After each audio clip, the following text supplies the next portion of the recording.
Hello and welcome back to Lostbelt 6, Avalon LaFay.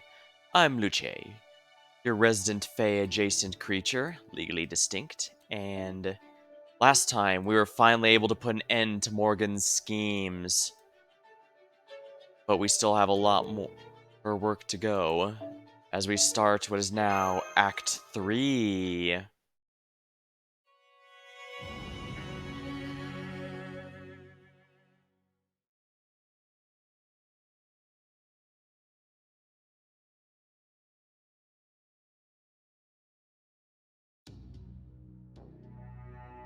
Today is the 45th day of our covert operation off of Britain's coast. I have called you all here for one reason and one reason alone. The time has come for us to decide whether to leave this lost belt, lost world, according to our technical advisor's reports, and return to standard space, or if muster everything we've got and send additional forces like myself, Moon to aid the field team's efforts. Fortunately, we've just received a new report from Tafone with excellent news. Captain, if you would.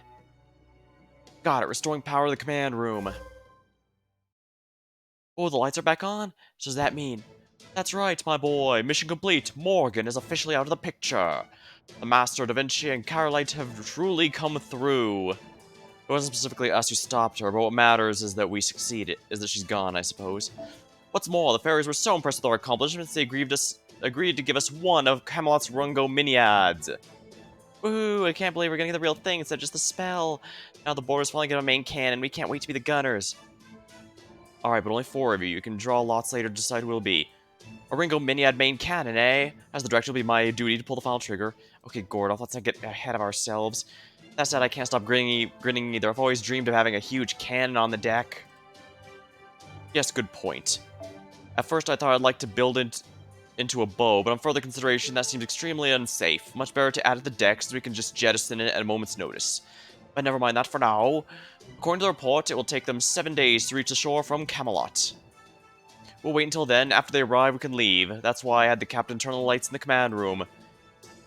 Now that we are no longer have to conserve as much power as possible in case of emergency, we can get by with only moderate energy conservation. I know it's been a trying 45 days for all of you, but so now's your chance to recuperate while we install the Rongo Miniad. Well, glad everything's wrapped up in a nice little bow. Something the Matt Administrative Advisor. Most people consider this cause for celebration, you know. Alright, I feel I should let you know something you don't seem to be aware of. The face you're making right now? May as well be shouting, it feels like our case has only just begun. Oh, thank you for the warning, Godolph. Watson used to tell me very much the same thing. However, I'm afraid you're not quite correct. This is no mere feeling. I assure you, this case has only just begun. Really, even though we defeated the Lostbelt King, and the other acts are longer than this, we still have yet to answer one truly essential question, Director. How did this Lostbelt come into being? Why was Camelot built? What purpose were the bells of pilgrimage originally meant to serve? What is the Fairy of Paradise's ultimate mission? What happened to the Great Calamities? That's true. The Red Calamity and Black Calamity that ended Britain during the first iteration of the Fey era, before Morgan's involvement. For that matter, who was that originally attempted Britain's destruction? The unnatural lines of malice I've glimpsed in Da Vinci's reports are any indication.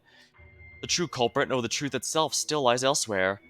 Rest assured, I'm all in favor of restoring power and recuperating, but not for the purposes of returning home. No, we must remain ever more vigilant and prepare for the worst-case scenario. From here on, this will be a battle to save the world, and Chaldea's aid will be essential. That's right, it looks like we've wrapped everything up, but Morgan was ultimately not the source of this lost belt. She simply changed it to a more favorable direction. Herself, but also Britain. The land, as in not the people. She was very clear, only. But whatever. But likewise, even when they first met, Castoria directly said she only exists at all because Morgan didn't do whatever her original job was intended to be. And whatever it is, it's tied to those bells, and I highly doubt it's just to take out the previous leader, because, well, Morgan herself admitted she's gone through this iteration multiple times. Oh, it feels like we got back to Salisbury in no time.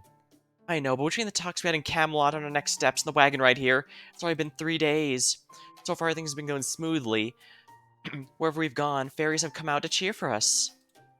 Our guest is staying behind in Camelot to handle things with the upper-class fairies as Nakanaria's proxy. Percival's staying behind as well, so we can ensure the sacred lance affixed to the castle's entrance for us. That'll take 1 more day to remove, then another 3 to bring it back as storm border stationed on the coast. Although I'm a little worried about him, he said he's doing it fine, but yeah, he seemed to be kind of dragging.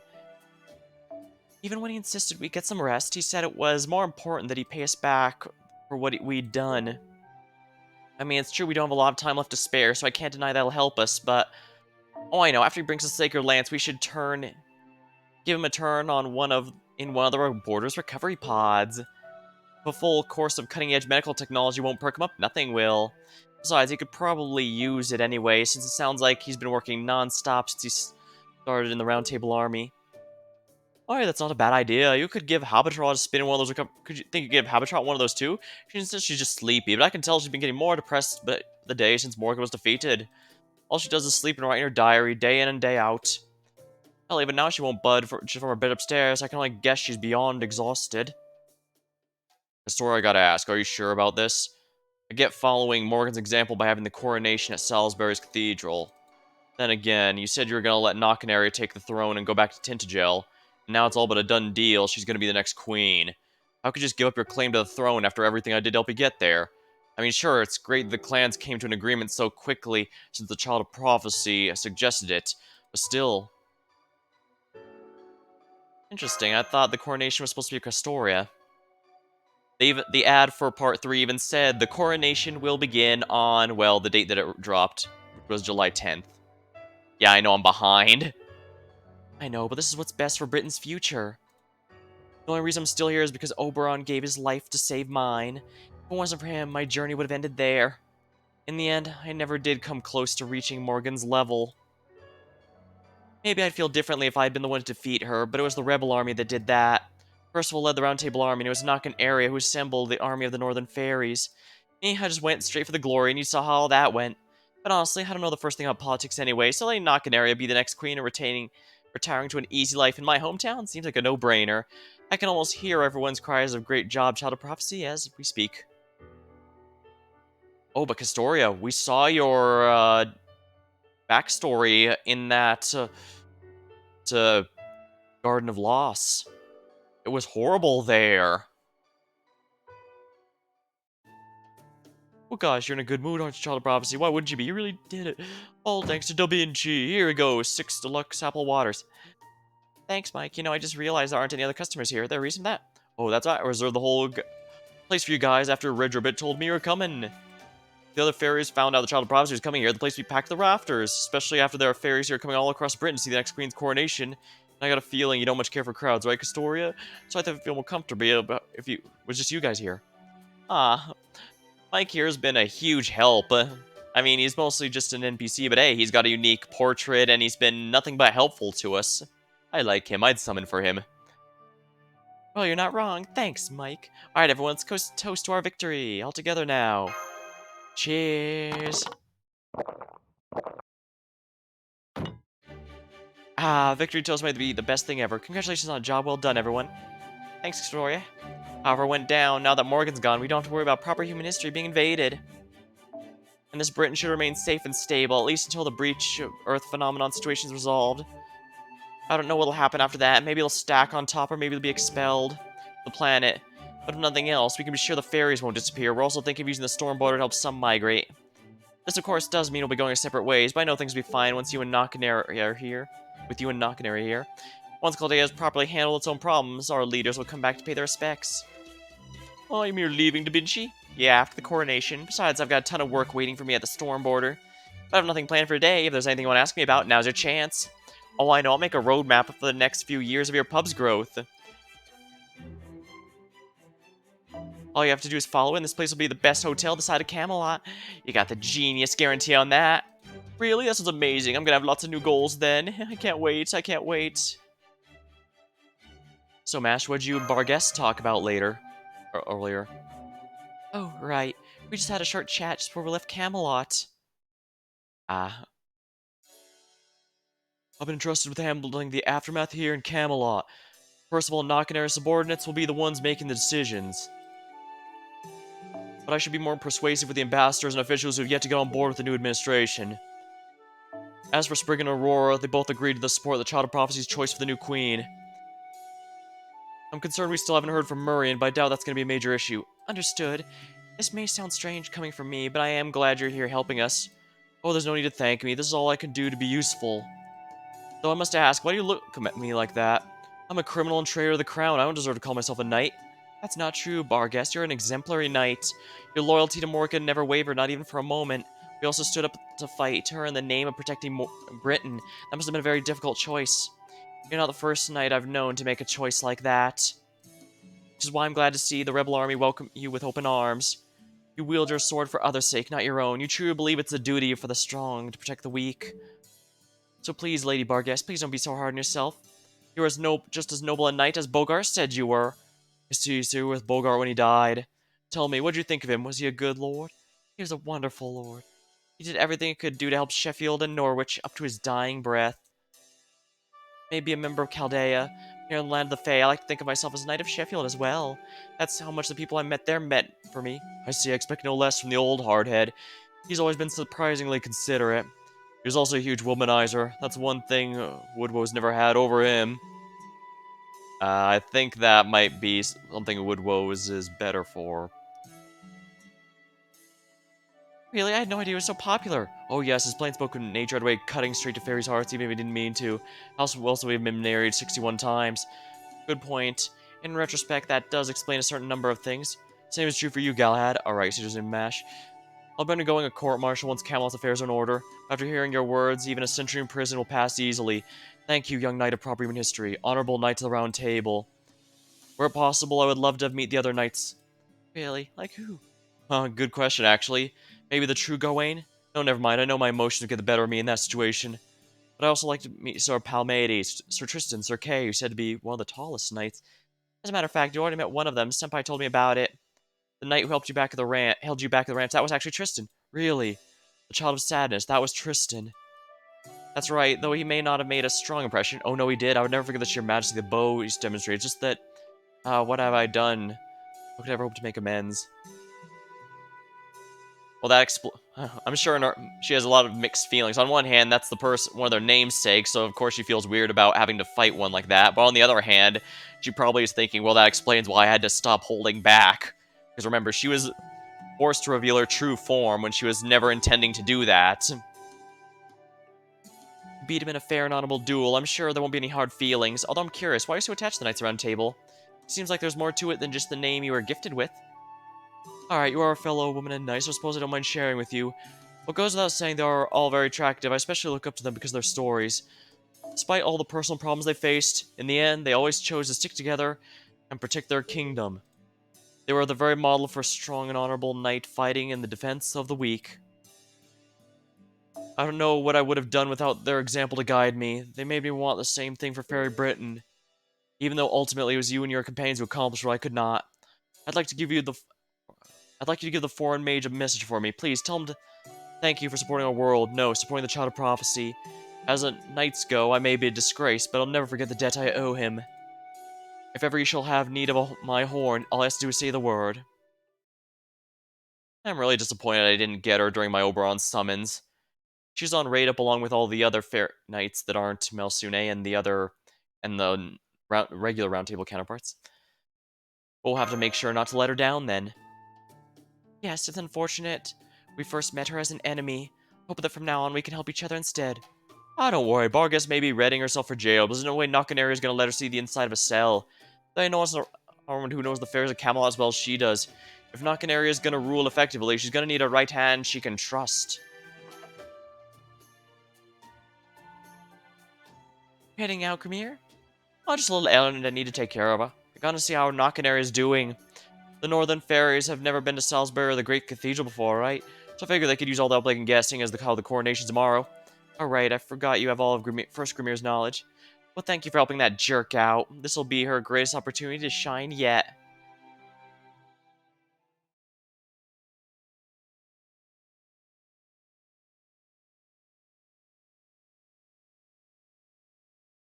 There's no more here. Or here. That's strange. I couldn't have already got them all, alright? Yeah. Murian was an idiot and let her vengeance take over her rational thought. Without the Fang, her having wiped out the Fang clan pretty much completely, Britain's greatest defenses against the Moors are gone. Hello? Is anyone still there? Is anyone still alive? Shh, you out if you are, okay? Say something, please. Murian. Lady Murian, I don't think there's anyone left in that box. Perhaps it's time you moved on. Who's there? Oh, Coin Sky, it's you. When did you get here? Did you just get back? Just give me a minute to wash my hands, okay? They feel so gross for some reason. Weird, don't you think? Something tells me no amount of cleaning is going to make her hands feel less dirty. Like that, and that, and that. You can't hide from me, not in the woods, not anywhere. Die, die, die, I want to see you running in panic, wailing for someone to save you before I grind you into paste. Ah, ha, ha, ha, ha, ha. Are you freaking kidding me? How's this supposed to be fun? Gross, disgusting, how the hell can you fairies enjoy this? Answer me, you disgusting insects. You started this, right? Why do this? Why are you begging for help now, if you know how awful it feels? Why didn't you spare the Wing Clan when we begged you to?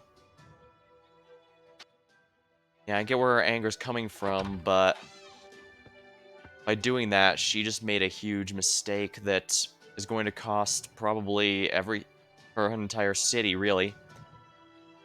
Who's there? Pardon my intrusion, Lady Murray. Did I startle you? When'd you get in here? I haven't seen you around lately. Have you been in town long? Oh, but never mind that. Listen, I've come with the best idea for revenge. I'm gonna use my game board to make an inescapable bug trap.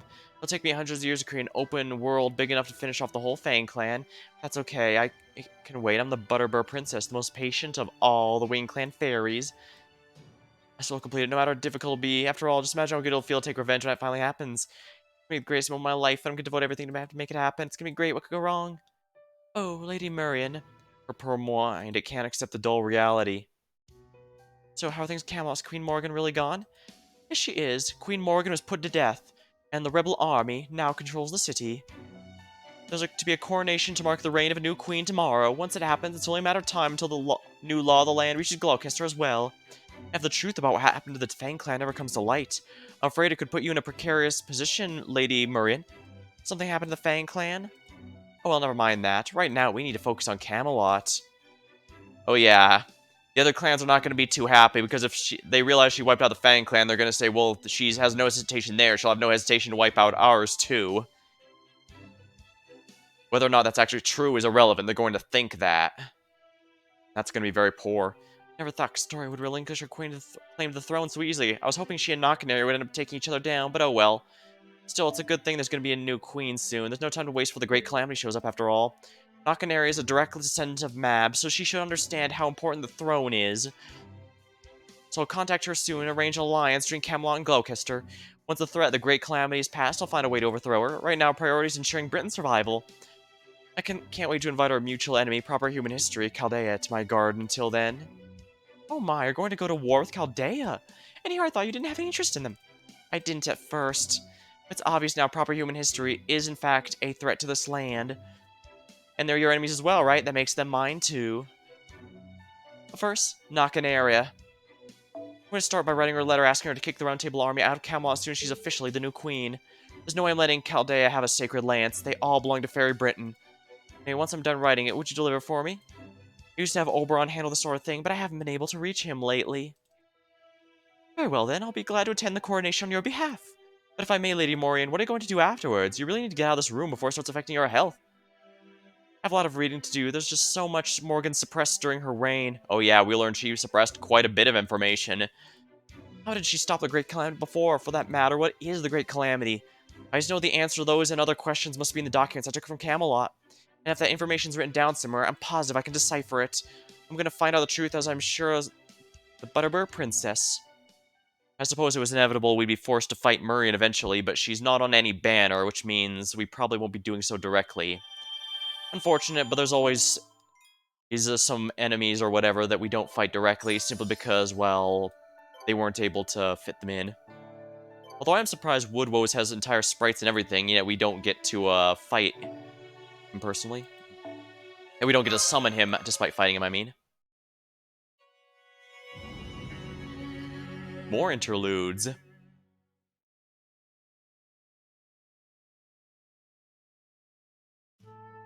Oh, there you have it. She said to give you her regards, and that she's looking forward to your coronation, you jerk. Is that so? Well, forgive me for not jumping for joy at being congratulated by gutless coward who turned away and ran at the last second. Oh, you're still mad about that?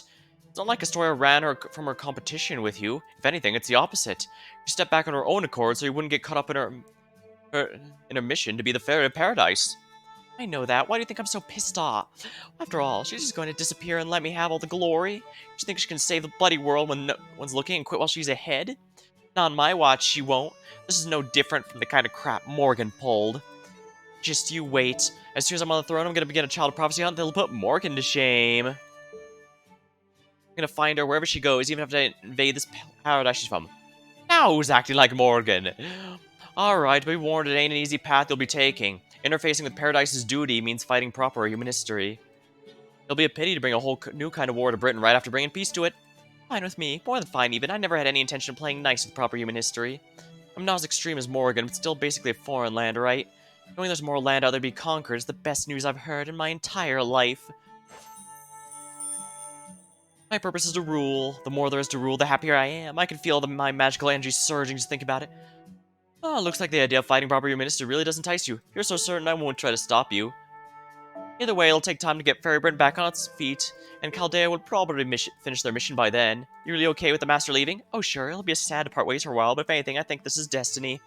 Once I'm ready to conquer proper human history, I'll be a way better queen than Morgan ever was. So once he sees what an amazing fairy I am, he won't be able to resist going out with me. Looks like you're dead set on getting everything you want. Not that I expected otherwise from you.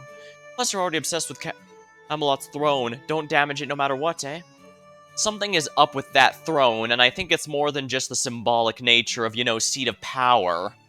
Morgan even seemed to think that everything would be fine if she was able to touch it before, you know, she was captured and executed. I mean, don't get me wrong, it was pretty horrifying to see all those nobles turn against her like that, but at the same time, well, it's not like she didn't earn it.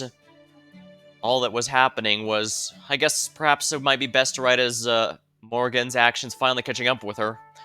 After all, while we know for a fact that most of what Aurora was saying was indeed the truth, it was just stuff Morgan suppressed.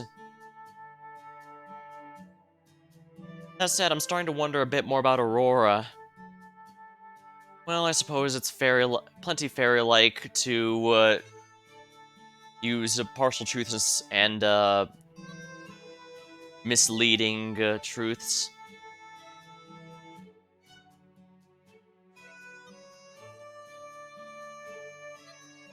When you get right down to it, the throne's just a fancy chair, but you're dead set on that particular one. Same with Morgan, she refused to leave it, no matter what. Why is that? Do you know something about it? Okay, I guess I can tell you. Morgan's throne is the cornerstone of all Britain. It's what keeps all the fairy cycles alive. It's the gear that keeps every life of every fairy who died at the end of the fair in motion. It's a false round table Ace created after she completed her pilgrimage and chose to defy her duty. Effectively, it's the throne of a master. Whoever bonds with that throne becomes the master of Britain's fairies. Morgan used it in a desperate attempt to summon the fairies of Britain and keep them alive. Ah, yeah, we did discover last time that the fairies are actually technically servants of their own in a way. Which of course means they would all have a master. And that also explains why Morgan was able to have such an iron fist over them for so long. Only the command spells were to take energy from them rather than taking it from their master. My predecessor, Queen Mab, learned about this in Era the High Queen 400 during her last one-on-one battle with Morgan. The only fairies who weren't wiped out during the Fairies' Great Calamity were Mab, the clan leaders, and a handful of upper-class fairies. Mab had no reason to submit to Morgan's rule because she wasn't one of the fairies Morgan brought back to life. But she also couldn't keep fighting her once she found out how far Morgan had gone to keep Britain alive. So Mab and Morgan made a secret arrangement. They agreed if Morgan should ever decline to follow the King clan will be the one to succeed her. Oh gotcha, so now let's do what you want, I'll clean up the mess. That's right, they were friends, in their own way. After that, Mab retired to Edinburgh. Part of the deal was to produce a new queen who could take over from Morgan by the time she declined. That's the duty I inherited from my predecessor. I'm her daughter, the next generation born for the sole purpose of becoming queen. Whatever else I do with my life will have to wait until I've taken care of that. I just wish it hadn't come about in such a half-assed fashion. Ah, interest. That also explains why she's not obsessing over the Master as much as Queen Maeve does. Although, don't get me wrong, I do appreciate that she has a more dutiful, personality in comparison.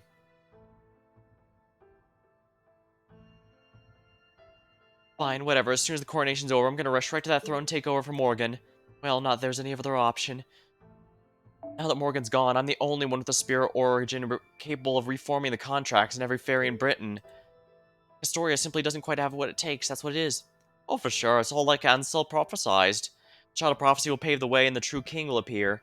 Ah, yeah, that's right. It never said those were indeed the same person, so... The Child of Prophecy and the true king were always two separate fairies. That's the prophecy about both of you. You already know that much. I don't have anything else to tell you. Later, not Canary. We'll have to each other someday since you're from this Lostbelt and I'm proper human history, but we can forget about that, at least for the next few days. Tomorrow's your big day, and as Grimmer the Sage, I'll be there to bless you the best I can.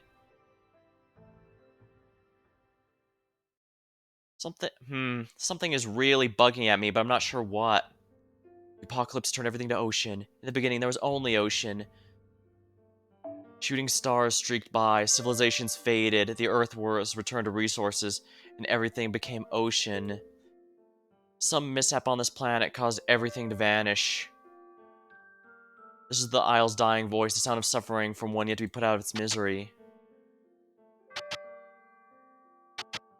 You said it was about in the same time as the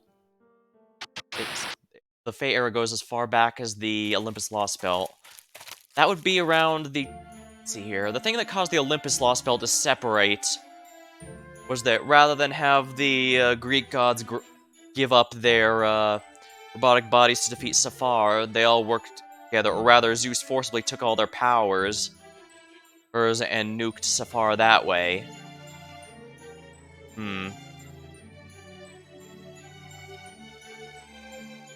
I guess it's possible that Safar won in this timeline, but if so, how would there be anything alive whatsoever? I mean, heck, I guess that could explain Ceranos being dead, Ceranos' corpse being there. Safar was able to kill them like all the other gods, but at the same time, how would the fairies have survived? I mean, I guess fairies don't quite...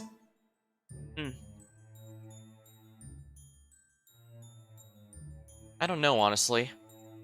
I'm thinking fairies would certainly have enough of a society that Safar wouldn't spare them, since the whole point was to destroy the civilization, but...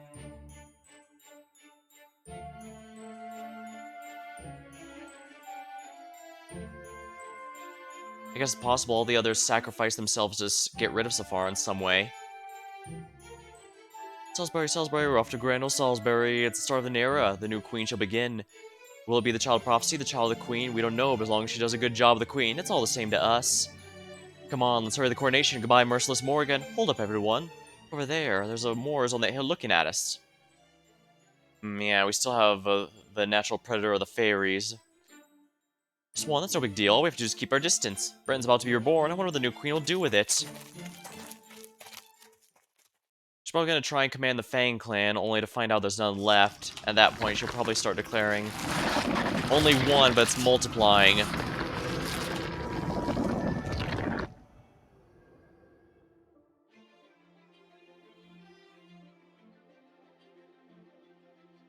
Soon the time will be upon us. The number of Moors have exceeded the number of fairies. Having had a sacrifice which pleases him, the god has begun to stir. Are you telling me Chernos is not dead? The way I see it, the whole point of reality is there are no takebacks. We do things knowing they'll make matters worse, and by the time we've realized what we've done, it's too late. Then when we seal away any who try to reveal our actions for the misdeeds they were, whose fault is it? No one's, of course, and that's why it's not possible to make things better. Ooh, that's an interesting smile there. Is that Koyan? Heard of going out with a bang? I think that's a wonderful idea. Wonderful idea. If you're gonna go out anyway, might as well make the biggest bang you can. Hmm. Is this the chapter we finally faced Koyan? She comes to mind immediately as someone with cat-like eyes like that. Although, I suppose by technicality she has... No, I haven't seen her eyes change color like that, so it can't be Koyan. It would absolutely be their natural color. The end. Coronation.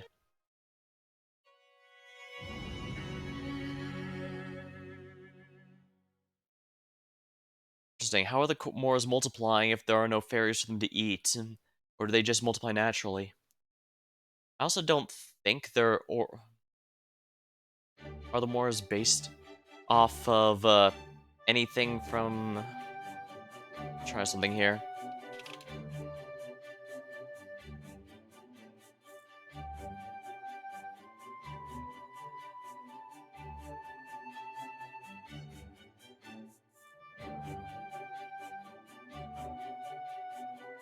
Doesn't look like it. Let me check the... Nothing's coming up in a Google search. Let me check the wiki specifically.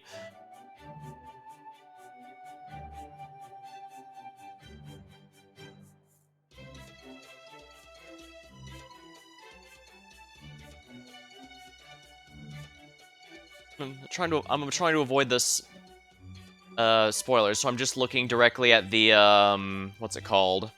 Etymology.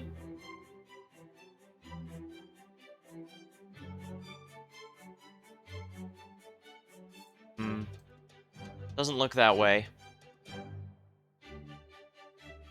There's no etymology listed for the Moors, just that exactly what the game said. They're born when fairies is die without purpose, and are effectively the natural predators of fairies. Good morning, everyone. It's Coronation Day. Now, come on, wake up, wake up. We need to get to the cathedral before it gets too crowded. I don't think we need to worry about that. We already got our special seats put aside for us. Plus, the coronation should only take about an hour. Have you all thought about what you'll do afterwards? Senpai, Da Vinci, and I are going to wait for Percival. That way, we can help him transport the Sacred Lance. I'm going back to the Welsh Woods to tell them my journey was a success. After that, I think I'll help the recovery effort in Londinium until things settle down there. Good idea. Once things are in order there, that's when I'll know my job's done. The bit about making sure Morgan's defeated is done at this point, so once her journey comes to a complete end, I'll be able to put Britain behind me with a clean conscience. Oh, you mean to have a home of your own, Muramasa? Of course I do. I ain't a vagrant. I'm actually something of a royal assistant, believe it or not. Plus, I still got a weird colleague waiting for me to get back. I can't exactly up and quit for no reason. That's right, we haven't taken care of, there's only been 3. We've already yeah, there were 3 minions of the foreign god. Muramasa here is 1. We already took care of, Doman, caster of Limbo from the last one, from last story chapter, and Rasputin, which is totally, yeah, who already left the body, so it's literally just Kirei at this point. Don't get me wrong, I like Kirei as a villain, but he's very clearly not Rasputin. I'd love to recruit you to our side, but no, you're not the kind to break existing commitments, so realistically, just agreeing to a truce while we're still in Britain is more than enough. By the way, what about Habitrust? She's still holed up in her room? Yep, so she's too tired to do anything but sleep, so go enjoy the coronation without her. Maybe we should check on her again, just to be sure. Yeah, I think that's a good idea, too. This sounds really weird. I guess she's probably upset since, you know, she was Morgan's companion in all those ages back, but... That's right, I'll do it. You guys go on ahead, okay? Yeah, it's probably best the player characters see whatever it is going on here. Back when Morgan was Ace, you have chosen to be a dream. You've chosen a path that will prevent you from existing in my Britain. The only time you will have is the period between when she first arrives and when she is sent back in time with my water mirror. Remember this, Totoro. Your dream will end when the morning lark sings.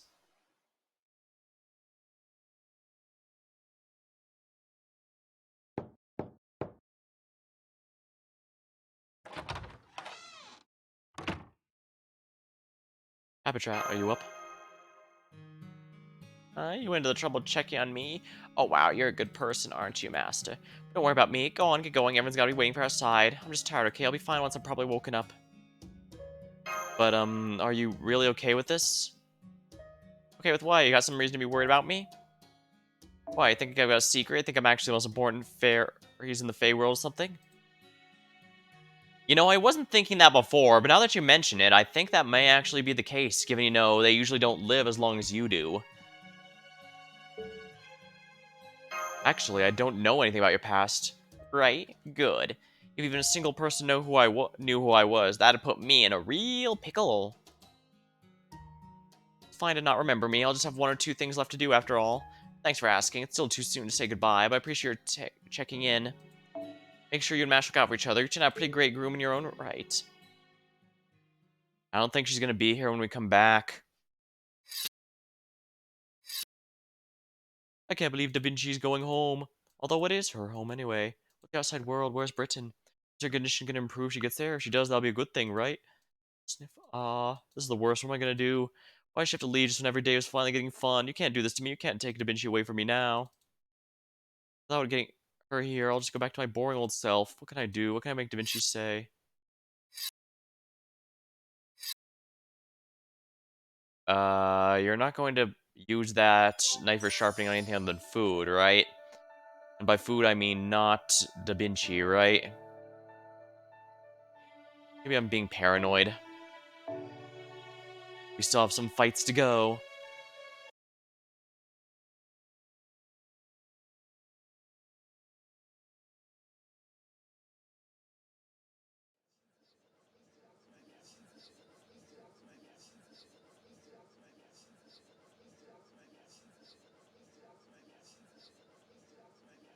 I need to try and remember all the voices here. I'm no good at voice acting. We're here. Gosh, I've never seen so many upper class fairs in one place before. Look, up on the floor, there's a second floor, there's Aurora and Briggan in the VIP seats, and a whole bunch of other famous fairies too. But hey, we're kind of big deals too, you know. I might have relinquished my claim to the throne, but I was still one of the key players in the assault on Camelot. Our seats must be they're all full? Seats are on the first floor on the way back? These are like the seats you give to a friend of a friend if there's any left over, right? I'm sure she gave us these seats so we wouldn't draw too much attention. Oh good, you're all sitting here too. First of all, I thought you were in Camelot. Yeah, well, that was my original intention, but Lady Bargus insisted otherwise. I guess she said it'd be ridiculous for the commander of the Round Table Army not to attend. She could handle things while you were away. Got in one. Verbatim, even. She did also say to give you her regards, though.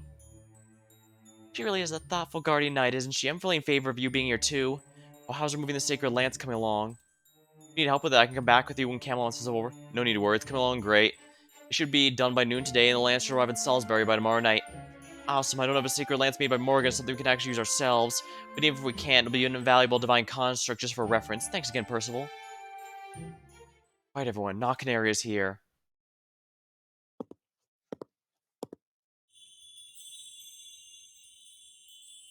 Oh wow, that's quite a nice outfit, actually. I'm guessing she made it white to counter the black outfit that Morgan wore. Opposites to the end, I suppose. Wow, she looks, beautiful. I know, I can hardly tear my eyes away from her. Don't you think she's beautiful, Castoria? Yeah, I do. Damn it, Knock Canary, I hate to admit it, you're the best. Good day, everyone, and thank you all for being here.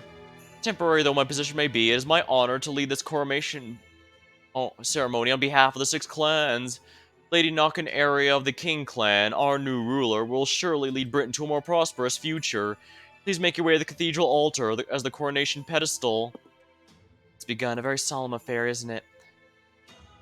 So that crown's been blessed by all 6 clans, and once Knocken area puts it on, she will officially become queen. Yeah, pretty simple as far as ceremonies go, and since the clans have already come to a consensus, there shouldn't be anyone opposed. Hey everyone, these goblets are for you.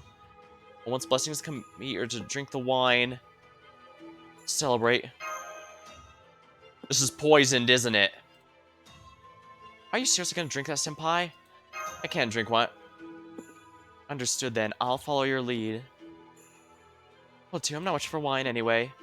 Well, I guess I'll toe the party line then. I don't care for much wine for much either. Senji and Grimir, alright, I can see where this is going.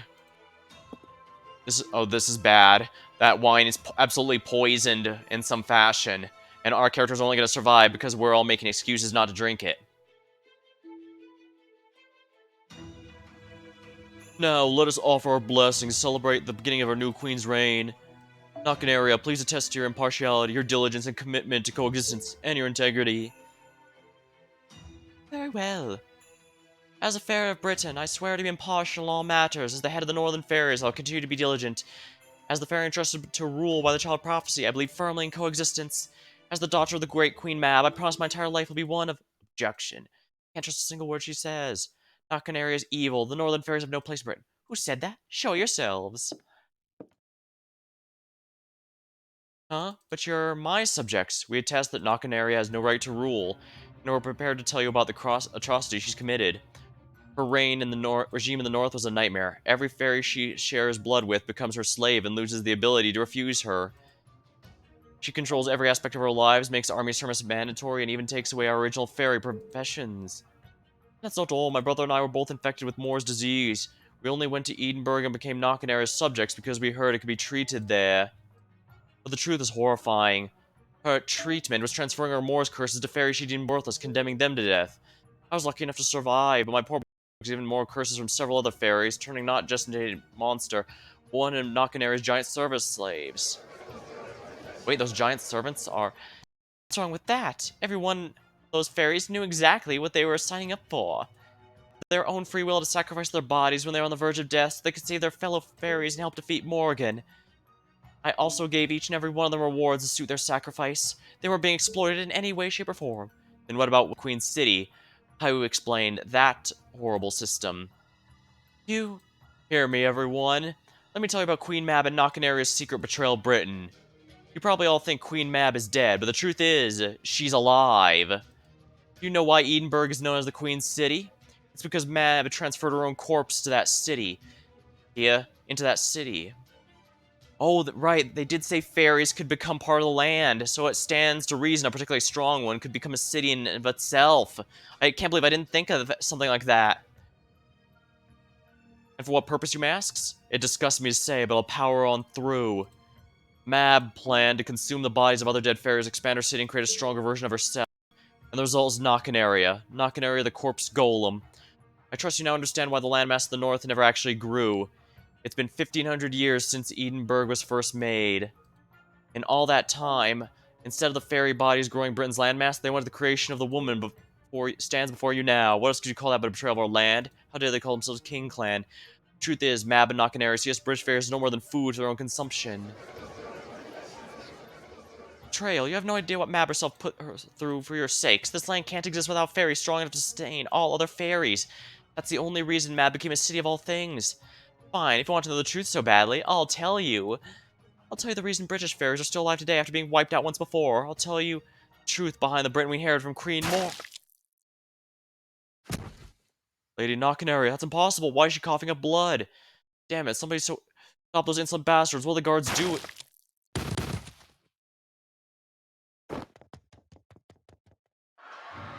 There, you see, now our sins have been exposed. They couldn't bear the weight of their shame.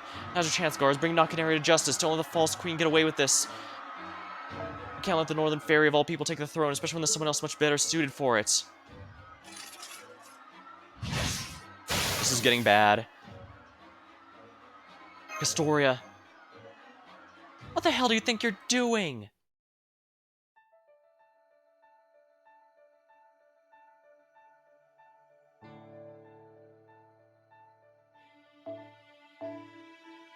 Two set NPC servants.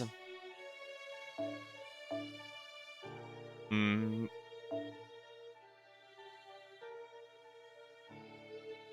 No, I want a berserker.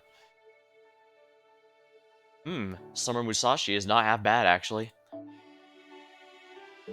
She can be a backup if all else fails.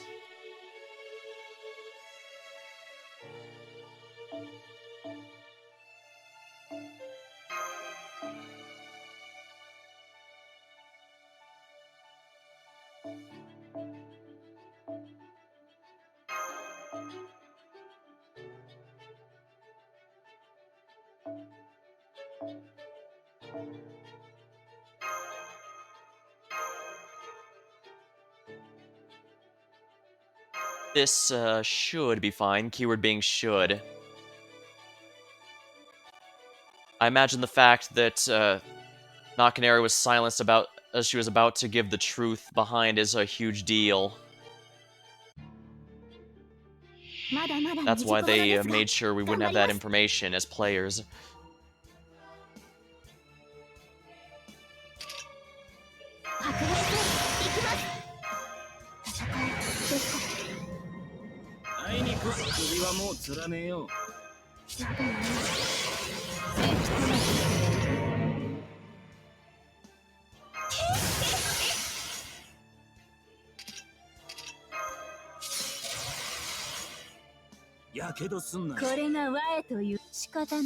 We'll do it this way, since I believe, yeah,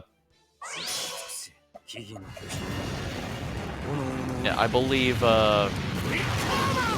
Vitra's NP is gonna be the stronger one here.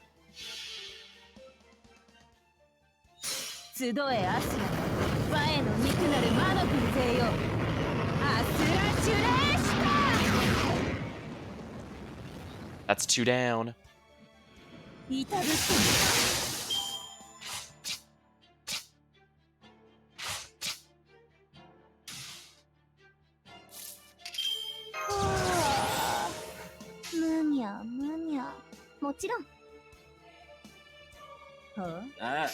I can simply do this again.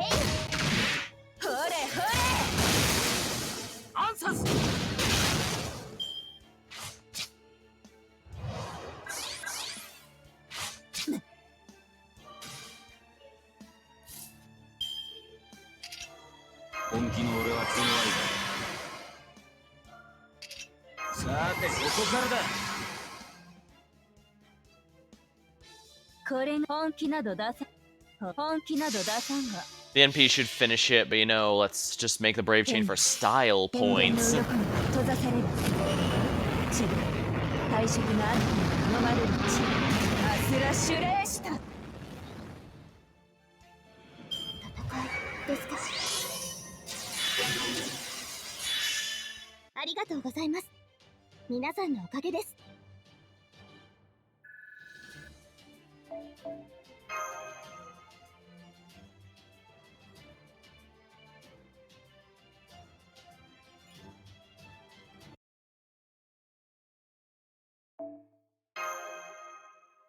I imagine they're gonna be the end, and the next one's gonna be the beginning, right? I realized what was happening as soon as I finished drinking the wine in my goblet. The wine they're passing out had been poisoned. I knew it. At least the wine given to me, the Northern Fairies, and Castoria's group. I'll be fine. I would have kicked the bucket a long time ago if my body can handle a little poison. I doubt the Master and Castoria can say the same. I took a casual look and saw that none of them had touched their goblets. I don't know why that is. Probably just coincidence, but I knew they were safe. I can't imagine Castoria would have caught on, so it must have been the Master's idea not to drink any. The Northern Fairies are all my long-standing subjects. The connection to me is strong. They should have been able to handle the poison as well as I can, so I'll pretend nothing's wrong and let the coronation proceed. There's no way I'm letting anyone spoil things now. There's no telling when the Great Calamity should begin. Britain needs a new king as soon as possible. There's no question who tried to poison us, but I guess things aren't going to go away. Sucks to be. You can't trust a single word she says. Nakaneri is evil. The Northern Fairies have no place in Britain. The second I saw fairies were raising objections, I knew I was in trouble. In fact, members of my own clan were denouncing me, meant the enemy had prepared much better than I'd thought. I felt fine at first, but then I started to grow numb. I could feel my fingers losing strength, my throat and organs burning as if on fire. These aren't the only self-proclaimed King Clan fairies denouncing me. Similar denunciations must be taking place all over Britain. My subjects' loyalty to me is both my greatest weapon and my biggest weakness. If I lose their loyalty, I lose the power I shared with them, too. In an instant, I lost over half my power. I could tell as soon as it happened. The poison, which I'd been able to shrug off, starts to kick in, causing my oldest subjects to collapse. Normally, the guards' spears only tickle me. Now they pierce my stomach and punch through my back. I guess I was more mature than I realized. I must have been so excited about finally getting to wear the dress. I didn't know until it was too late. I wasn't planning our downfall the entire time. Child of Prophecy attacked the cathedral guards. I knew it, knocking everyone cahoots all along. This is the true face of the fairy paradise descendant of the fairies. What a blood-curdling team they make. This is why we can't trust anyone British fairies. Quickly, someone get rid of these outsiders. Wait, what's that? Shut up and get out of here. The next one you roast alive. Knocking area. Knocking area. No, come on, knocking area. Don't give up on me. What's going on? Why does she stop bleeding? Why aren't her wounds closing? What's wrong with you, knocking area? These should be little scratches for you. She's not generating nearly as much energy, magical energy anymore. It's almost like her spirit origin's shrinking. No, wait, she's reverting to a child? I'm not gonna area. Wake up already. You're gonna be queen, right? That's what you're working towards all this time. No wonder I was worried about when she was being detailed. For God, this game loves the One Piece thing of having someone give their entire backstory 10 minutes before they die. You're supposed to look down your nose and laugh at me like you did. Come on, you big jerk. Uh-oh, was I sleeping? Not gonna area your weight. Thank goodness, hold on, treat you. Oh no, that's okay. I'm used to this kind of thing. That's weird. I know your face. I just remembered things are hard. You're my rival, yes. Sorry, it's strange. I know you, but I don't even know your name. I'm not sure what's going on. Where's this place? Alright, I'm not Canaria. A very important... Wait, what's my duty? That's weird. I keep forgetting things.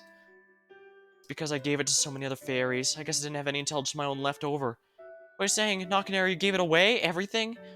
Gave it away, even your intelligence? Used it all for these ungrateful fairies? For this awful Britain? Sorry, please don't cry, stranger. I still know who you are. You are always my guide. As long as I follow your light, I know I can always find my way home. Look at me that. Come on, cut it out. Besides, we haven't tried a rematch yet, right? You still need to fight me. And once you're a queen, you're gonna have a great romance, right? You haven't even taken the first step yet, so come on, Nakanari, you can't give up now.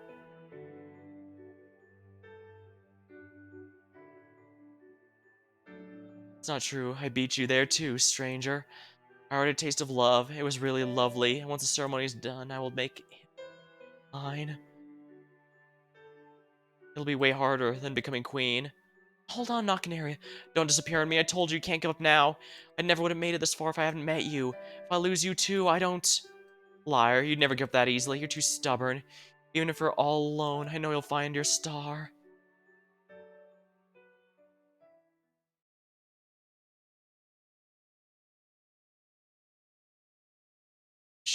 She's dead.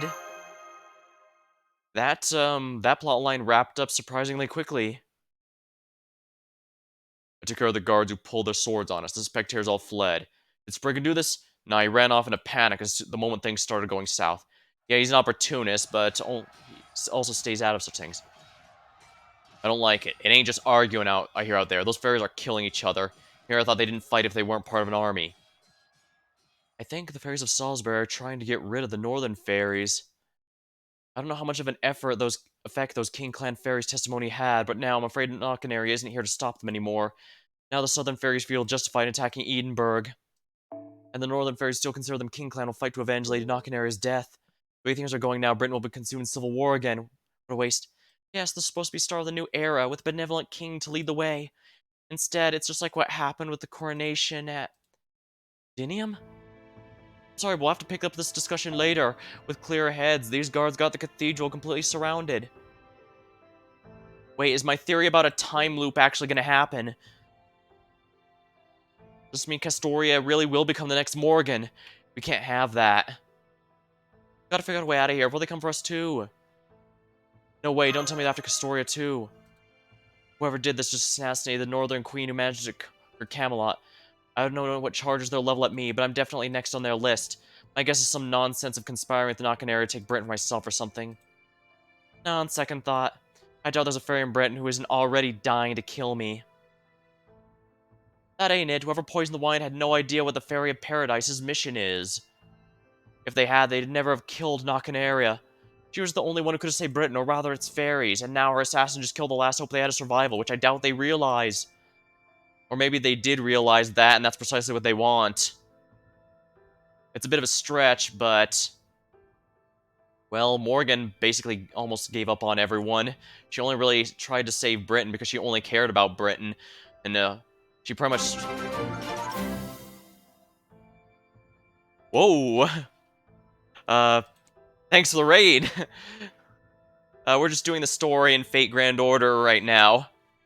The Queen of Fairies was assassinated, and now we need to, get out of here before they turn on us. Welcome, welcome. Enjoy it.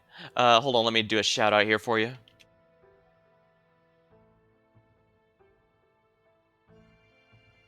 Whatever you were playing, I hope it was a good time.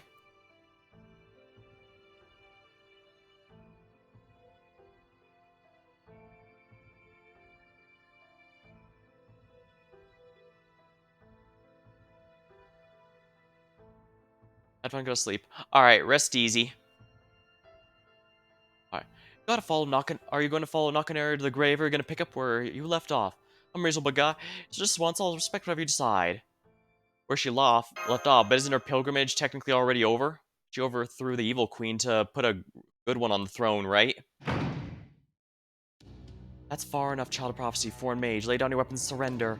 You stand accused of murdering Lady Nakanaria. You received testimony from different fairies that you not only interfered with the condemnation, you also murdered the guards who tried to stop you. As head of Salisbury security, I'm placing you under arrest.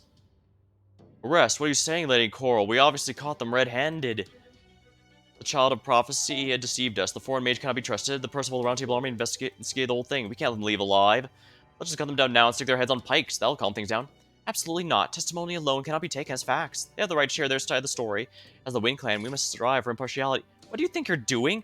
Come on, let's get them, but don't go easy on them just because we outnumber. Managed to survive a fight against Morgan, so they gotta be tougher than Londinium soldiers. Fight back if you want, but any resistance will be taken as confession of guilt. But if the three of you give yourselves up, we'll let the other fairy live. So what'll it be? All of you dead or just three? Go ahead, the choices. That's not a choice and you damn well know it. Ow, what's this? This is custom-made mithril armor. Shut up, we don't have time for this crap. Yeah, magic tends to bypass physical defense. That's definitely a perk. And it seems you guys did not invest at all in your magic resistance. Sucks to be you.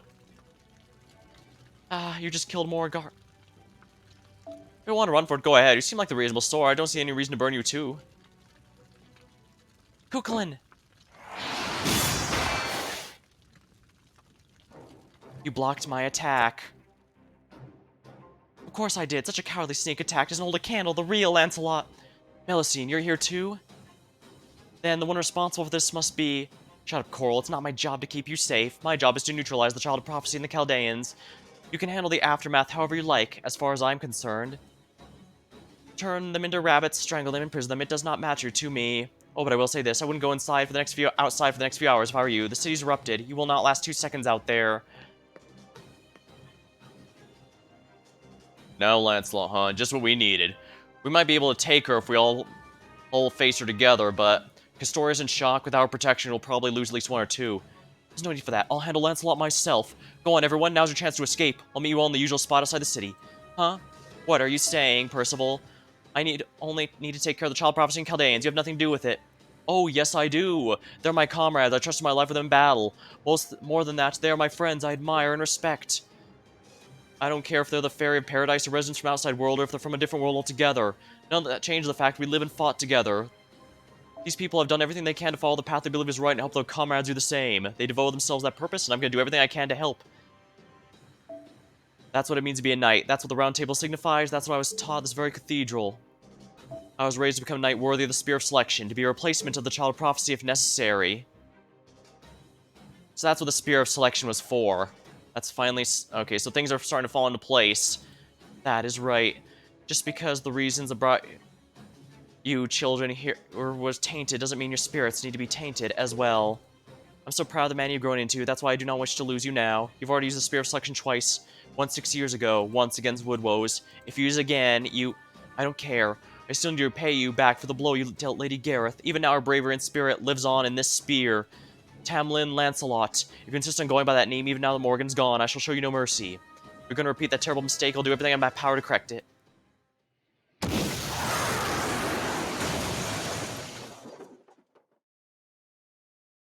Phew, thank goodness. I don't know what would have done if that hadn't worked. Did you really just talk her into leaving? Yep, my sister Lancelot is actually much kinder than she seems. I knew there was an excellent chance she'd listen to reason if I made a compelling argument, so I took a calculated risk. And luckily, I am good at math. I don't know about you, senpai, but that seemed more like a harsh scolding than a compelling argument. There's no telling when she might come back, though. Either way, now's our best chance to escape. Come on, we gotta find a way out of this blockade and get out of the city. Sheesh, everything just went to shit.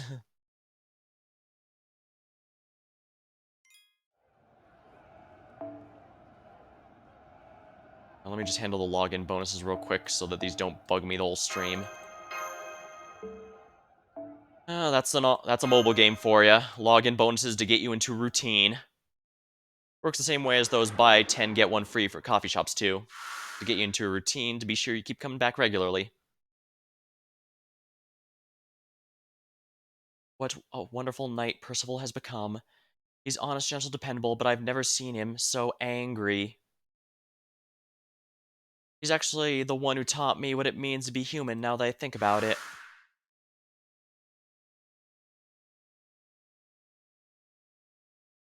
I know. I know what I'm doing is foolish, but I just cannot help it. Are those screams coming from around Salisbury? No, it's not just there. I'm hearing them from all over. Gloucester, Oxford, Norwich. Are those moors? Those goo monsters? They're not just keeping the forests to the forests and ravines. They're coming out of the plains and highways. Wait, fairies are turning to moors of their own. Usually only it's a fairy that loses their purpose who turns into them. We just received a wind tiding from Salisbury. Knockanary has been assassinated. Accusations of stoked resentment against Edinburgh. Now the northern fairies and upper-class fairies in the castle are fighting amongst themselves. Those idiots! How could they let themselves be riled up without a shred of evidence? What are they? Where are they? I'll go silence them myself. You there, capture the fairies who are spreading the wind tidings. I'll slap them with new administration's first charge of treason. Emergency, a pack of Moors has appeared within the castle town limits. We receive a ton of incidents from all over the city. We don't have enough soldiers to handle them all. What would you have us do, your acting commander, Bargast? Don't call me your excellency. You're making me all twitchy. Anyways, how could you let Moors get inside? Hasn't the main gate been repaired? Yes, ma'am, but there's no sign of them having entered from the outside. Those Moors have been spontaneously appearing inside the city, making their way in. What? What about the sacred lance removal? I'm afraid we haven't done anything for the team for over an hour. That's not all. The fairies inside the castle are feeling numbness in their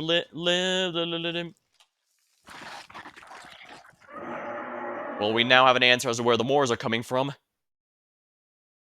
Dremmed, but the Moors didn't even touch him. What is that? Coming from the pit. The corpse of a supposedly dead god is at the bottom of that pit, and I guess it's only going to be getting worse from here. What is that? They're not Moors. There's something more primal, more horrifying.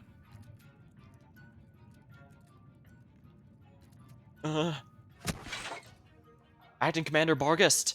Damn it, give me your hand. We need to pull you away from the pit. Don't worry about me. I can stay on my own. You all need to get away from here. That pit is causing these Moors to appear. They'll overrun the castle soon. Get to the plains while you still can. Tell all the Round Table soldiers as well. Yes, ma'am. What about you? If we're gonna run, you and the other fairies should come with. Never mind me. Any fairy who could have gotten away surely has done so by now. Now go on. Leave. Forget about Camelot. I'll hold the rear while you all make an escape. You only need to worry about survival. Dying out here is not an option. Yes, ma'am. I know we'll be fine with Tamlin Bargest protecting us. They really are good soldiers. Strong, earnest, friendly. The Round Table Army did an excellent job training them. My body feels hot. Is that Moor's poison? No. This is the curse Queen Morgan was keeping at bay. Now that I'm no longer Gawain, it's only a matter of time. No, not yet. There are things I need to do first. I'll save as many fairies and humans as I can. I'll defeat the Moors in the castle town myself, or I'll never be able to look the Chaldeans in the eye. That's right, as long as the Master and the others are alive, hope is not lost. I can still save at least a handful of British fairies by helping them migrate, and I can get Adonis out of Britain. That's the reason I'm still alive. This is bad. If it's so powerful, even and Bargast is getting transformed. Terminus. I know what that means thanks to Final Fantasy XIV, and let's just say yeah, we're probably starting to reach an end of the world scenario. Alright, Berserkers, huh? That means I can use whatever I feel like. And you know what? I feel like a Berserker of my own. So let's go.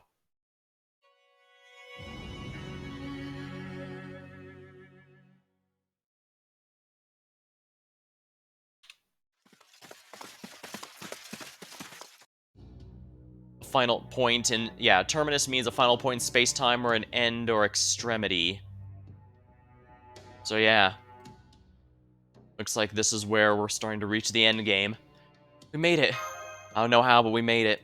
Yeah, the fairies from the north and south are so too busy fighting each other. No time for us. I figured it'd be easy to get out once we gave up the cathedral guards once we gave the cathedral guards a slip. It isn't that simple. Yikes, they just closed the gates. We got out by the skin of our teeth. Wait, Habitrot's still at the pub. Ain't much we could do for her now the gates have been closed. Not unless you plan on approaching the sky like Lancelot. But don't worry, Habitrot's tougher than she looks, and she's used to this kind of stuff. She's probably giving Mike orders and defending the pub as we speak. We can meet up with her again once everything calms down. And it's not like you're all that close to Habitrot anyway, are you? So don't worry about her too much. She can take care of herself. I guess you're right. I'm concerned about Habitrot too, but we have more pressing matters to take care of. Now there's been a suspicion cast on Castoria for the assassination of Nokken area. I mean, it's only a matter of time now until there's an all-out war between Northern and Southern fairies. Since we teamed up with the North, all 6 clans are going to be out for us and the Round Table Army. Personally, we should head back to Londinium now, and you okay? You look really pale. I'm fine, don't worry about me, I'm just tired. I'd like to think this uproar was just confined to Salisbury, but you're right, Mormasa. Time's of the essence, we need to act now, before... It'd be ridiculous. You can't hardly breathe right now. You're not doing anything else until you get medical attention. We just have to find you a bed in Gloucester or some other nearby village. We can worry about what to do next after we take care of that. I guess she's pulled herself together a little. Well said. Not just yet. We've got some cleanup to do. Looks like some more has overheard the commotion. At least they'll be easier to handle than the riot in Salisbury. Now come on, let's take care of them and... Hang on, why are there so many of them? Mash, Da Vinci, grab Percival, get in that forest there, hurry! Grimere, Master, get ready to hold them off. We'll keep them busy for about 2 minutes and make a break for the forest ourselves.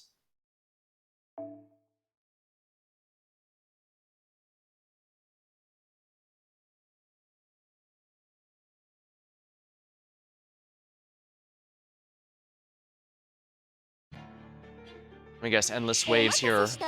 99, oh my. That is indeed going to be rather nasty, but I can handle this.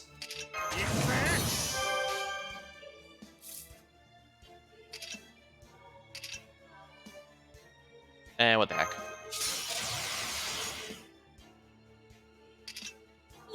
Let's do it this way.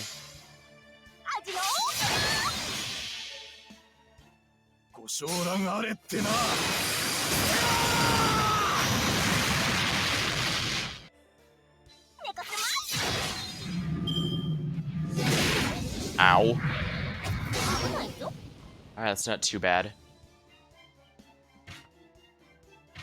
What? This game caps at 3 enemies per wave, on screen at a time, rather, even when there's enemies remaining, like you can see up here. What is going on here? I guess I can worry about that later. For now, more enemies means more NP refund, so I can use Tammo Cat's abilities.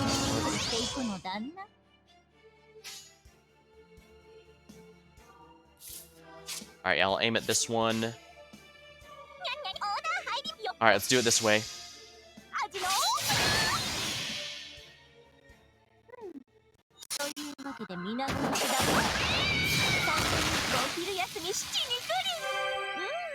Good morning. There we go. Ha!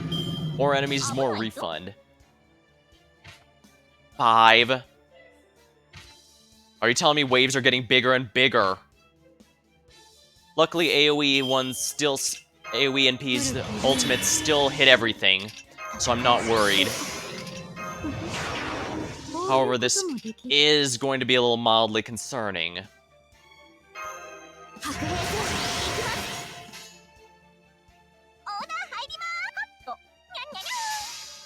Alright.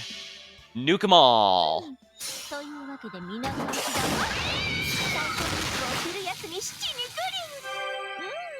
Good morning. Ha!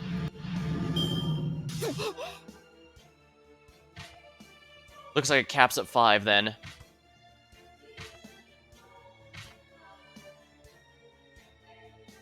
Well, that was a clean sweep.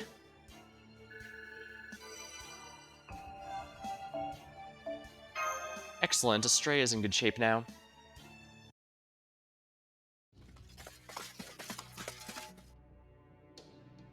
Don't tell me Moors are overrunning all of Britain right now. I'm sorry, I should have been the one to fight. Never mind that, shut up and eat this. It's some of the best dried fruit, it'll help recover some strength. Thank you, Castoria, you really are the trial of prophecy. You're one of the strongest, most honest people I've ever met. I knew it was right to wait for you, to believe you'd come. Whoa, there's a ton of Moors all over the highway, too. What the hell's going on? How can we get anywhere like this? Oh, hey there, you two are. How are things looking in the other cities? That bad, huh? I guess it's finally begun. Premier? We're not going to Lowchester or Londinium. There are Moors popping up all over the island. Every city has shut its gates. What's worse, the fairies who are overcome with fear in this mess are turning Moors their own. Holy shit, this really is Endwalker. Everyone's falling to despair and turning into monstrosities that then consume the others who didn't fall into despair. That's right, there were the witches from Madoka Magica. No way in Britain's safe anymore. This is the beginning of the Great Calamity.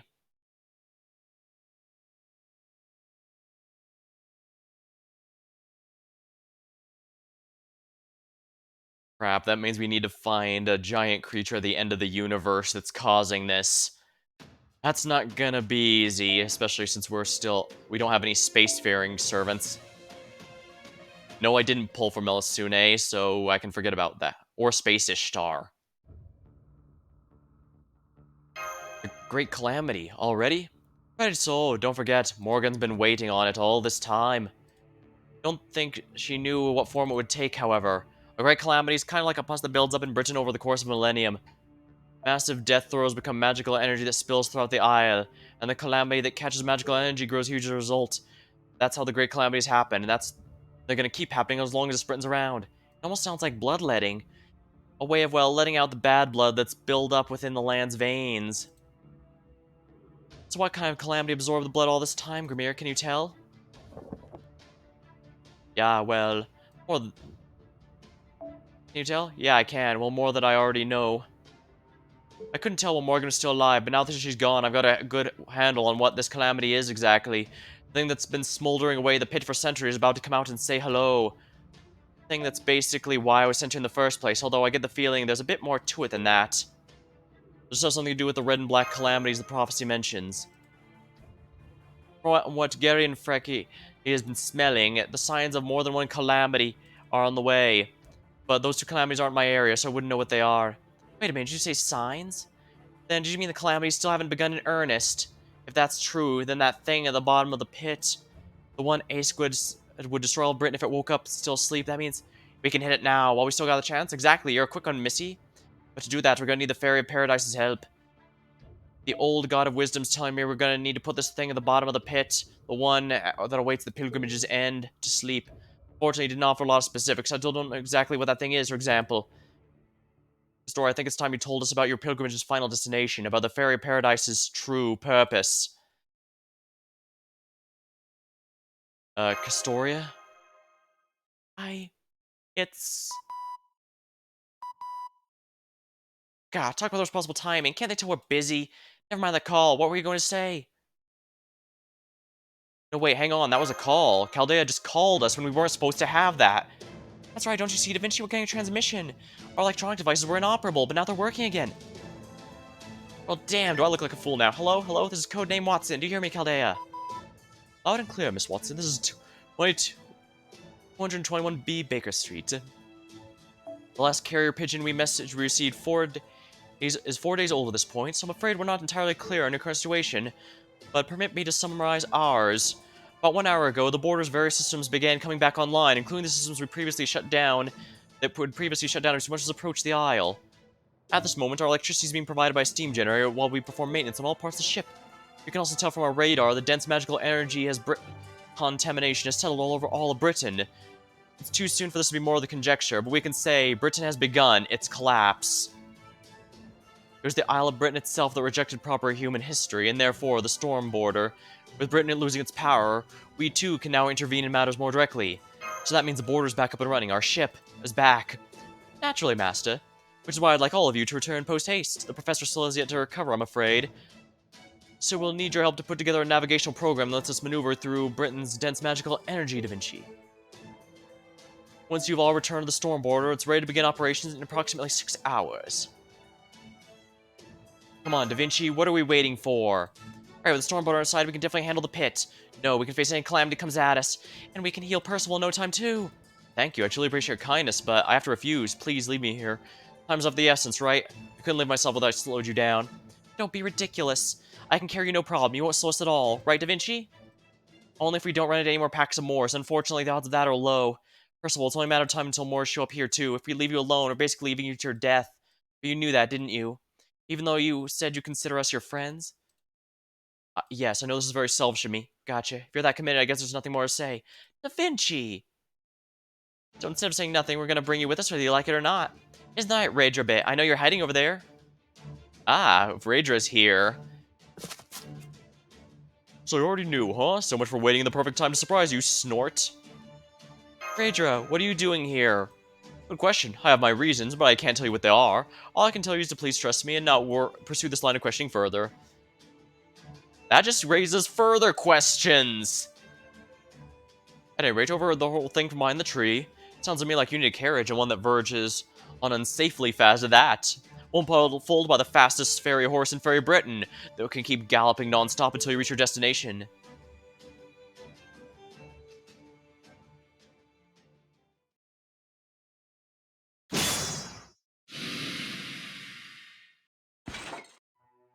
Huh, that's 70. Pathetic, I can't believe I'm already so exhausted.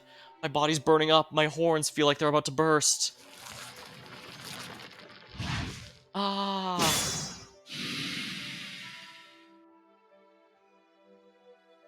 Huff, huff.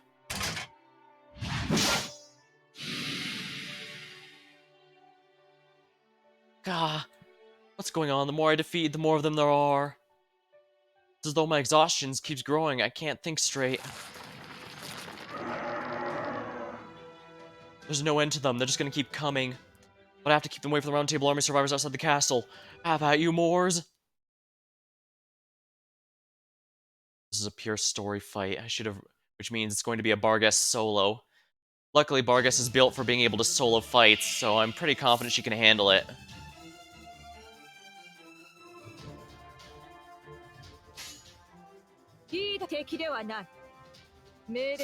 Alright, let's do it this way. I need to get her blue card here to get her skill up.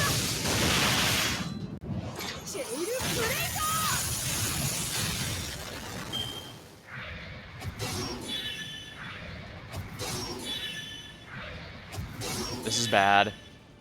They deal bonus damage to fey creatures, and Barghest is a fairy. In fact, her very name is a species of fairy. Omen, max HP, Beast Curse, increased when the enemy is defeated. If I take out one, this should be easier.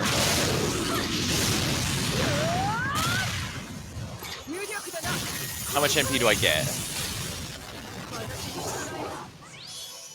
20% on kill, I see. Not liking that.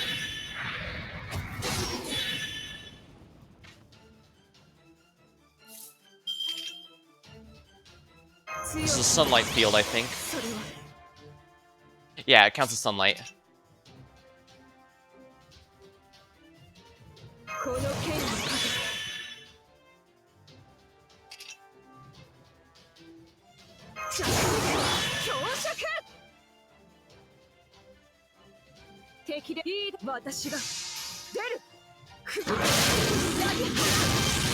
Alright, time for NP. Let's see how this goes. I put those basic attacks first so that she'd heal herself a little.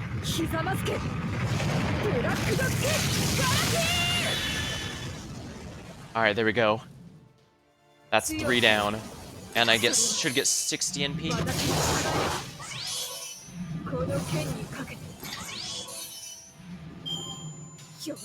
Excellent, she can use it again immediately. I can nuke these guys out of the stratosphere.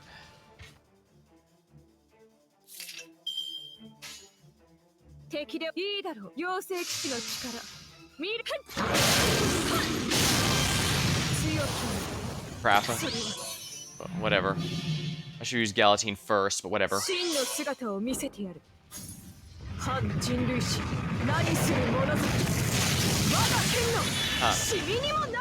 Alright, let's do it.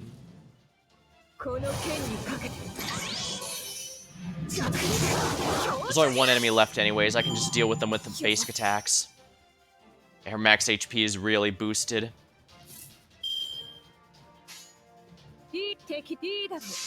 Yeah, this guy should be easy.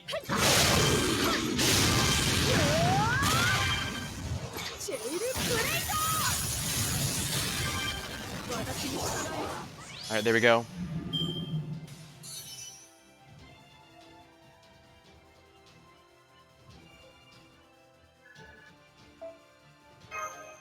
Easy. As I said, Barghest is absolutely built for solo fights like this. Dang. What's going on? Everything looks red. Did some more get poison in my eyes? I can barely see. Might as well be nighttime. There, that was the last of them. Wasn't easy, but the Round Table Army should at least be safe.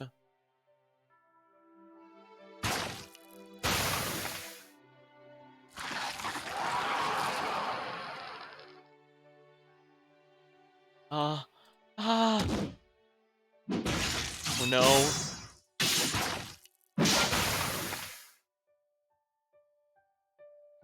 Sorry, I wasn't strong enough.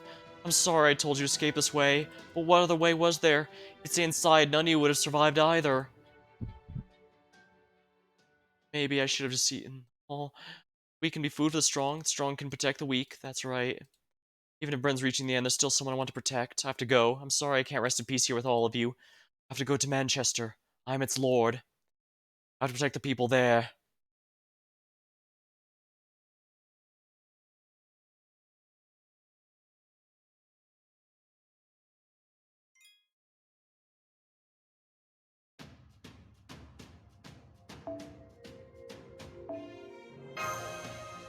This is getting worse before it gets better, that's for sure.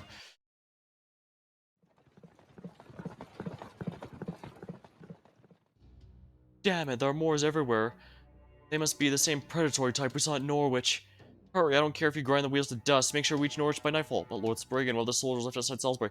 Don't say, believe me, I hate to lose soldiers like that after everything I invest in training in them. But we're helpless against so many. Armed or not, humans can only do so much. We need the Fang clan to handle a threat this large. Not they've been any help, since there's no sign of them ever since they left for Gloucester. Then what's the point of running back to Norwich? Shouldn't we cooperate with the Northern Fairies? Why do you think I'm exercising my last resort? The chance of alliance with the North died with Knockanaria. Damn it, of course it's going to have her assassinated eventually, but there's a time and place for those things. Why did they have to kill Knockanaria instead of waiting until after the damn great calamity? Morgan's history proved beyond a doubt that the fairies need a king to get them in line. What in the world was thinking? No, don't tell me she wasn't thinking at all.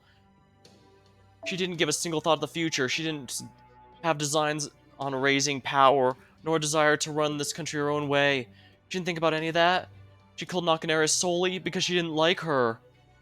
I can't believe it. How in the world did that monster survive for 2,000 years with such an empty head?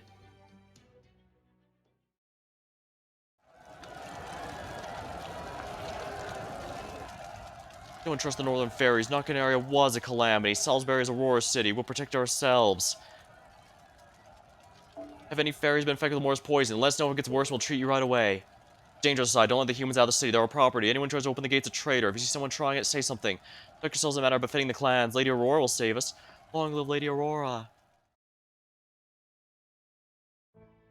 Oh good, I'm so glad to see the night pass without incident.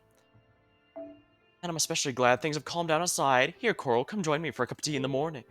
Morning tea. Lady Aurora, I'm afraid I can't agree about the night passing without incident. There are so many fairy corpses on the streets, we're having trouble disposing of them, especially since we can't take them outside with the gates closed. And the Northern Fairies. Oh yes, it's very sad how things turned out for them. Not only is Knockanaria dead, but now everyone knows Edenburg's secret. What happened to the Northern Fairies who were here in Salisbury? They collapsed immediately after Knockanaria's death. We took the ones still breathing to the rearing house and are keeping them under close watch. Since when have we had a rearing house? You ordered it built 16 years ago to raise human children. It's been abandoned for 6 years now, so I took the liberty of repurposing it. Oh yes, that darling little house, I always did like it, and it turned out so wonderfully adorable. But you know, what was his name again? Well, ever since I cast out that gray-haired human boy, I haven't been able to quite bring myself to visit it again. Oh, I thought you'd forgotten all about him. Lady Aurora, may I ask why you cast him out? What do you mean? He grew up after using the spear only once, remember? He couldn't become a child prophecy once he looks grown up, right? He's human after all. Right, of course. Was I wrong to reopen the rearing house? Oh no, Coral, it's a wonderful idea. That building is fully equipped for pest control. It's perfect for the northern fairies. A wave of my finger will send them all to their eternal rest. But never mind them. Has the Child of Prophecy's gang been captured yet? I can't believe they stooped so low as to kill Knockanaria just because they lost the competition. I'll have to make sure the Child of Prophecy is brought to justice for such a terrible crime. War Mage is culpable, but I'm sure the Child of Prophecy must have tricked him into helping her. I'll ask his sentence be lighter. He won't be able to tell me all about the outside world if he's dead. Doesn't that sound lovely? I wonder what the world outside Britain's like. Humans made everything in that world, so many different kinds of humans at that. I'm sure it must be simply overflowing with wonders that would make your eyes pop out of your head. Lady Aurora, I'm afraid now is not the time for that. The number of Moors outside the cities continue to grow, and fairies from nearby villages have been pounding on the gates asking to be let in. Even some fairies here in Salisbury have been showing signs of Moor's disease. We need to increase our shelter capacity immediately. Once we open the gates and let refugees in, we'll need to open the cathedral's doors as well. We can't possibly tend to them all ourselves. So we'll have the request aid from the humans in Gloucester London. Why bother? Just leave the gates closed. Oh, and do have the humans guards dispose of the fairs of Moor's disease, will you? That's the whole reason we've been raising humans in the first place. Lady Aurora, what are you saying? I know humans are lower life forms, they still feel. It seems far too cruel to have them put down their own friends and neighbors. What about the refugees? How are we... Oh, don't worry about them. They're very strong, or they wouldn't have chosen to live in the dingy forests of my lovely city. I'm sure they'll find a way to get through this. We'll just focus on keeping Salisbury safe. Why am I reminded of XCOM all of a sudden? Time will take care of everything, Coral. All we have to do is stay calm and wait. So you're just not going to do anything. You just want us to remain here in the bell tower. We're safe. Now, Coral, don't be difficult. I hate to strip you of those pretty wings. Like I did to Halabromia. You remember him, right? He was always arguing with me with silly logic. You're not like him, right? You're a smart girl who understands my feelings. Exactly why you'll continue working for me rest of your days. Well, guess we have another leadership to topple. Let's add it to the list. That's all we know. We only have the wind tiding to go on, so I don't have more details. But it looks like the coronation was interrupted. The Child of Prophecy killed Lady Knockanaria. Oh, and the mass quantities of Moors have been appearing all over Britain. They also said the Moor's poison has been seeping out of the pit, and that all of Camelot is subsumed in black fog. I see, it seems the great calamity's begun then. This changes nothing for Gloucester, as long as the fairies vow to abide by Gloucester's way of doing things. That is, have fun above all else, regardless of clan affiliation, and offer refuge to anyone who asks. My Fey domain is still alive and well. No Moors will be making their way into Gloucester, although there isn't anything we can do for the fairies within who've spontaneously turned to Moors. We'll just have to have Fang Clan mercenaries dispose of them. On second thought, send them out to rescue fairies stranded in nearby villages. Fang Clan has more resistance to Moor's poison. That's why they were able to kill the Moor's king, after all. So if the only problem is exploitation, the Fang Clan should be able to handle it. What we need to prepare for the calamity afterwards, the fog, whatever it is coming from the pit. Even though Morgan's gone now, the system she created is still rock solid. Camelot has always held the Fang Clan reserved for situations like this. As long as we use them properly, we have nothing to fear of the calamity. Lady Murray and the Fang Clan is... What are you still doing here? I thought I gave you an order. I'm gonna keep studying the pit and finally get the truth of it. There are passages from documents of Morgan hidden away from the origins, Ceranos, the first prophecy. If I can decipher them, I'll know what the Great Calamity truly is, whatever's trying to destroy Britain. I swear to reveal it, or I'm not head of the Wing Clan and Lord of Gloucester. Yes, Lady Murrian. It's no wonder you're the wisest, fairest ruler. We Gloucesterians are proud to have you as a ruler. Don't worry, we'll take care of the city. Murrian's hoping for the very people she just killed by her own hand. No, there's no time to take a breather. There's not a moment to spare. I need to find the answer before Coin Sky gets back, or I won't be able to call her. I knew it. Call myself her friend. I knew it. Coin told me about these things called gods, and it looks like there was once one in Britain too. Chernos, gods of beasts and islands who part of the seas. That must be the god at the bottom of the pit. The real question is, why did this god disappear? And what did the 6 clans wish for? But most of it all, what made the world go a different route than proper human history in the first place? I'm so close to the answer now. I can almost taste it. 14,000 years ago, an invader fell from a planet with a shooting star. And then, the fairies... No, that can't be right, but it's the only explanation. Then we brought this on ourselves. No, a fairy's sins are their own. You can't punish children for their parents' sins. Besides, if there really is truth in the pit existing, it makes sense. It isn't a god trying to destroy us, but the Isle of Britain itself.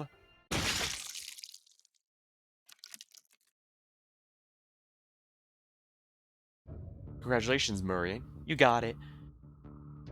And thank you for getting rid of the Fang Clan, by the way. It made it so much easier for the calamity spread unchecked.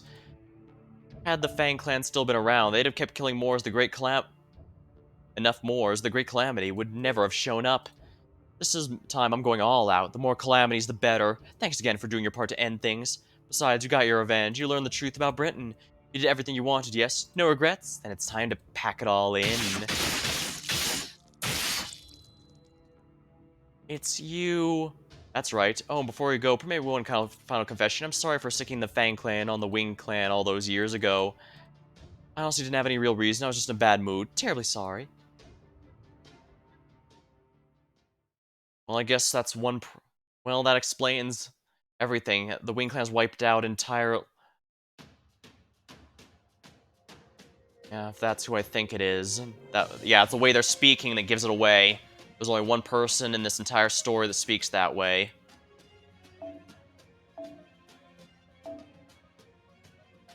It's a spoiler I was completely unable to avoid, but luckily the story makes it very clear. So it's not as bad as I was worried it might be. It's been a day and a half since I started galloping across the coastline. We should be at the western shore soon. Incidentally, I've started to lose all feeling in my forelegs. My hind legs too, for that matter. Perfectly blunt, I'm afraid any more running could endanger my life. My life as a Fey racehorse, that is. You run yourself ragged just for us? Not at all. Even putting my leg aside, the wagon wheels are 20 seconds of falling off. Are you all ready to run the ocean as soon as you're out of the carriage? This whole mess of moors over there on the shore. I never did figure out exactly proper humming history was all about. I suspect it means you're all brave warriors, truly destined to see Britain. It's been an honor to accompany you on your journey. This is as far as I go. Take care, everyone.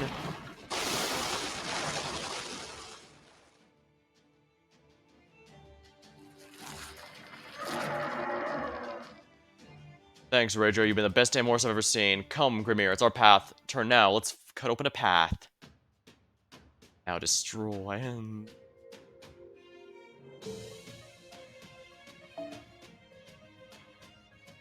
I'm allowed my own Castoria, so you know, why not?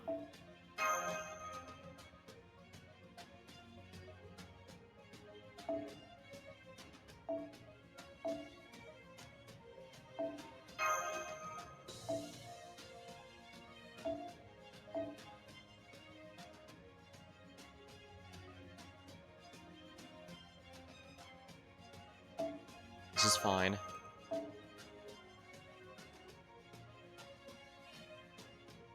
I don't think I really need a Moon Cancer, but it could help to bring Koyan.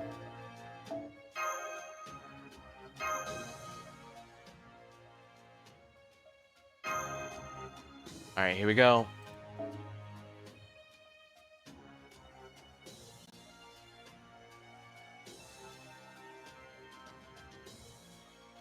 Sheesh, groups of 5 enemies now. At least this means there should be decent refund. Ah. Yeah, I know what this positioning means. There can eventually be up to 6 enemies on screen at once.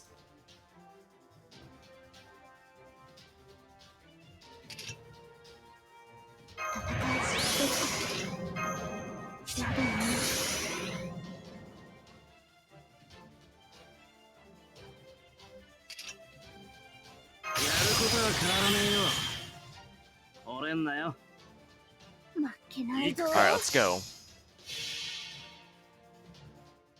そこに至るはあまたの研鑽気づきに気づいた刀塚八重垣作るは千手の刃知ったら成仏していきなここで Wait, they're still alive? That is mildly frustrating.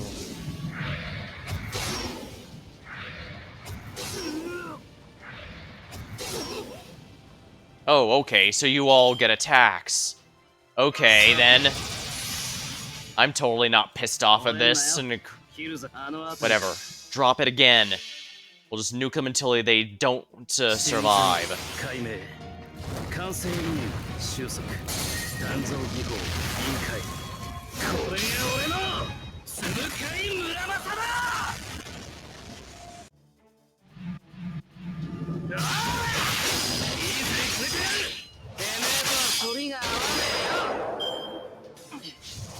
Eerie gaze. How could I forget to do this? I'm not sure if these things qualify as a threat to humanity, but they're a threat to something.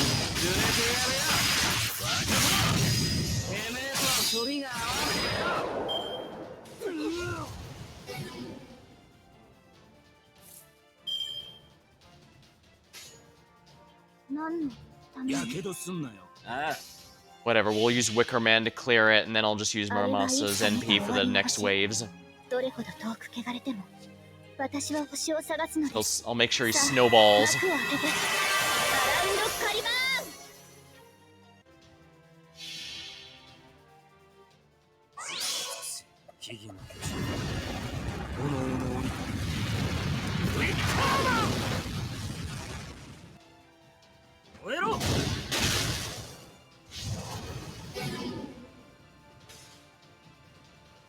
Okay, you dick, you'll want to survive. There, finally. Wave 2 now. I can handle Muramasa's from here.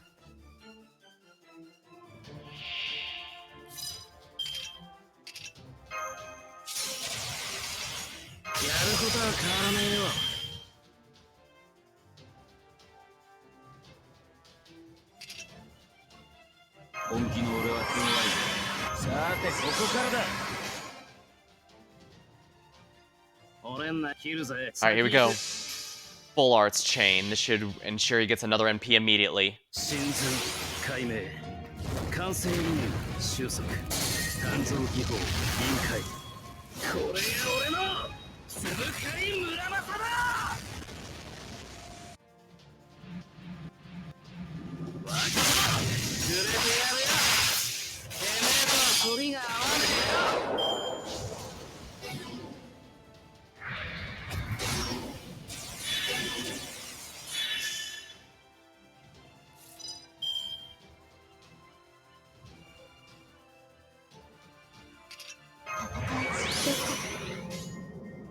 Alright, here we go.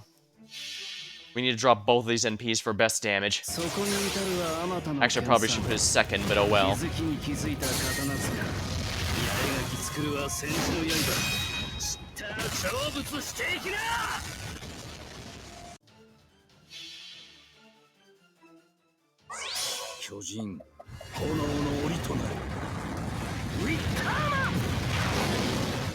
Only one survived, good.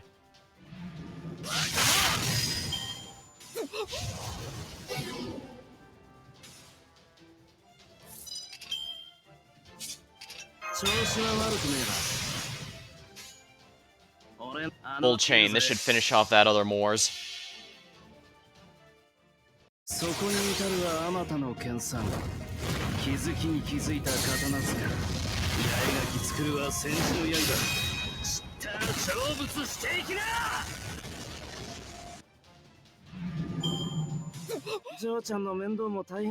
There we go. Cleaned up.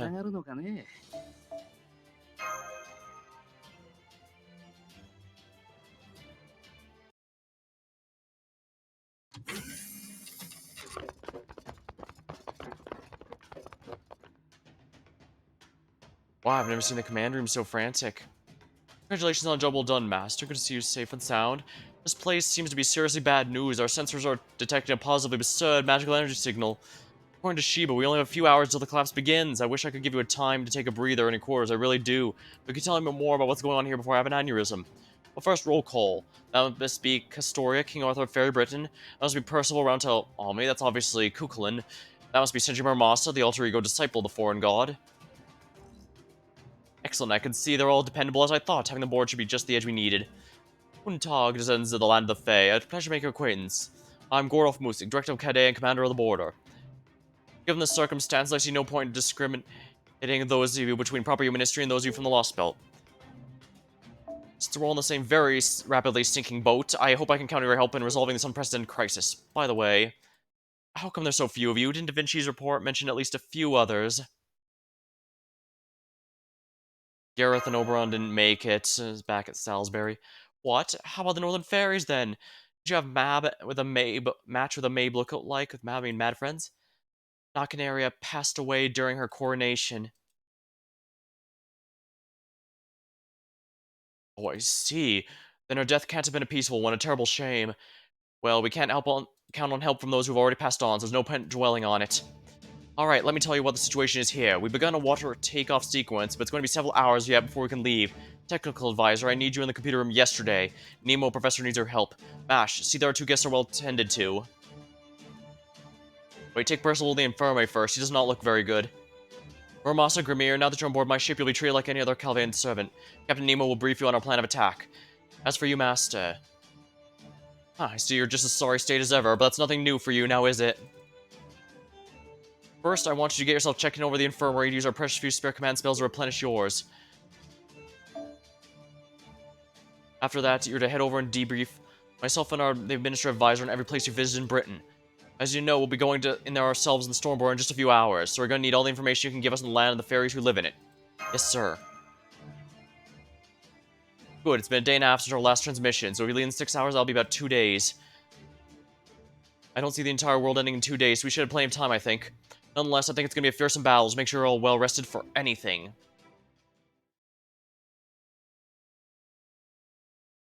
2 hours in the emergency meeting. Let me grab a sip of my drink before I continue.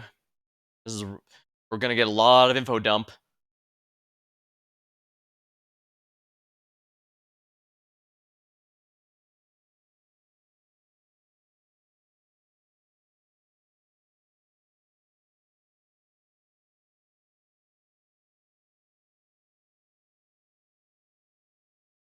Here we go.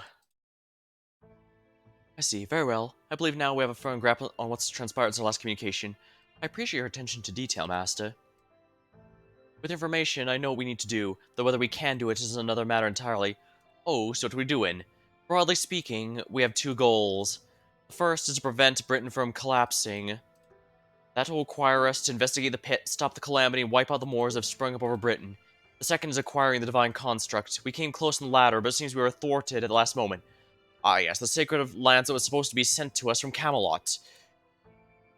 I don't blame the Round Table Army for this, but I just can't but wonder if they couldn't finish it a day sooner, damn it. About that, Grimir, could I see you here for a moment? Oh, what's up? Got a question for me? I do, yes. It pertains to the divine construct. We thought we could achieve the goal by seizing one of Camelot's sacred lances. But according to Master, you seem put off when the topic came up before. May I ask why that is?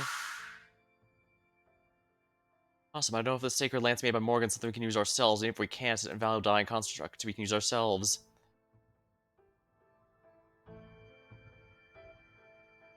Now you got a mind like a real steel trap, don't ya, Master? Yeah, that's right, you guys are barking up the wrong tree. Taking one of Camelot's sacred lances doesn't mean you'll automatically be able to fit on the ship. Divine constructs are closely tied to their wielder. You might be able to create one, but having the right to actually use it is not the same thing. Until you guys get back what you Chaldea know, what all proper human history lost and the world is wiped clean, you'll never be granted a divine construct of your own. So we lost something with a bleached earth phenomenon. Can't be. But no, that's the only logical explanation, so that's why we had to come to this Lostbelt. And Miss Scion sent here because she knew us here because she knew about it. Alert, alert, there's been a change in Sound Britain's gravity. It's as strong as the foreign god's pseudo-black holes. Something really gross is emerging. I don't even want to look at it. I think that's bad. I'm seeing fire spreading all over Britain. Looks like a star in the northwestern part of the Isle. A whole tsunami of fiery wind is blowing across all of Britain from Manchester. Change the pit's gravity. Keep it together. Gather as much detailed information as you can. I also want to see this phenomenon myself. Point the ultra-range lens we used at Atlantis at the central Britain. I'm trying, but we can't see a thing out there. It's as dark as the bottom of the ocean. We're still positive about what's going on. Looks like we'll have to see what's going on for ourselves. Any word from the professor? How much longer until the navigational program's done? Shit's already done. Just needs 3 more minutes before it's deployed. It's good to have Da Vinci back. That's 3 hours sooner than I expected. Bordolph, Sherlock, the ship is ready for battle. Master, would you bring Mash and Castoria here? We don't have a single second to spare. Hate to do this, but looks like we won't have any time to test drive before we head out.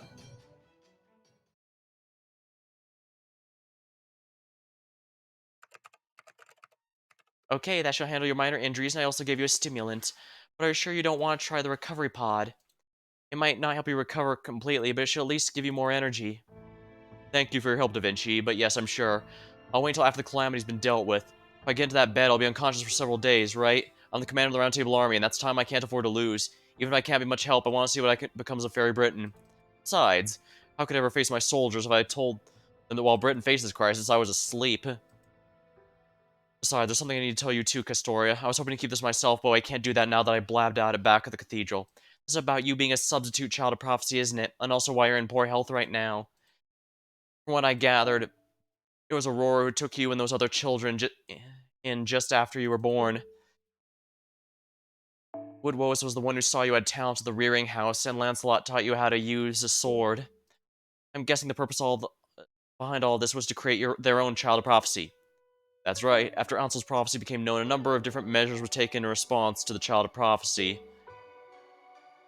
The Queen's army captured all fairies who'd just been born. Some villages hid next-generation fairies who met the description. Some villages raised them in secret. Lord of Salisbury's idea was this: if we don't know who will appear, we'll prepare our own in the meantime. So that's why I had all those other human children taken in and raised to be warriors. You were meant to serve as the child of prophecy in case the real one didn't appear 16 years ago. True, that may have been one of their reasons. So what happened afterwards? Lord Woodward was determined I had the most potential out of all the potential candidates. What's more, Salisbury possessed one of the weapons Ace the Savior used to save Britain in the Fey era, that is, the Spear of Selection. However, Ace could place a seal on the spear that prevented any sinner from using it. In practice, it meant only humans could even touch the spear, let alone wield it. So that's why they used human children. Even though they're not as strong as fairies, they could still use the Spear of Selection. And that's what the bar that had to be met to call oneself a child of prophecy. That's right, when I was 10 years old to succeed at drawing the Spear of Selection's power, I think it chose me. It wanted to use me to use it to kill wicked fairies. For sure, I heard a voice saying something like that in my head. That was also when the Mirror Clan disappeared from Britain. The day the Spear Selection chose me was also the day she went to Lake's district on our Lord's orders. Hang on, that doesn't make sense.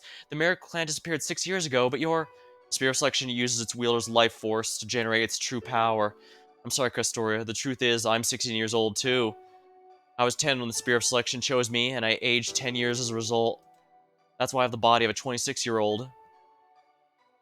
But Britain's humans only live 30 years on average. That's why you didn't age anymore the second time you use it. You couldn't age more. Does that mean the only reason you're still alive now is... Yes.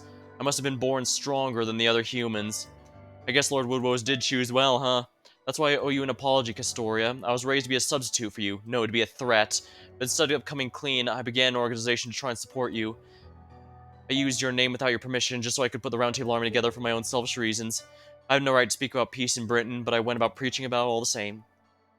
That's not true at all. You didn't do this for yourself. You never did. Even now, you're forcing yourself into action just to save Millisune. Attention, Storm Border. The ship is now battle ready. We've detected a powerful gravitation fluctuation in central Britain. Holmes believe this is the start of Britain's collapse. In 30 minutes, we will transition to flight mode and attempt to enter Britain's airspace. All hands to the bridge. All hands to the bridge. I repeat, the ship is now... Looks like that's all we got time for now. I'm heading to the computer room. What about you two? I'll go to the bridge too. I may be an imposter, but I still call myself a Knight of the Round Table. If nothing else, I want to honor my companions who lost their lives in the battlefield by seeing for myself what becomes of Britain. My own wish may be nothing to speak about, but I can at least honor theirs. Future where humans and fairies can coexist.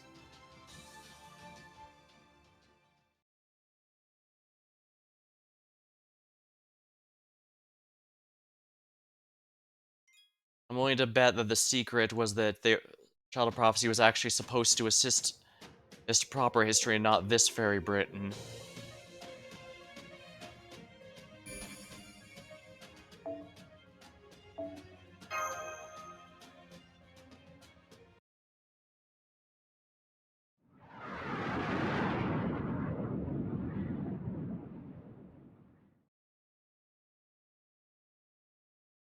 Storm Border is pretty fast.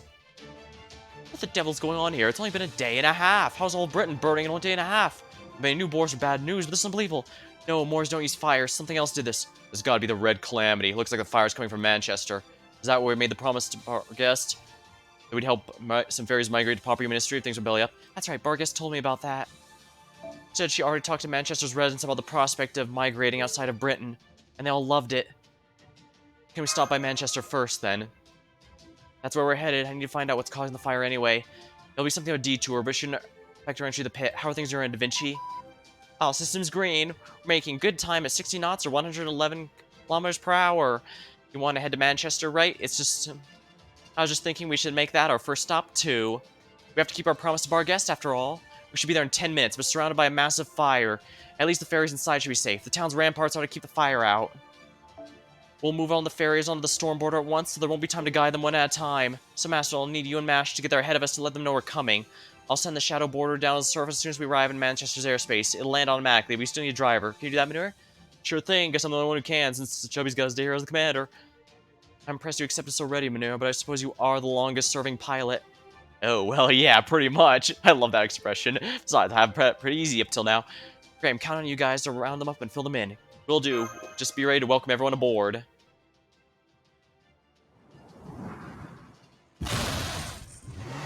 I'd say even if we only save Barghest, that's enough for me, but I know Barghest will never go without others. She's one of those leaders who is all the minions first. The people first. I feel like a paratrooper. Da Vinci thought up an autopilot mode for everything. Scanning for hostiles. No more. Its outside temperature is 1,000 degrees Celsius. That's like running around the forest fire. Make sure your mystic code's good and secure, Master. Alright, let's full speed airspace. I open the hatch. We're heading out. Huh? No, the hatch is locked. I'm sorry, you can't go out there now. What the hell's going on here? You guys said Manchester was this quaint, idyllic town, so what the hell am I looking at? What are you talking at? Mash, look at the monitor.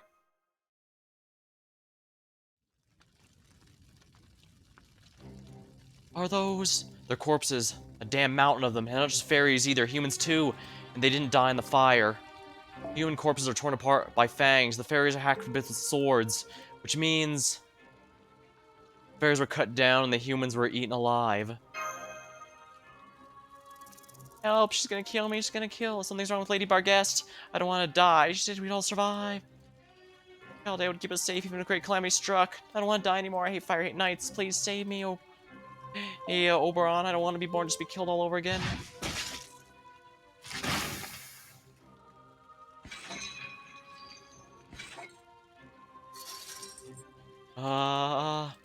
Barghest?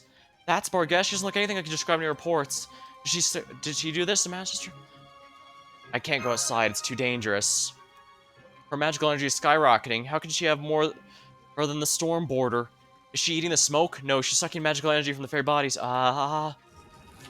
She must have succumbed to despair and become a monster.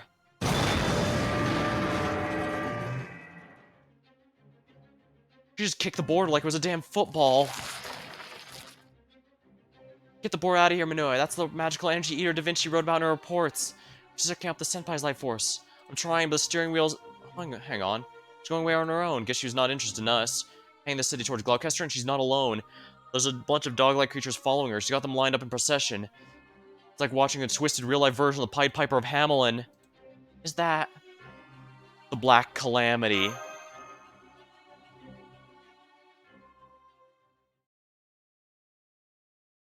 Oh no, Barghest herself was the Black Calamity.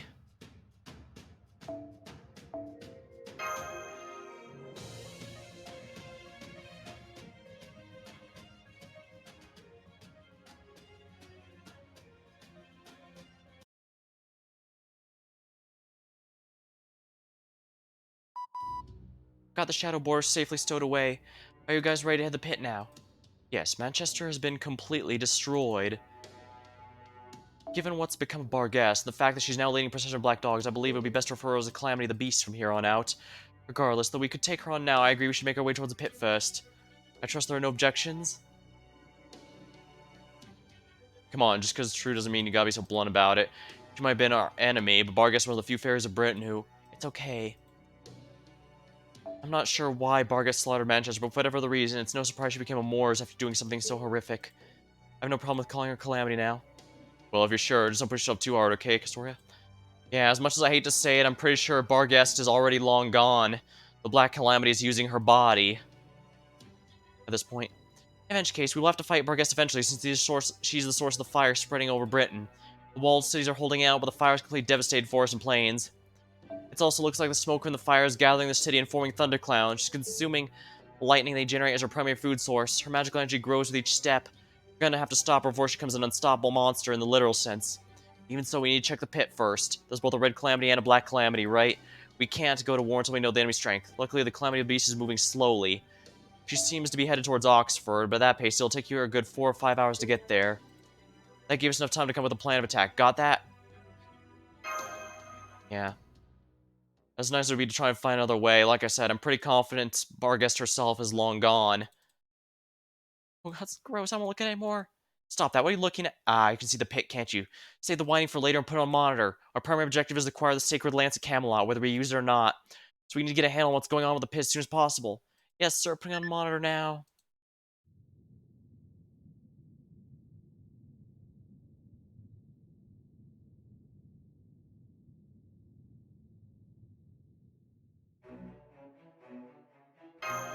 What is that? Black mist seeping from the pit is actually a severe multi-layered curse contamination. But if you don't touch it, it'll make you go insane and rot your whole body. Although, this is amazing. Inside the pits, almost looks like a whole other dimension. Every signal I fire disappears. It's basically a cursed bottomless pit. No, never mind the pit. That's the real problem. What are you doing, data collection? Get to work. I'm trying, but I can't. I can't get a read on its magical energy or its spirit origin. I'm not even getting any real numbers for its master volume. Even when I compare it against the pit itself, it's just part of what we're seeing here is covering up to 2 kilometers long. Whatever it is, it's impossibly big. There's no other creature like this, not even the deepest ocean trenches. Grimir, is that the same god that was present during Britain's genesis? Oh yeah, that's Cyrnos, beast god. In Celtic mythology, it's the king of beasts, the one who knows hell itself. Here, it's being responsible for Britain's creation. That thing's why the old god of wisdom chose me to come here as his vessel. That said, he didn't mention how much has changed. If this is a day of a joke, I ain't laughing. That thing's way too big for anyone, human or fairy, to do something about.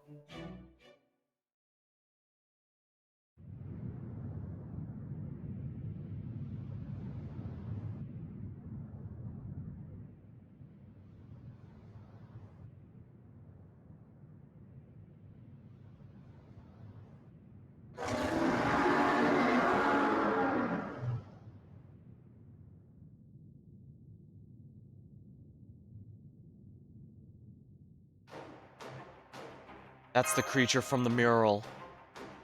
Is this really happening? Please tell me it's just a bad dream. Zeus, I can understand. He was a machine, at least. Ivan the Terrible might have been a massive mammoth, but he made sense with a frigid tundra. But that's a living creature. There's no way any living creature could be that huge, and it's just standing there. He's right in front of Camelot. We can't possibly go and collect Ringo Miniad now, can we? What do you think, Administrative Advisor? Is there a chance we can get past this thing? I hate to say this, Gordolf, but I simply do not know. We simply know far too little about the creature to say anything at this point. I could say even without viewing it through the monitor is enough to give me palpitations.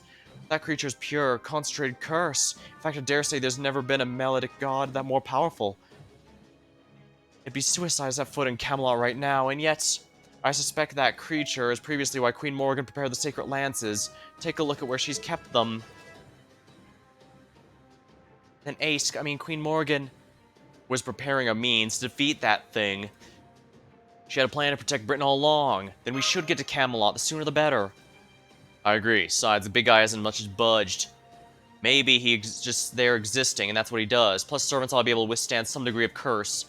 So I say we do what the master says, head down to Camelot's throne room before... We can't, it's too late, it's all too late.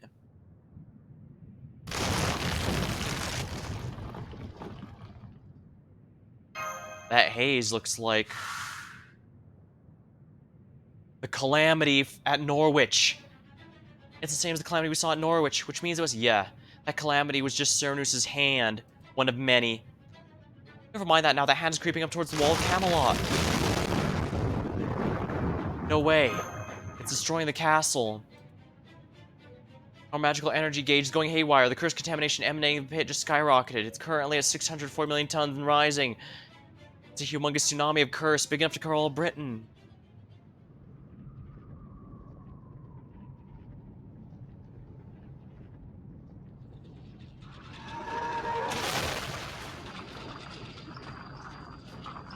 Wow, she wasn't kidding when she said it was only one of many.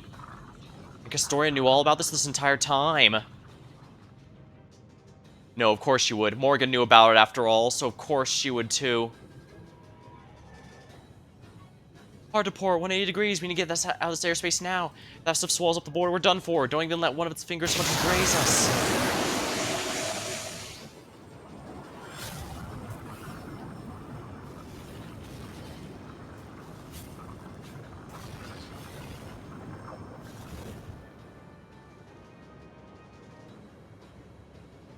There's no use in getting all we got. We're not getting any more altitude. Cernus must have 100, 200. Can't count how many hands it's got. They're everywhere. Look, we can't avoid them all. Let alone get away from them. Damn it, Da Vinci. What about the storm border? It won't work. Even if we could get everyone on the border in time, there's nowhere to run with the ground covered in curses. There's no way out of this. This might be it. Contact in 675. Goodbye, everyone. It's been swell knowing you.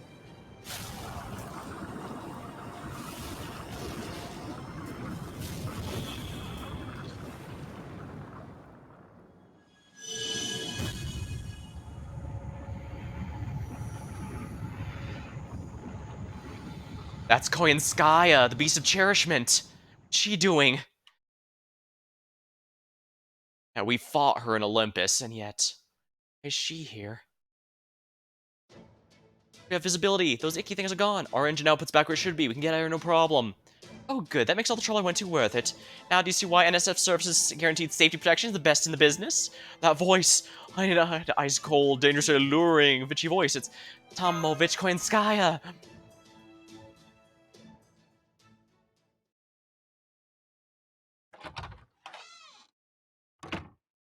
Lady Murray, did you leave the lights off again? Ugh, you're gonna ruin your eyes like this. I just got back from coronation. I'm sure you already heard it turned out, but... stains. Murrian! Oh, Koyanskaya, welcome back. Glad you're here. I still hadn't said a proper goodbye.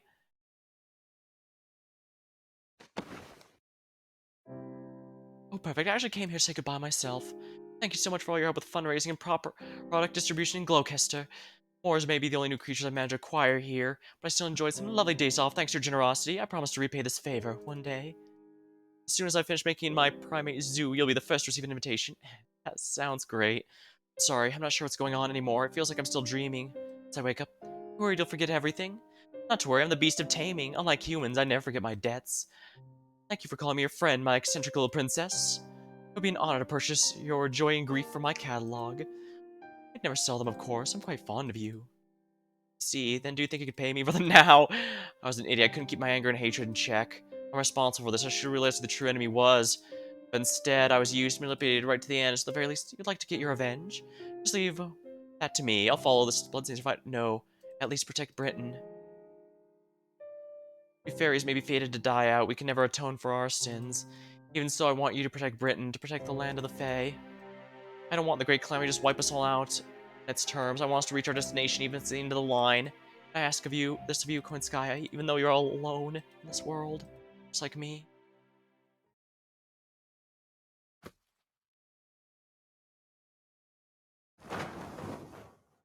Protect Britain, the true sense of the word. Alright, I'll do it. If you're looking for me to protect rather than destroy, it's obvious what needs to be protecting. Rest assured, NFF Services has the situation well in hand.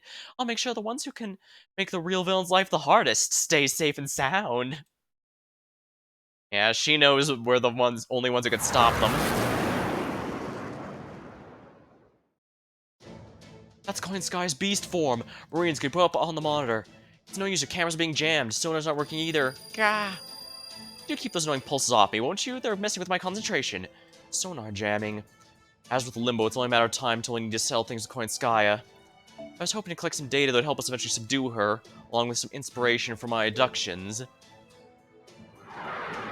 Well, are you going to escape or not? This emergency evacuation service expires soon. If you need my services again, it's going to cost you dearly.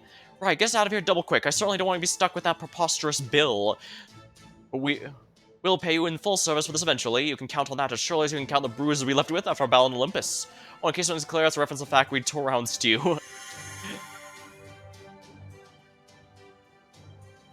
Crap, we just lost some power of the engines. Canada Jubs, you're messing with our motivation. No, it's not that. Pressure's building up on the ground. It looks like even Koyanskaya can only hide off so long. Minoa, get us out of here. Whatever you have to do, do it. I don't care if you have to ruin one of the Triton engines. Make it happen. Aye, sir, I'll apologize to the engineer later.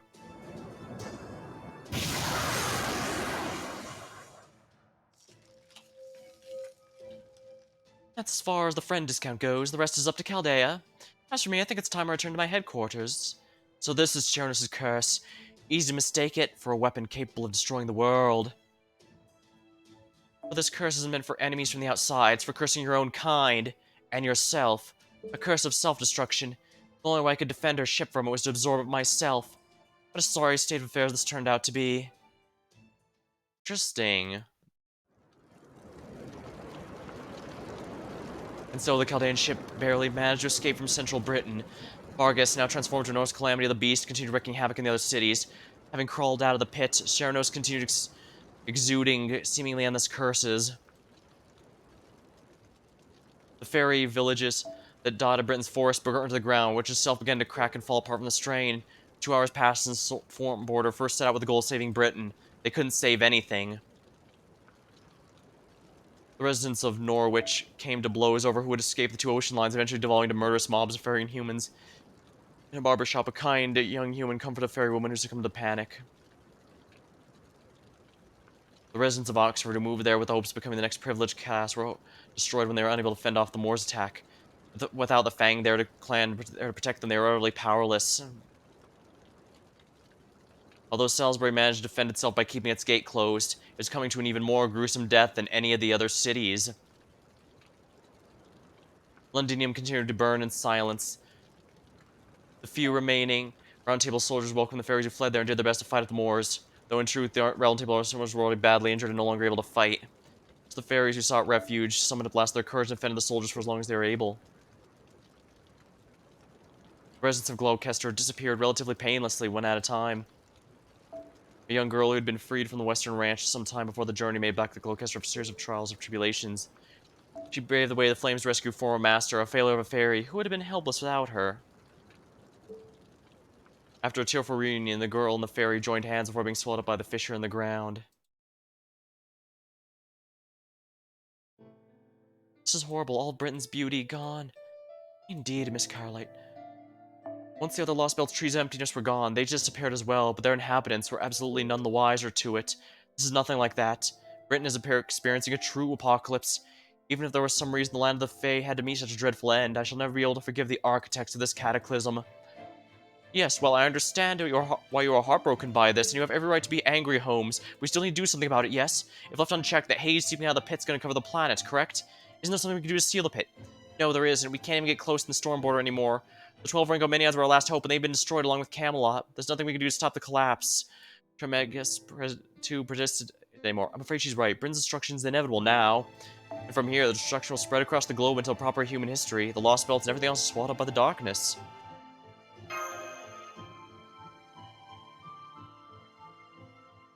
You know, there's still hope. I'd hold out for at least another hour for giving up. Sure, the fairy sin's been accumulating for 14,000 years. Sure, we're now faced with both calamities, the prophecies predicted, and the corpse of a god that just popped out of the pit. Wait, corpse? You mean that thing is undead right now? Or maybe it's not dead, it's just being animated. There's nothing proper human history can do about any of that, but all this stuff is also a cosmic fantasy only made possible by the situation. The British Lost Belt became its own proper human history by turning virtual to becoming a singularity. That is distortion history.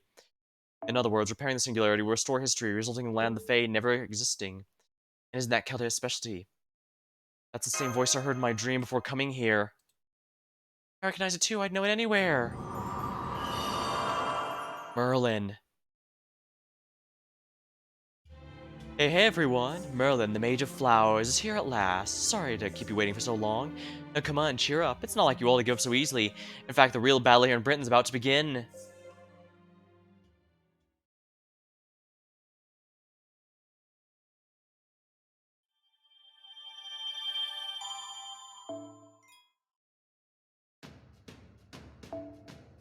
Time of creation.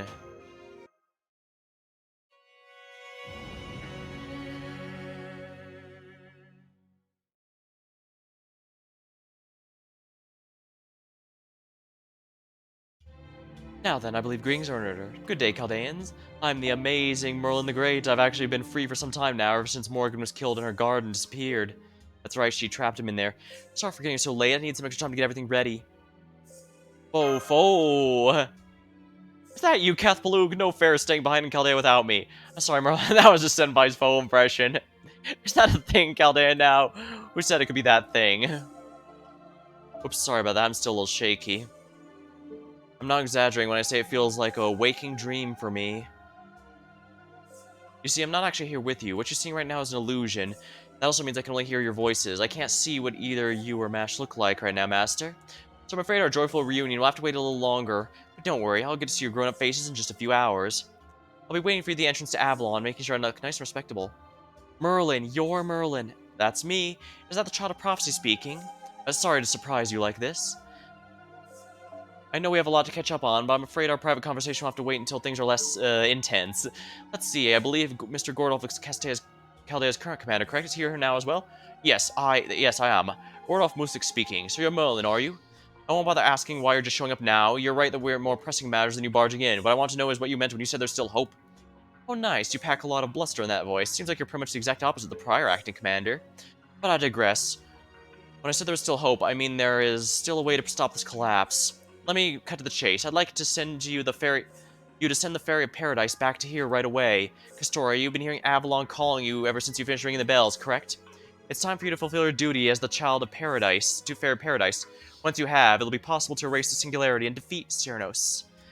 So there's a way to fix this simulation paradise? This hopeless situation paradise? Oh, but I'm not qualified to. Qualifications, none of that matters. Cyrnos' curse will weaken once the Fair Paradise who rings the bell of pilgrimage returns to paradise. Won't get rid of it entirely, but it'll stop him from getting stronger. The god of wisdom who pawned this power off me confirmed as much. He might be from a different mythology, but he knows what he's talking about here. Isn't that right, Burgess? My job is to get Castoria to paradise by hook or by crook. As long as she's rung the bell of pilgrimage, it doesn't even matter if she's alive. Right, of course. I should have known that's how far this would go. Why aren't you upset at him? So I've actually kind of known about it all along. I could see why... Yeah. I could see that's why Grimir was here the whole time, too.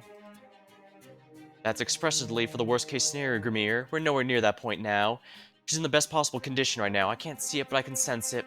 I've no doubt the Fairy Paradise, the Avalon Lefay, will fulfill the duty of her own volition, even if someone convinces her this is ridiculous and we should all give up and enjoy the time we have left. Besides, you'll have no choice but to come to Avalon. There's a spirit cavern that leads to the planet's inner sea from the corpse of Albia and the border dragon that sank at the dark bog. Now that Britain's begun to collapse, that path should be open again. All you need to do is go splunking for 1 hour. That said, we're still talking about the largest holy ground in the Magecraft world. It won't let just anyone in. It should open for Master as a representative of humanity. Mash is the Knight of the Round Table. Fairy Paradise, and I guess there's room for a Attendant Maramas as well. Those two will have to wait till I get back.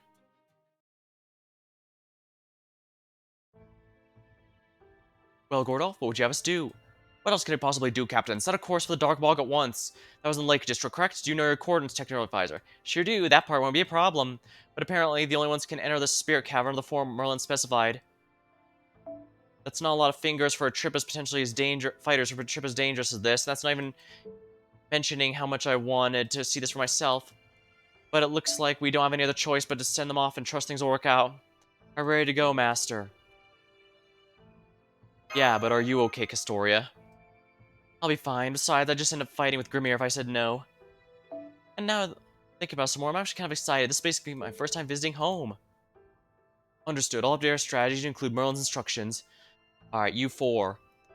Or we'll make your way to the Spirit Cavern and head for the planet's inner sea, the Paradise of Avalon. The storm border will remain on the station above the Lake District. Captain Nemo and Da Vinci will focus on piloting the border. If anything should try and attack us, Grimir and I will fend it off. Wait, please. This is new and unfamiliar to me, so I doubt it'll be much help. Britain's my home. It's only right I should take part in any battles I may face. Absolutely not. If anything, you should be resting right now. You're no shape to be fighting anymore, right? Your only job now is to get the treatment you need and recuperate till you're back to your old self. That's an order from the Child of Prophecy. Got it? Even think about defying me on this, I'll abandon my duty. Is that clear? Yeah, Child of Prophecy, I'll follow your orders. I have to say, though, I never thought I'd see the day you got seriously mad at me. You've always been one to keep your feelings in check and not make a fuss. True, she's great at pretending to be a model student. You think? I thought I've always been pretty open and forthcoming about my feelings. Sure, whenever you're turning your brain off and doing something stupid. The rest of the time, you're pretending to be big ol' nervous Nelly. What do you mean? I've never done anything stupid. What's nervous Nelly, anyway?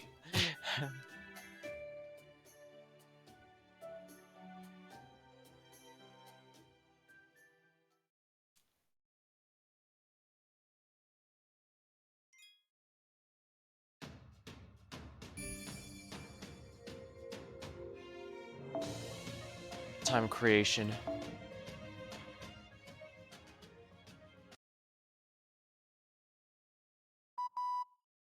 Like we discussed earlier, we'll be standing by in the Lake District in the Lake airspace. We expect the operation to take about 3 hours. That's all. That's all the time the ship, no, Britain itself has left. We have no way of knowing what will happen in the spirit cavern, so please try to be as careful as you possibly can, Master. Got it. Entering the cavern inside Albion now.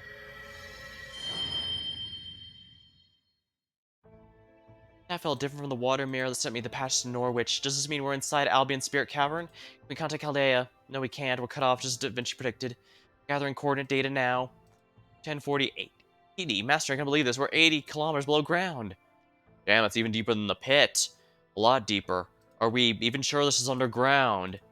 It's completely pitch dark and doesn't feel like I'm standing on anything. Not wrong, this world is a whole other layer, another dimension, to put it simply.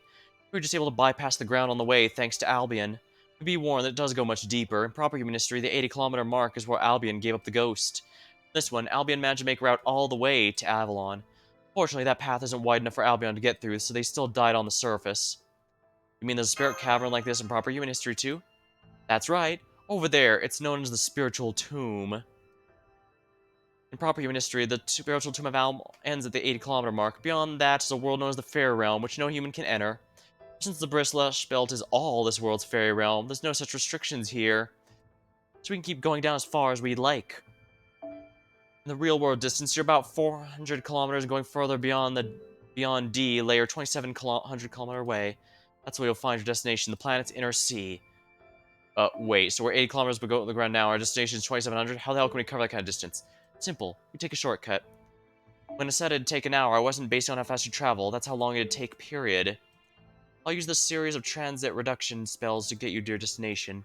Anyway, this must be pretty dull. How about we turn on the lights? There was a light switch this entire time and you never felt like pressing it. Oh, the mural. It's a cave now.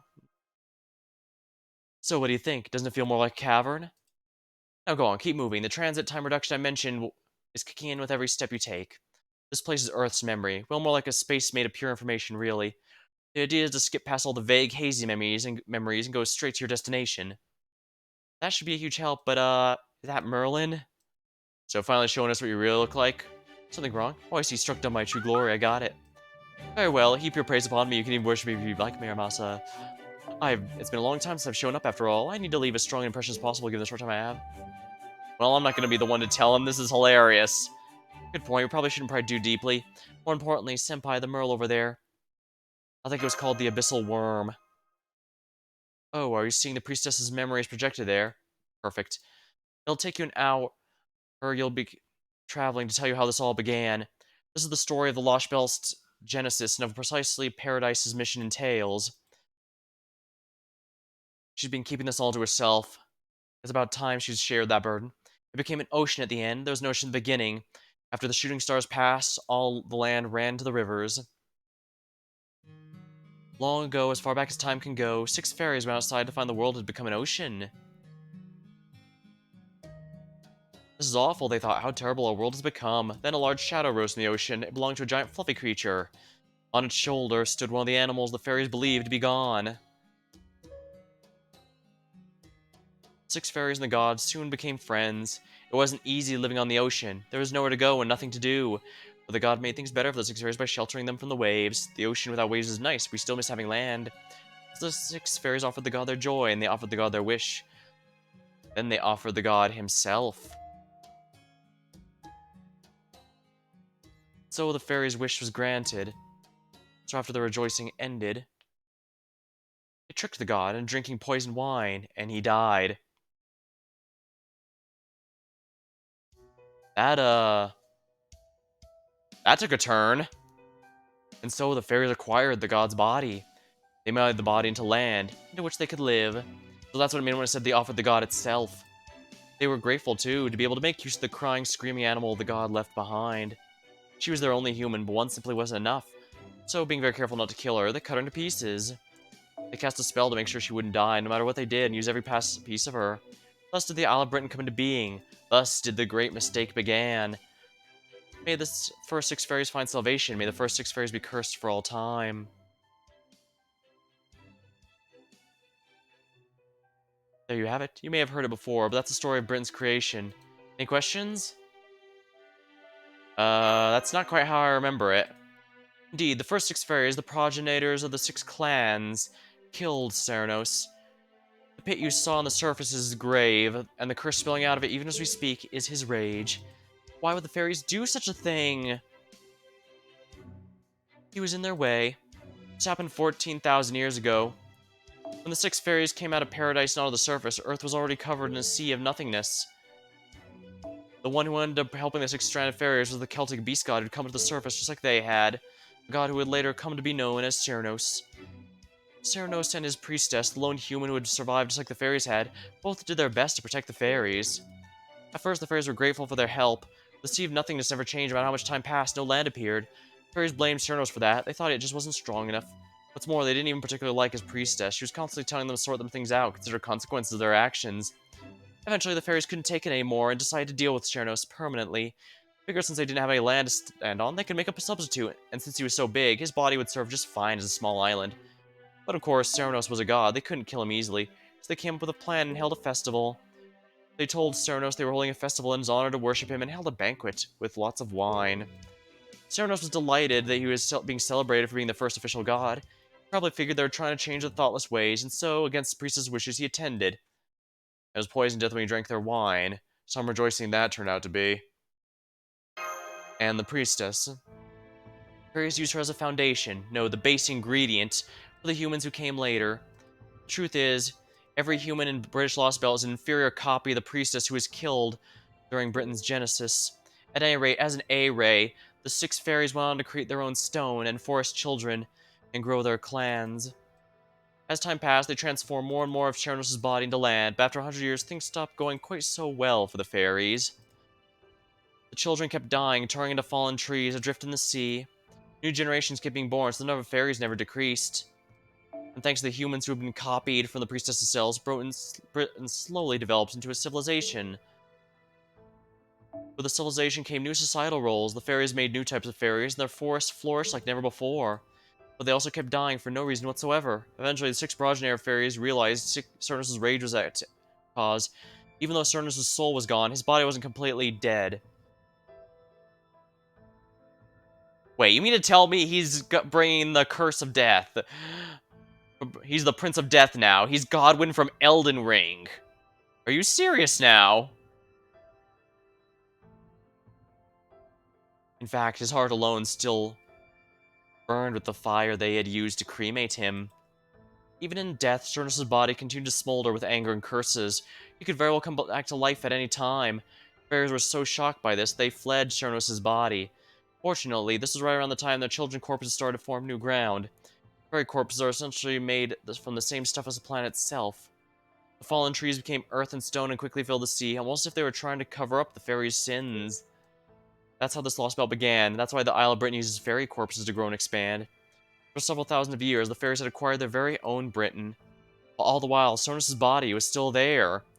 A divine grave that would let no ocean-filling fallen tree near it. An indelible reminder of the fairies' sin, a reminder that rejected their corpses. Eventually, the fallen trees blocked off the ocean's water for good, and Cernunnos' body was left behind at the bottom of the sea.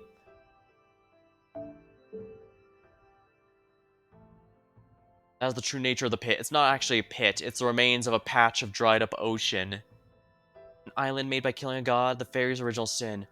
So it wasn't just Cernunnos who killed, but the priestess who served him as they killed, but the priestess that served him as well. No, she wasn't just killed, she was desecrated and used as a tool for all these 14,000 years. No wonder Cernunnos was so pissed. I doubt even killing every fairy in Britain would have been enough to satisfy him. Although, why'd he come to the surface anyway? Isn't it kind of narrow-minded to curse the whole damn world because he got killed, especially after you went out of your way to get involved with fairies? That's probably because Cernunnos is an envoy of paradise, sent to reprimand the fairies. That was the whole reason he came here, to punish them. I don't think his heart was in it, though. Like the mural shows, Cernunnos was a very kind god by nature, but the fairies might have found him terrifying simply because he existed. So does that mean the whole world became a sea of nothingness? That's right. That's the point where this Lost Belt diverged from proper human history, and its greatest mistake. So I was right. The Titan Safar won the ultimate battle in this timeline somehow. Greatest turning point for all of humanity. Maybe you heard something about Planetary Envoy that almost destroyed Earth's past civilization back in Olympus. Yeah. I doubt too many were around when I did it, but I did play Fate Extella on this channel, in fact, and we did in fact see the truth behind. Yes, we did. It was the civilization destroying giant named Safar who fell from the shooting star, and we got to face them again in Extella. I believe that was also where Lost Belts and timelines were discussed. So, yeah, that's actually been established a while. Fate Grand Order did not invent it. I guess it's easy to forget, but Fate Grand Order is genuinely a crossover of all other Fate properties. So they make sure to reference other game stuff whenever it's relevant, or whenever one from from a series appears. Safar wiped out countless pantheons and almost destroyed the civilization on Earth. In the end, the humans managed to defeat it, not the gods. They did so using divine constructs, weapons made of the planet's inner sea, meant to combat planetary threats. I also heard the sacred sword Excalibur was such weapon, and that it was created in Britain. Oh. Oh. Oh. That's right, I just realized that nobody here has ever mentioned it. The very idea of a sacred sword just doesn't exist in this Britain. Yeah, we have a selection of spears, stabs, but no swords. So that must mean... Well, they did have Alondite and Galatine. Those have to be fake. They're probably just borrowing their names to the round tables of proper human history. Besides, Barghest Galatine was our horn, and Malsunis Arendite was just crystallized magical energy. So yeah, it's pretty clear no sacred sword has ever been made in Britain. That's right. I'm sure I don't have to tell you what happened as a result. In this what-if world, humanity never had the means to defeat Safar. That's why they were wiped out. Safar destroyed all the planet's landmasses and took them for itself, leaving only a sea of nothingness with a few aquatic life forms. So why was the Sacred Sword never made? The reason is both exceedingly simple and yet also unsurprising. The creators slacked off. Okay, so you're telling me this Lostbelt came into existence because of procrastination. Alright, so we have one Lost Belt where the weather's become so powerful, people had to turn to furry to survive. A Lost Belt where the Scotty absorbed the power of all the other... Where Scotty's the last remaining god and rules it directly. We have the Lost Belt 3 where the first emperor of China became a god, emperor, and ruled the world. We have the Indian Lost Belt and Olympus Lost Belts, where where a deity simply ate all the others in their pantheon to become all powerful, well, to separate their timelines. And here, this timeline is separated because of procrastination. Huh. The A-Ray, that is the 6 fairies who are supposed to forage it in the planet's sea, decided it'd be okay to take the day off just once and went off to have fun. It was only once they noticed something went wrong with the world and went up the surface they realized the consequence of their choices. Yeah, kinda hard to come back from, oops, we accidentally let the world end, huh? But they figured there was no changing the past, refused to accept the world destruction was their fault. So Cyrnos, the god who'd taken shelter in paradise to keep the priestess safe, sent to reprimand them, sent to make them atone for their sins. Then the fairies killed Cyrnos and his priestess, the last surviving human. At that point, they can no longer return to the planet's inner sea. Only those free of sin may pass, meaning only fairies without sin can go to paradise. It's the same for all Britain's fairies, they're all descended from the original 6. None of them can enter the planet's inner sea, and so they continue to suffer on that island's sin to atone. I see, so here, the original sin was done by fairies and not by humans too. Or possibly humans already had their original sin, but since they're all dead, they already atoned. Huh. So a single lapse in judgment ended the world. That's right. It all started with the sacred sword Excalibur never being made. Eventually, the fairies chosen from the planet's inner sea were sent to the surface to correct this mistake. The first one was Vivienne. The second one was you, Castor. Your mission was to have the 6 clans admit to their mistake and inherit the mystic needed to create the sacred sword. So that's the truth behind the Child of Prophecy. This also suggests that Morgan's true name was Vivienne.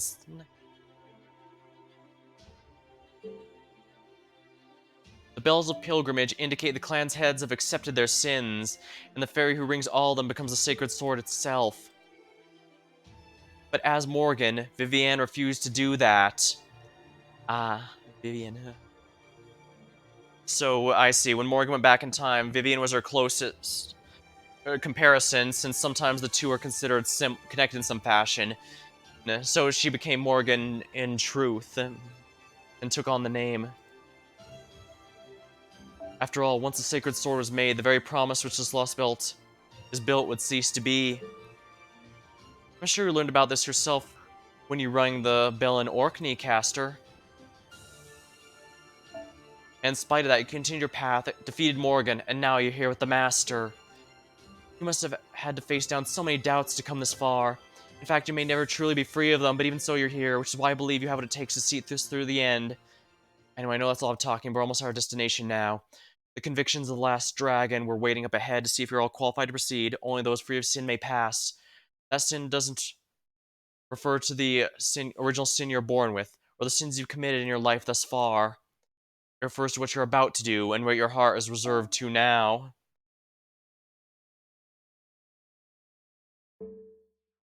It's your reason for living, your principle for existence and prosperity. The way to the land of hope will only open for those who demonstrate true strength in these regrets.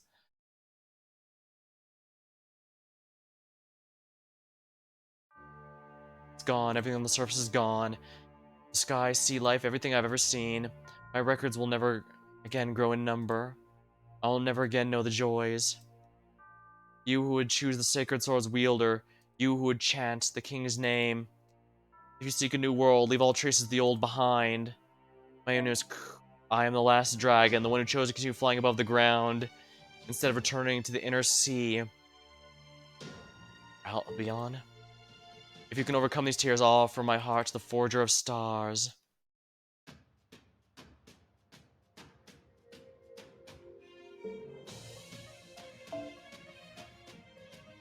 This is a boss fight. I'm pretty confident I know precisely who this is.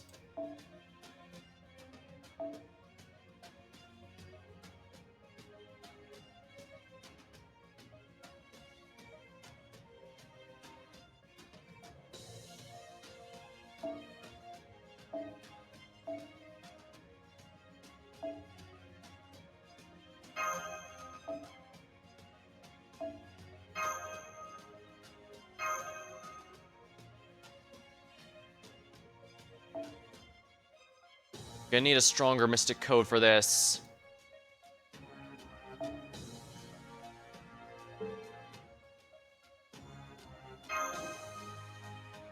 think that I probably should use Tammo no Mai for her healing.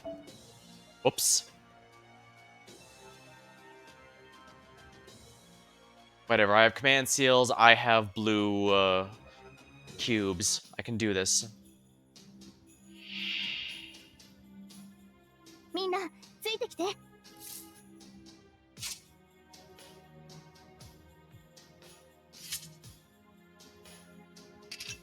今のうちに準備を。白兵戦行きます。戦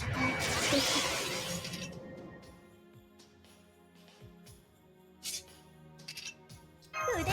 た。腕がきなこの匂い、火薬の匂い。あ、さて何の園だ。やった。エドックはサツキの恋の吹き流し。フリフリクローン青い同然よしよーの Excellent.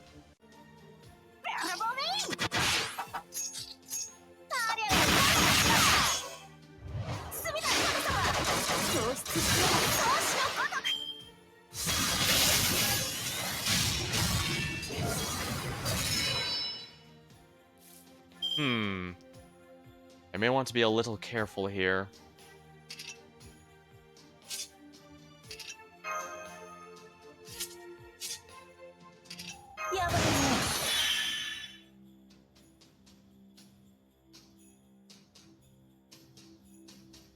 I'm not liking that full Koyanskaya kit, but I don't really have much choice anymore at this point.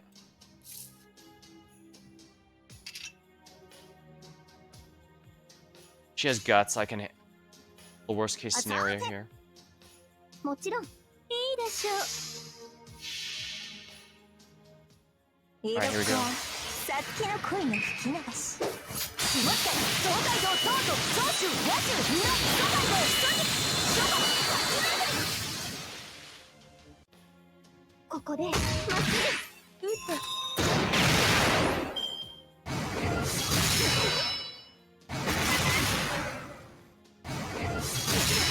Ow. 好き放題扱ってあげましょう。はち切れそうでしょ。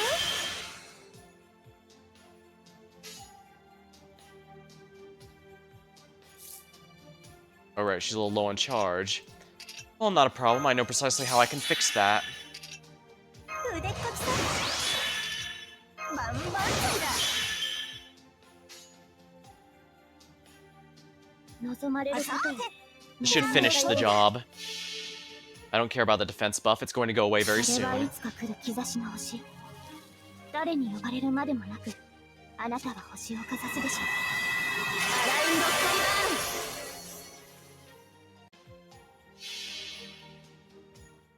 エドックはさつきの恋の吹き流し。フリフリクワンワン青い同年義経オロはみ出し。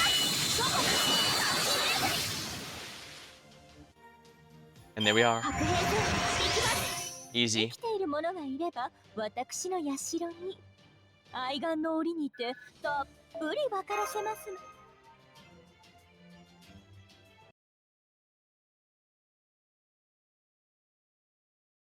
Ah, I can hear the bells tolling. My heart may have stopped, but yours still beats strong. Welcome home, Avalon LaFay. May the sound of hope echo into the future.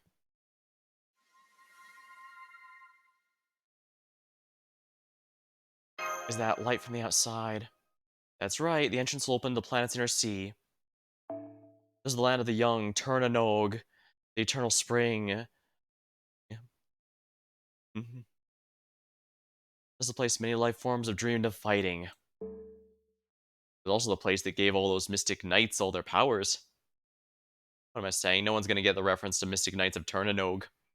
Back during the height of the Power Rangers era in the late 90s, they decided to make a Western tokusatsu in a similar vein, and that's what they ended up going with. The story was, sorry,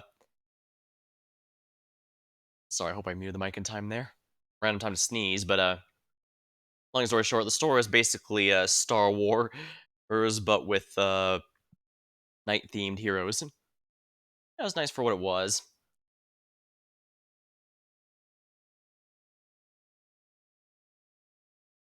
Welcome to Avalon, an Avalon whose time has come.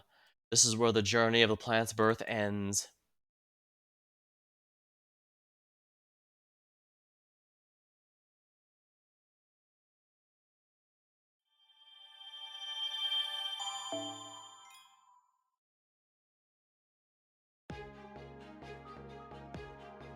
Ooh, that's pretty.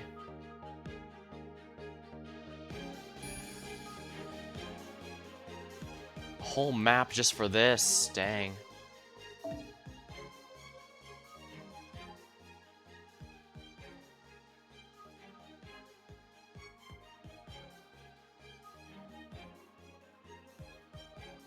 We have the entire timeline filled out.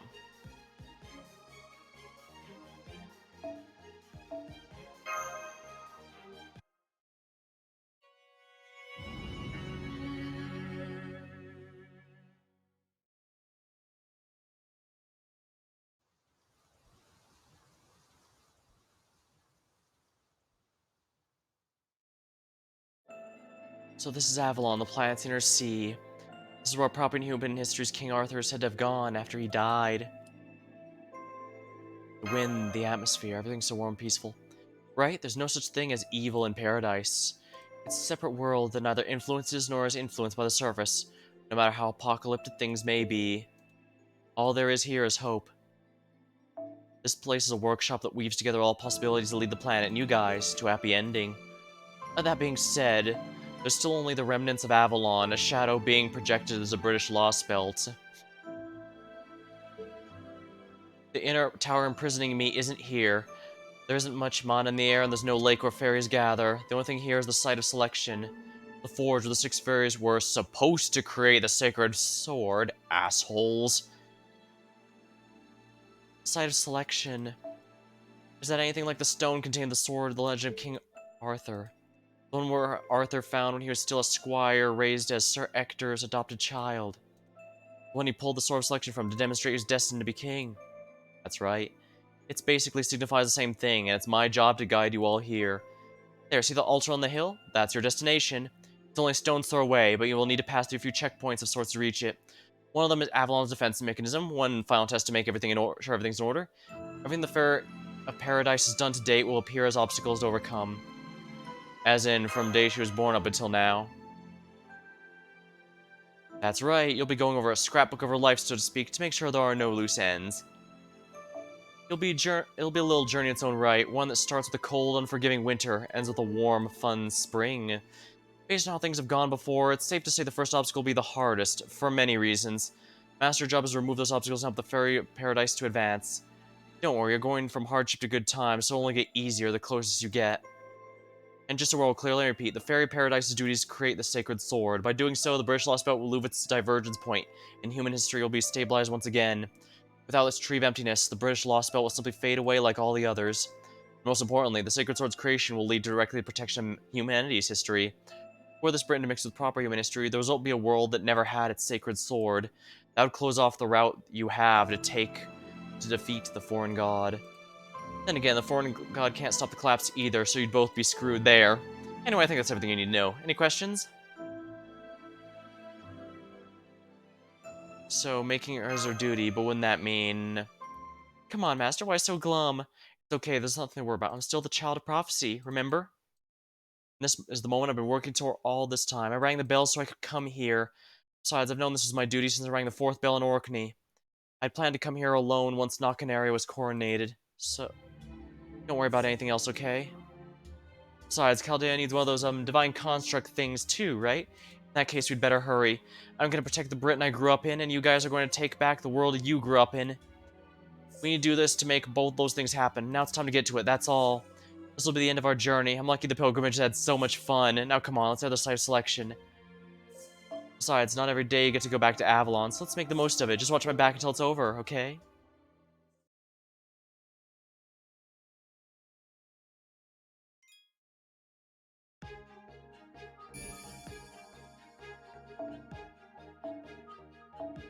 Winter memories. Man, this sure is a huge flower garden. Couldn't be much more different from Britain burning the ground. So the fact it's called Land of the Young must mean there's plenty of food to go around. People have all the time they could want, right? Yeah, it makes sense. There's no war animosity. No much reason to do anything bad if you don't need to take any from anyone to have what you need. That is true. When you have everything you need, there's no void for you to fill. That's another way this place is very different from British Lostbelt, which had to be built by filling in the sea with the bodies of dead fairies. Speaking of which, it seems like a good time to tell you about what's going on above ground. Prophecy there said there are 2 calamities, one red one and one black one. Actually, though, there's no limit to the number of calamities. Remember that. New calamities will appear as long as their source remains. The calamities will continue to keep going. Never go away until Ceranos, who's the being continually punishing the fairies for their sins, is truly vanquished. Furthermore, thanks to Morgan's hard work, fairies born in the land of the Fae can now migrate to proper human history. That means calamities won't be contained to Britain. They'll spread into and across all the Bleached world until nothing remains. It would basically be a smaller scale version of the King of Mages' incineration of humanity, so you guys need to defeat every last one of the calamities before that happens. I see, so we can't let Ceranos' curse spread further. We need to stop them before they're containing Britain. While they're containing Britain. Exactly. The great calamity hunting Britain right now, burning Britain now, is actually the great calamity that's supposed to happen 1,000 years ago. We're gonna avert the calamity by passing it on to a Fang Clan fairy. Barghest, the leader of the Black Dog. She's not the fairy you knew anymore. She's now burning all Britain as the Black Calamity, the Calamity of the Beast. Barghest. This was all foreseeable. She was born the Child of Calamity after all. It was Morgan who sealed that fate away by gifting her a name. She said that as long as Barghest was Gawain, she would never become a mythical hound. But even that could only go so far. Ooh. Barghest was already at her limit, even without you guys. Okay, I was going to wonder, does that mean by us defeating her, we accidentally screwed her over? But yeah, it looks like at best, we just or maybe at worst is the better way to put it. We just sped up what was already about to happen. Honestly, it's impressive she lasted as long as she did. This won't be easy here, but you need to understand. Once you go back to the surface, you'll have to fight more than just Ceranos. Like I said, we can't afford to let calamities leave Britain. Letting some fairies migrate to proper human history was a nice idea. Unfortunately, in Barghest's case, that was never an option. As for the other calamities, Ceranos, that one you can fight without having to feel bad for or worry. His soul was shattered 14,000 years ago. Now he's just a corpse that's not done dying. That said, he's still a very powerful god. Oh, believe me, it's impossible for us to kill Gadwin in Elden Ring now that he's the Prince of Death. I mean, sure, we can take on as many of his minions and such as possible, but ultimately, his curse even spread to Farum Azula, which is, honestly kind of horrifying, since that place isn't even touching not even touching the surface. His flesh has grown thick enough for those millennia to rival Albion's spirit cavern, and his cursed layer is equivalent to 400 kilometers worth of geological stratum. You'll need a god of wisdom's curse dispelling all the forces Chaldea can muster in a divine construct made especially to combat Cernos. Even then, you'll only just be able to scrape by. Think about it, you may not stand a chance. And I can't help you either, since I can't leave this place. The best I can do is show you the way. Aw man, I was hoping to avoid the story ending in total annihilation. Gee, thanks. So you don't even have a plan, even after coming all this way? I know, right? If only we had a god-slaying weapon lying around here somewhere. We do. We have the perfect trump card for taking on Cernos. In fact, it'll be a piece of cake. Really? But where is that? It's Muramasa. Say what? Come on, don't you remember? You told us you can cut any god you come across. In fact, you're bragging about how you can cut a gigantic one clean in half in the Olympus place. So there's no reason you can't do the same thing here, and since you didn't do anything noteworthy in Camelot, this will be your chance to clean your name. Oh yeah, with Muramasa on our side. Well, sure, if you really want to, I can try to cut him down. See, just go to show, it never hurts to ask. Sheesh, you're finally letting yourself be selfish, and that's the first thing you say. I said I'd try, okay? Don't get your hopes up. Not sure how much I can do against that thing. Castoria? Master, you just support us. One of those checkpoints you mentioned, Merlin? Yep, this is the first. She's facing her own memories now. And while she's doing it, you guys are gonna need to defeat, those. I see. We've got Avalon Wyverns! Blow spin a cigar. Now come on, get your head in the game. Those are radical, abstract embodiments of her winter memories. She'll never be able to leave those memories until you defeat them. But they shouldn't pose any major threat to you now that you've come this far. Go ahead and give them a good thrashing. I'll fight too, of course. It's been ages since I last showed up, after all. Plus, I want to show how much stronger you and Mash have... See how much stronger you and Mash have grown in person. And so yeah, this isn't the Lostbelt Merlin. He's the main timeline Merlin.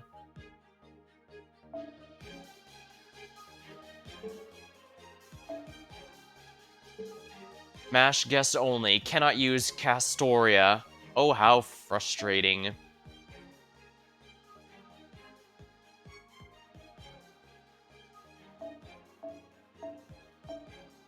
Pure Zerks, huh?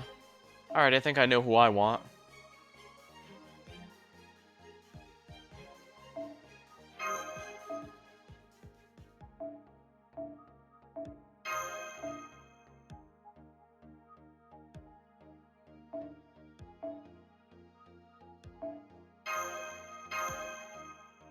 Definitely want Vitra on my side.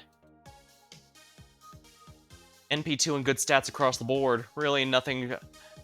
And a synergistic kit designed specifically for easily spamming your NP. Not much to complain about, really. よし、戦いだ。苦手だけど全力で行こうか。この辺りいじった方がいいんじゃないか。セルフむにゃむにゃ。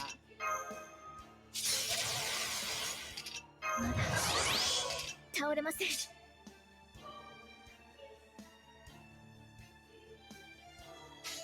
Alrighty, 本当に良いの。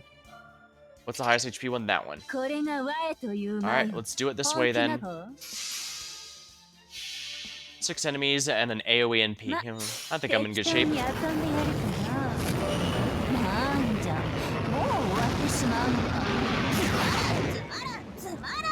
They're all still alive. That's fine, I can do it again.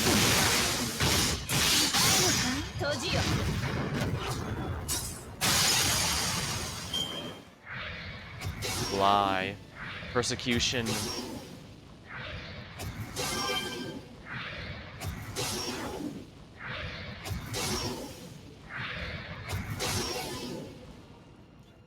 NP reduction. Well, that's mildly frustrating, isn't it? They don't have NPs, so let's do this.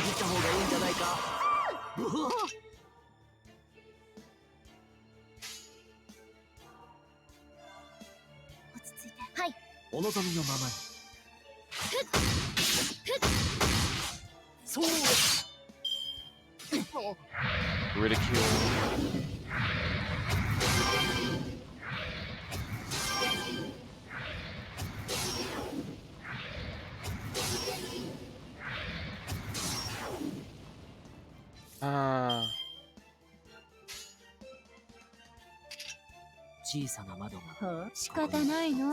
Gonna have to do it this way since I lost the NP to charge there.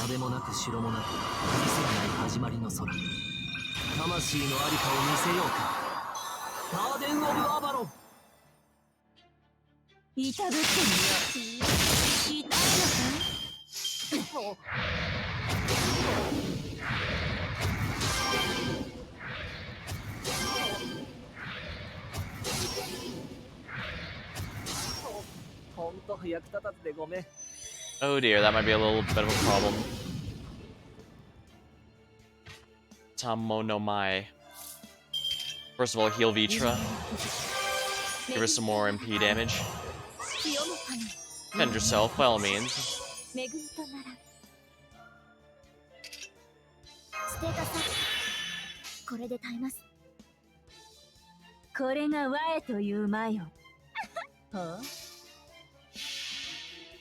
Here we go, this should be fine.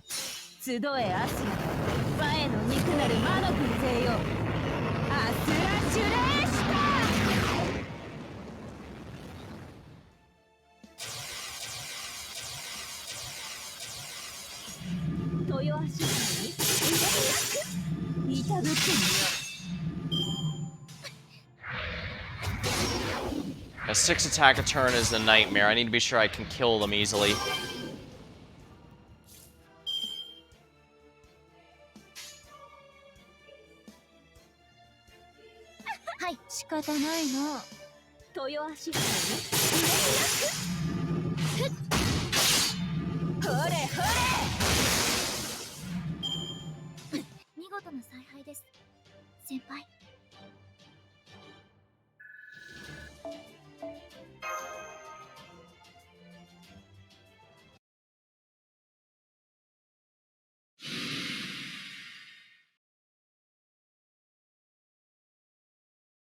Why do I feel so disgusted after fighting them?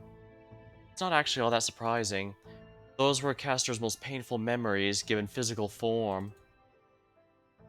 We have no way of knowing what they are, but by defeating them, she felt some of the feelings that inspire her. Felt some of the same feelings they inspired her. Where'd you all go? You just appeared on me out of nowhere. I was worried. Hey, you disappeared. We've been fighting off weird Moors, and now Muramasa, all in good time. She has evolution she needs to perform to enter the right of side of selection, and we have more obstacles to remove. We have 3 more to go. Let's take it one at a time. What do you have to say? Can wait until after we reach side of selection. Don't get to do any fighting this time. Sounds good to me. Come on, let's get going. Come on, I could at least use a supporter.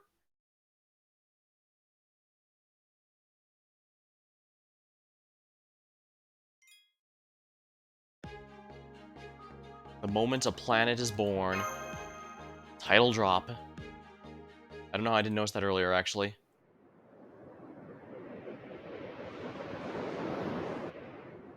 Whenever I close my eyes, this is where I'd be.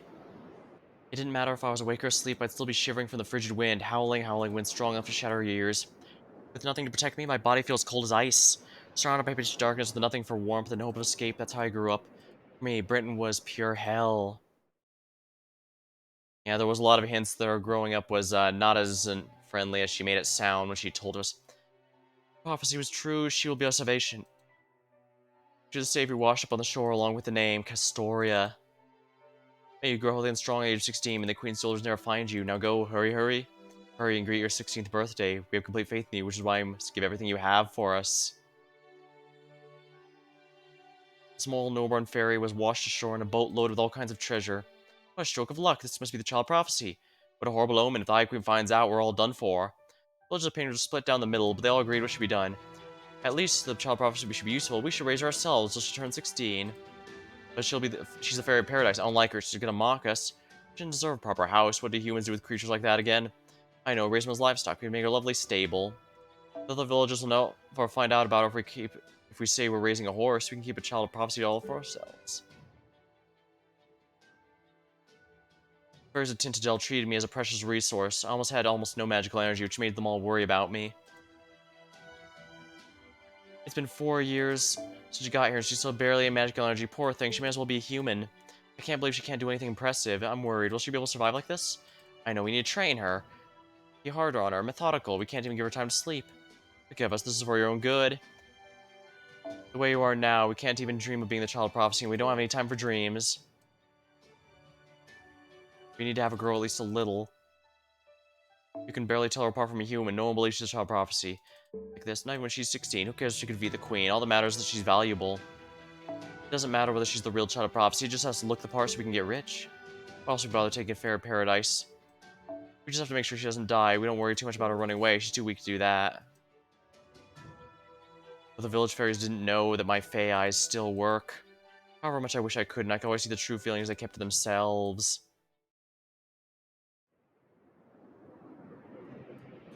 Deep down, they all feared and loathed me. Fairies that feared me believed in the child of prophecy with all their hearts and worked me like a slave. Fairies that loathed me hated the fairy paradise and abused me without a second thought. Aside from that, all everyone felt towards me was indifference. I was considered a precious resource, but yet treated like I wasn't there, but I couldn't blame them for that. I more or less knew what my duty was. I was to bring salvation to the fairies of Britain, to free them from suffering, and save them in the true sense of the word. Even as a child, I understood fulfilling my duty would mean the end of Britain as it existed now. I could deal with the slave driving, abuse, and disinterest because I knew the reason behind them. But this sound was too much to bear. Asleep or awake, there's never a time I didn't hear it. Howls of deceit, self-interest, selfishness, envy, sounds I never shut out. Sounds of the fairies' true feelings. It was enough to make me lose track of where I was and where I was meant to go. I hear bells ringing. They tell me to go on a pilgrimage to save the fairies. Oh, that sound depresses me too. I know it's supposed to be an honorable mission, but how am I supposed to save the fairies like that? Ah, die. That's why I'm out in this nearby field, working hard at work my training. Today's another day of close quarters combat with the staff section, which arrived with me on my boat as a weapon. I can't use anything like the Fey domains, so all I can do with the staff is bop people. Well, they don't even have a concept of a sword. Well, no, it's only sacred swords. I think they had regular ones.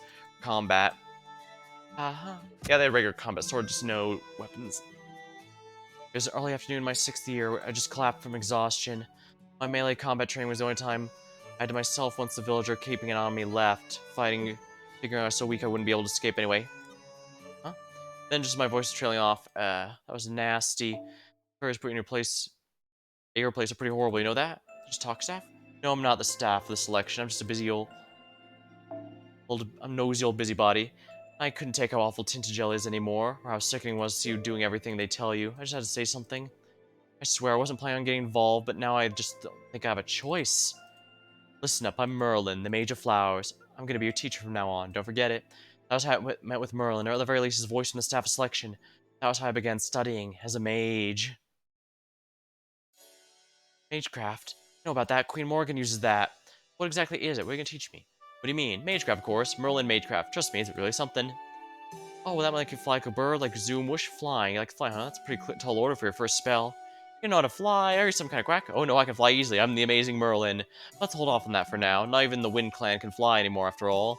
Sky is the dragon's domain. Only a precious few upper-class fairies can go there. So for your spell, let's try with something close to home. Something to make your life easier. Tell me, is something you could use right now to make your life happy? Well, like if nighttime is warmer. My house gets really cold and freezes out in the winter. I actually lost 2 toes this year because of that. I haven't told anyone else, though. It's embarrassing. God, I'll start study. I'll start getting a lesson ready for you right away. Give me 2, no, 3 days to find some teaching materials. Merlin taught me all sorts of spells. Heating, detection, healing, linguistics, camouflage, lockpicking, stealth attacks, explosive, obstacles. All perfectly practical. I mean, even my tabletop mage has some lockpicking magic just for emergencies. Though granted, I'm going for an offensive build, so no healing. I don't think my class has access to much anyways, in terms of healing, so probably best I don't anyway. Every time I expressed interest in learning a new spell, he'd say, "Sorry, I can't do, you have to wait till the next lesson." Then we'd make Magecraft items, those lessons from the foundation of my Merlin Magecraft. Looking back on it, he must have had changed the spells a lot just so I could use them with my tiny pool of magical energy. That's probably what he meant by his quote-unquote lesson plan. Say, why are you teaching me all these when every British fairy hates me anyways? Because I'm not a British fairy. Well, sorry, just kidding. The fact is, you are a fairy paradise, no matter what the fairies in your village think. Eventually, most fairies will come to follow you. When they do, you'll need to be the ideal? No, the kind of savior everyone dreams of, a fantastical. Fantastical? That's right, you need to be the character straight out of a children's story. Everyone has different fantasies. Some want a strong king, a kind king, some scary. Your job is to be able to be all of those things. You need to inspire hopes and dreams, or rather bring them all together.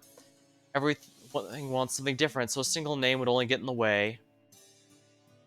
That's why you need to be the nameless king, someone who stands at the edge of the world rather than the center, and serves as a beacon of hope for others of virtue by existing, glowing starlight shining with possibilities. And that's the kind of king I'd like you to become, the one that can inspire people from atop the castle walls, no matter the time or place. Really be that? Sure he can, it might be impossible in reality, but anything's possible in fantasy. And people have always had a way to make fantasy become reality, that's why the futures we thought we could only dream of stop being dreams. True, I mean, if you went to people 1,000 years ago and say people can fly commercially, that basically, even in general, we'd probably look like the Jetsons compared to them. It's rather impressive how far things can come.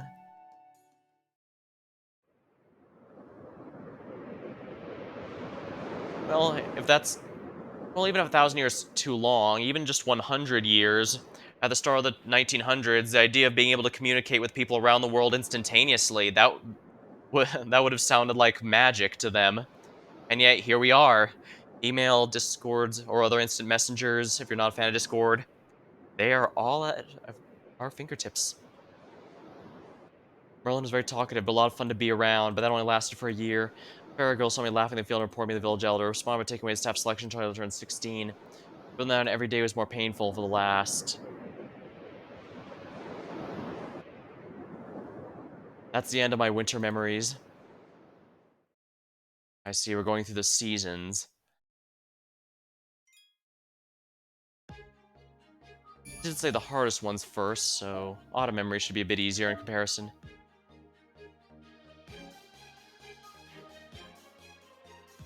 Quite a few people have Morgan now. Guess I don't mind borrowing one. Once again, we're probably gonna have to deal with AoEs, so let's go ahead and bring them.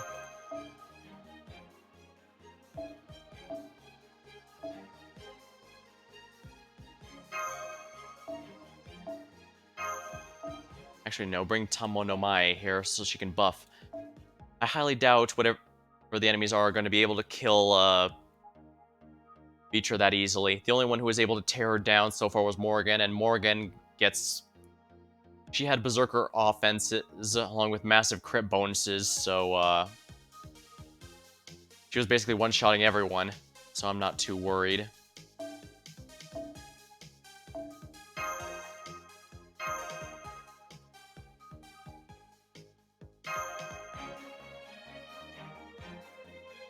Alright, so the 4 seasons. A Castoria for all seasons. Huh. Almost sounds like a YouTube thumbnail title.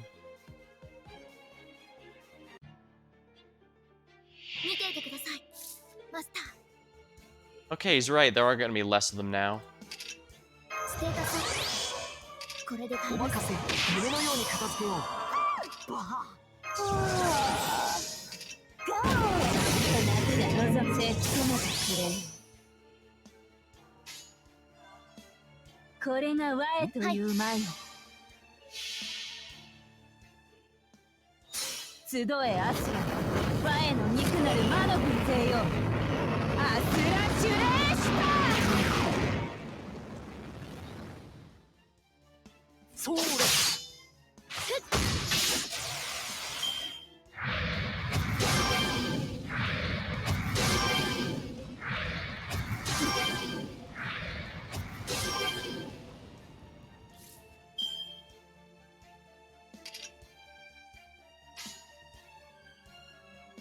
Alright, let's get everyone's NPs going here then.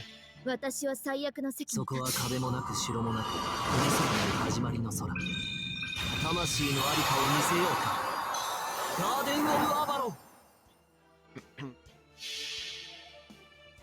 それは全ての傷全ての怨恨を癒す我らが故郷権限せよローダーキャメロットほれほれ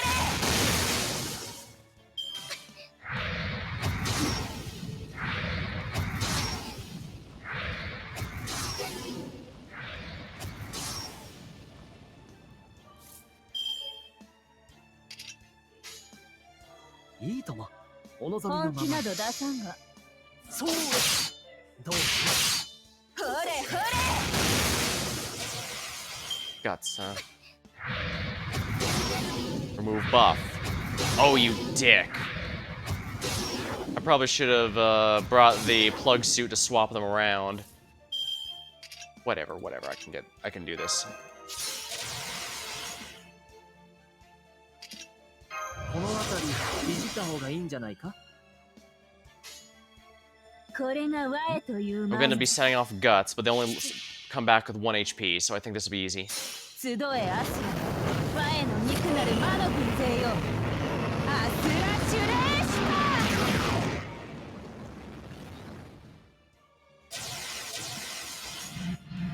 何さ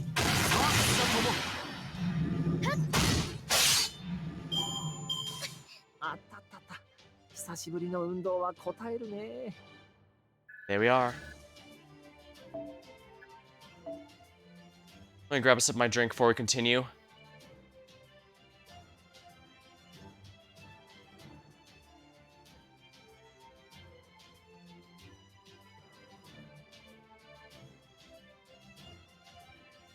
Ah, alrighty.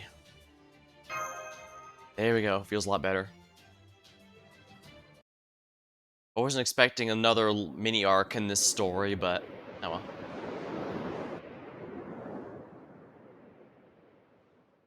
Well, let's see here. Well, the black and red calamities are here, but Merlin said that as many calamities can come as they damn well please. So we need to be careful. We might have to end up dealing with more than just 2. 3 is probably the magic number if I had to guess, but more is not impossible. What happened when I was 12? So you're 12 now. You've done well to grow this far. Right, I think it's about time I sent you on an errand. I'm a little worried about letting go alone, but you are stronger now that you can use Magecraft. You know what the Drift Cape is, right? It's an Earth Clan fairy living there. I'd like you to bring this to him. Just make sure you're back by nightfall.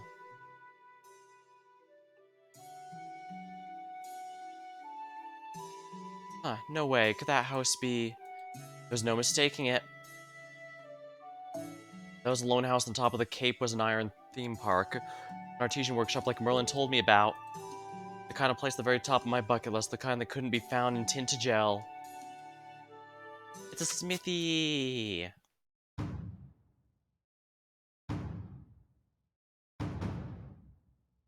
Huh. Whoa, cool. This is amazing. Even I don't know what I was thinking at the time. I couldn't have acted more suspicious if I tried. I probably looked like a burglar. So it was no surprise when... What are you doing, a girl? Are you trying to get your head split open? Ah! Our first meeting couldn't have gone worse. His name was Ector. He was the blacksmith of the Earth Clan. He was an eccentric who'd been living in the Cape for hundreds of years, and everyone in the village feared him. He was really stubborn, kind of scary looking, but he was a true friend.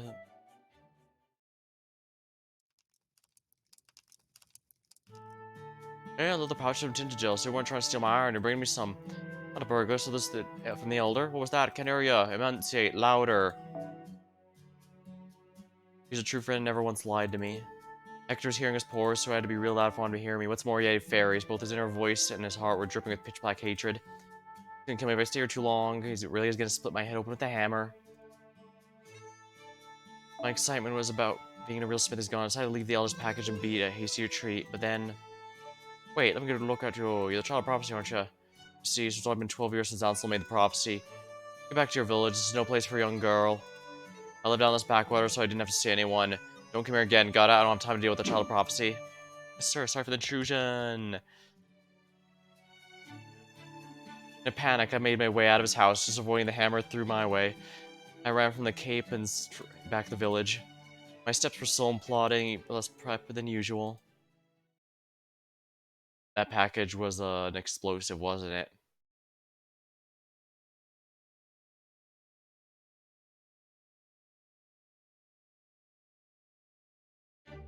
I came back. Did I tell you to stay away? What are you doing here? Why didn't you listen to me? Is every fairy with that face actually a boar or maybe a bear? Don't touch it, that's processed iron. Don't give any fairy touches its awful hives. Oh, looks like you're okay. You might look like a Wind Clan fairy, but you must clearly are actually with the Demon Boar clan. Of course, no such thing as Demon Boar clan. So not afraid of iron and forge, huh? Got interest in them? I see.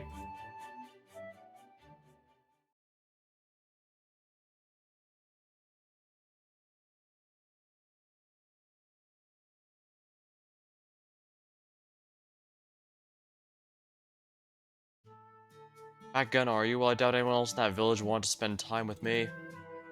Your outfit's rubbish. Nice has a lot of pockets, but the seams and finish are horrible. Here, give your elder a message. Tell him I'll give him a disguise and send someone to help me. Don't call me actor. I'm Grandpa Smithy's fine. You'll better be here every other day to help out. Got that? I don't know how to tell you to handle a tool, but you're doing it all wrong. You're gonna hurt yourself that way. You gotta learn the fundamentals. Can't every die in a shop an accident ruin my reputation. For instance, learning what it takes to be a smith, I can teach you. But don't expect me to pay you. If anything, you ought to be paying me for these lessons. I'll put it all on a tab. You can pay me back when you make it big. So I began studying a new field in preparation for my journey. Huh. Kastoria is basically taking the Samurai Jack approach of basically learning everything as it goes along. He excelled at fine craftsmanship and intricate ornamentation. A year after I started helping him, I learned Hector was famous in circles as a master smith. Found he didn't just take jobs for other villages in south of Britain. He was also occasionally taking special orders from big cities like Salisbury, Oxford, as far as Manchester. For example, excuse me, is Sir Hector in? He was the first customer that had shown up personally in Hector's shop. I tried to give her a Pelka welcome, so to reflect well. Sir Hector, are you here? I'm Gawain. I sent you an order a while ago. I don't know if it was intentional, she just couldn't hear me, but she ignored me completely. Sir Gawain, huh? Never thought I'd see another Tamlin. I can see you're a strong one, you ought to be able to handle this armor then. It's already in the back room. If it's alright, I can pack it up for you to... Give me a hand, Castoria. Make sure you don't drop it, it ain't cheap. No need for that. If it fits, I'll wear it out. Alright, then, come with me then. You stay here and tidy up. I heard the clatter of armor being put on. Apparently, she was an amazing upper-class Fang clan who'd been chosen to become a Tamlin. She's well known in Gloucester's social circles, had impeccable manners, and was strong as she was tall. She obviously had enough money to buy the silver armor Hector's been working on the last 4 years. For some reason, I found myself getting angry. This is fantastic work, Sir Hector. I'm so grateful you were here to do it. It was fulfilling. Good job. The only one I've had since I came here. Really? I would think an artisan of your skill could easily find work anywhere.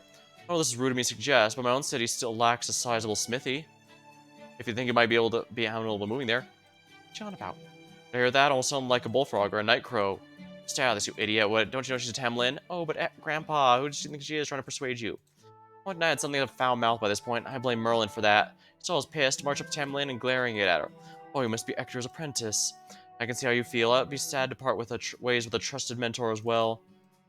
I'm therefore willing to forgive this outburst, but regardless, don't talk to me again until you've grown up some. When you're as tall as I am, it's a little pain in the neck to talk to smaller people. Not that I imagine anyone of your size could ever begin to understand what that's like. And with that, the Tamlin up and left. It was clear she'd forgotten all about me the moment she stopped speaking to me. Her signature on Hector's order didn't say Gawain, though. It said, Barghest. Some weird curse kept me from reading it, but since I can always tell when someone's lying, I could see right through it. Ah yeah, the letters for Barghest were right above. You remember that name, you see if I don't. Huh, so I guess kind of like me, how he accidentally slipped Barghest's true name before it was revealed. And unfortunately, some spoilers were impossible to avoid, but most of them I was able to see intact. Not bad, I ran out of things to teach you in only 4 years. Apprentice or not, you're a fully-fledged smith now, we can do much of your lack of magical energy. How are things with the village fairies? Do they still believe you're the child of prophecy? Things are the same as ever. Half the village doesn't believe I am. Everyone wants to send the child of prophecy on her way, though. Things more or less work out. What about you? Do you think I really am? Well, ask me. I couldn't care less about tinted gel. Now go gather some sand from the beach. We need a lot of jewelry starting tomorrow. There's a festival coming up in the Kate Sith village soon. It says Cat Sith, but I'm pretty sure it's supposed to be Kate Sith. since that's another type of fairy, and they ordered a bunch of cheap trinkets. Hector was very good with his hands, so in addition to weapons, jewelry, and household items, he also made armor, he also made jewelry. His workbench was all covered in different kinds of ornaments and accessories. He said they're just cheap trinkets made to fool children, but for someone like me, who only ever had one outfit to call her own, they might as well have been crown jewels. They glittered like stars in the night sky, red, blue, green, sometimes even yellow. Apparently, I had a habit of stopping what I was doing to gaze at the barrettes that were arrayed on the workbench. One day, on my second autumn of helping there, Hector absorbed them and said, "If you want, go ahead and take one to keep reference. I can write it off at the margin of error." For Smith, the margin of error refers to products that are correct or broken in the process of making something. Of course, Hector would never make anything defective. He was kind enough to offer me one anyway to encourage me. Uh, Thanks. If I brought something of my own back, they'd just take it away again. I was thoroughly offered it. I wanted so much to accept it when my village and blur with tears. With the fair's attention, I'll prove. With the staff selection, I could never have anything I actually cared about.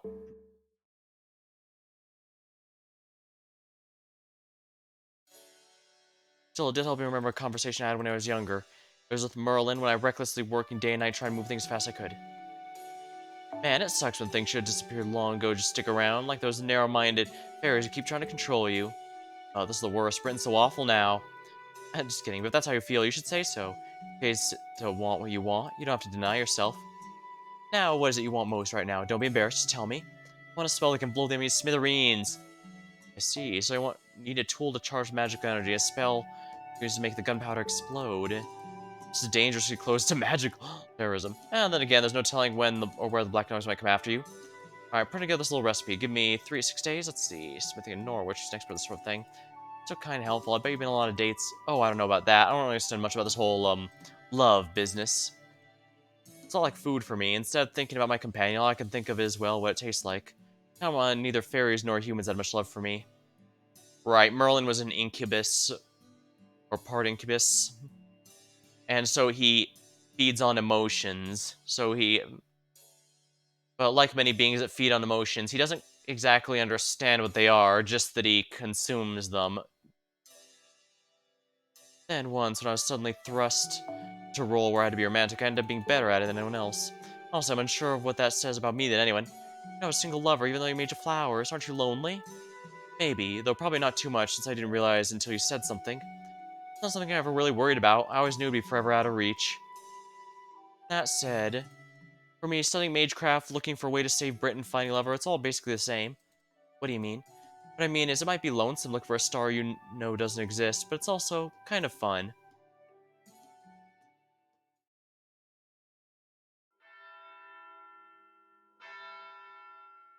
Then on the morning of turn 16, the village fairies gather in the town. You want to see proof, you're the child of prophecy, that blacksmith who leaves an imperial guard. You're the only one he's not wary of, the only one he trusts. If you're the fairy, David, Britain, kill him for us, please. We are anxious, every day is filled with fear. Go on, prove you can protect by taking care of him. That's the end of my autumn memories. We already know what happened, really. She was forced to go through with it. She was too much of a people pleaser. She's got such a huge martyr complex. She's always trying to help others.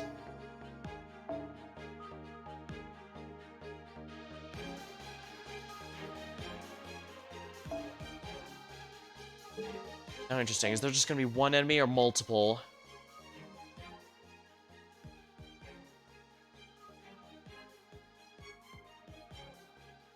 Where's Beebs? Here we are.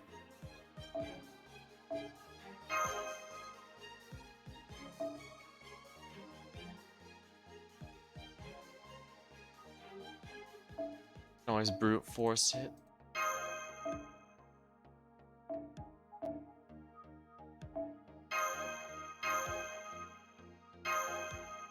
There's not many Avengers, but BB's fine, I guess. Attack is really low, but I can make do. I've got enough arts protected. Summer memory. 私の出番かな、いやこいつは手強そうだ。まだ倒れません。いいとも。そうどう逃がしません。 Curse, coercion, sacrifice.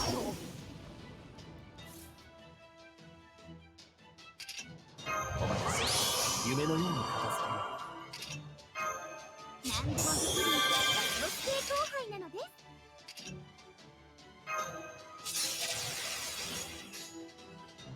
小さな魔力。 BB time. I could have used a full BB chain, but I don't care. Besides, her NP charges everyone else's. 楽園の端から君に聞かせよう。罪なき者のに通るがいい。ガーデン・オブ・アバロン。ビビーチャレンジ。これはいけません。ですがご安心を。ビビーチにファーストキック。 There we are. てんてん。Sin my life.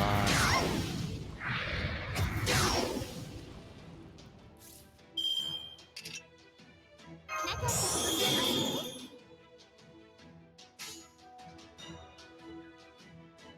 神明、はい。落ち着いて、落ち着い There we て。 are. それはすべての傷、すべての怨恨を癒す我らが故郷。権限せよ、ロードキャメロット。ターゲット、ふっ、これで倒します。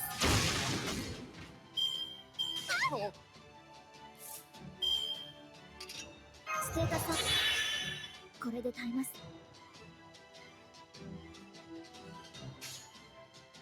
いいとも。落ち着いて、残酷に冷酷に。そうだ。逃がします。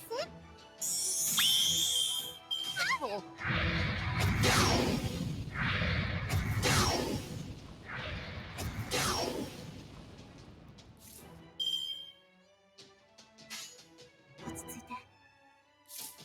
何でもできるラスボス系後輩なので。了解。残酷に。 That Star Gather Up did not do nearly as much as I was hoping it would. てんてん。 Let's destroy him.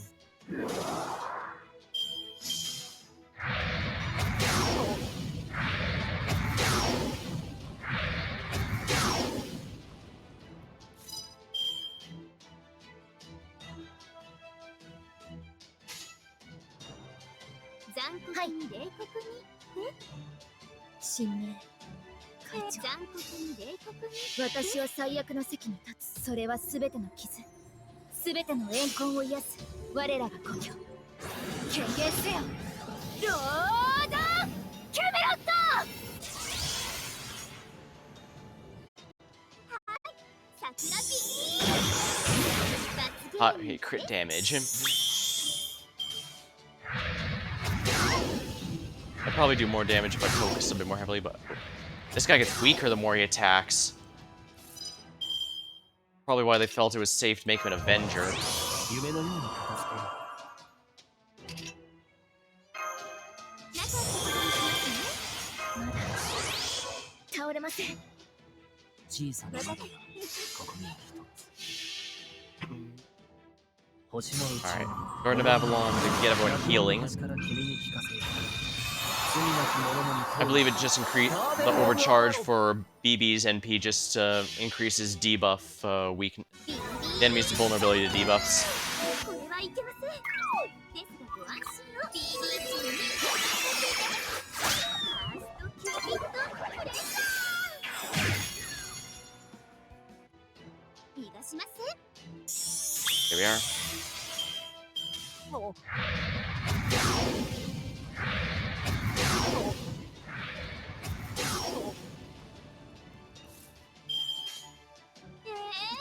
お望みのままに。 This memory is all I've got, which I imagine is supposed to be symbolic. じゃあ次に行こう。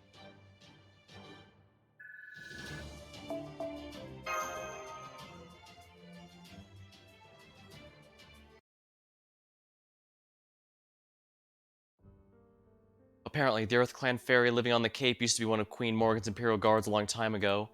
The village's worry was genuine. They really did believe killing Ector would keep the village safe. They closed in around me and begged me in sincerity, please, kill him for us. If you truly are, then kill the Queen's agent. It would have been almost impossible if you, so like always, I took the easy way out. Child prophecy, after all. I decided to do what they wanted me and went off to kill my friend. This is why I said I could never...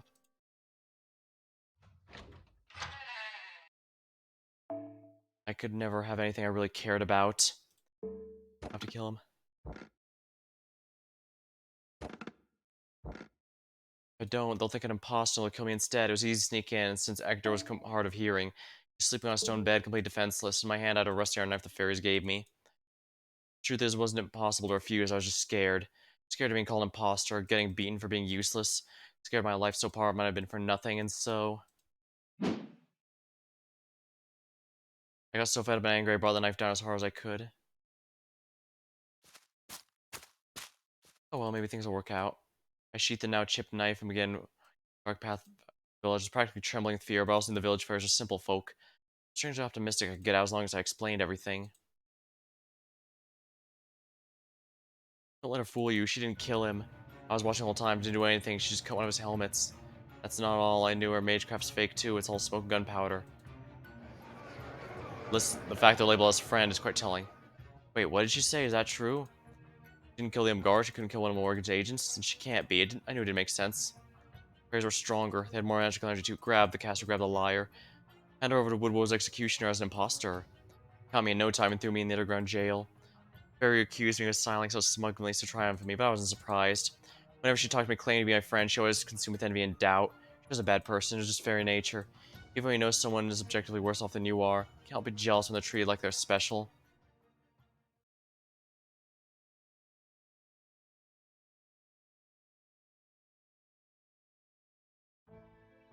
After that, life in the village became very hectic. Woodwow's executioners, a horrific group of soldiers, went around capturing fairies suspected of being child prophecy and taking them to the castle. They would arrive in Tintagel in 3 days, and I was to wait for them in my cell by then. So you finally showed your true colors. I can't wait to hand you over to the High Queen. I never believed your child prophecy. There's no way fairy like you could be the savior. I don't even want to hand you over to Woodrose, but everyone else says that needs to be done with the imposters. Is it really so important? It's awful that things came to this. We were so close, but then I suppose it was too much to hope for. This village would disappear the year. Washed up on the shore if you hadn't come along. You and the treasure gave us hope. Now the treasure's all gone. Soon our village will be... Then again, if we all tell Woolboy's a general, maybe we can still get a sizable reward. Sorry, Castor. I tried to talk those out of this. I really did. Sad things turned out this way, too. You really did your best for us. A lot of fairies came to visit me in jail, each of their own reasons. Fairies of Tintagel were divided right down the middle, support of the queen and support of the child. The fact I was in jail must mean the pro-queen must have a numbers advantage. There was no fairy left who could rescue me. Thus, I'm willing to look the other way if I escaped. I figured that was enough. Either way, everything hinged on what would happen in 3 days.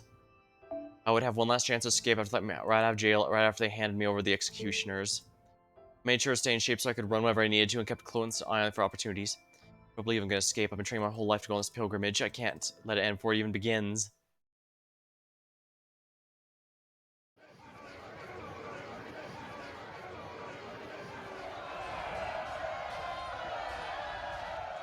Hearing commotion outside, I thought the executioners must have come, so I readied myself to escape. So he's still alive. Guess not even these fairies were that stupid. I guess not even these fairies were that stupid.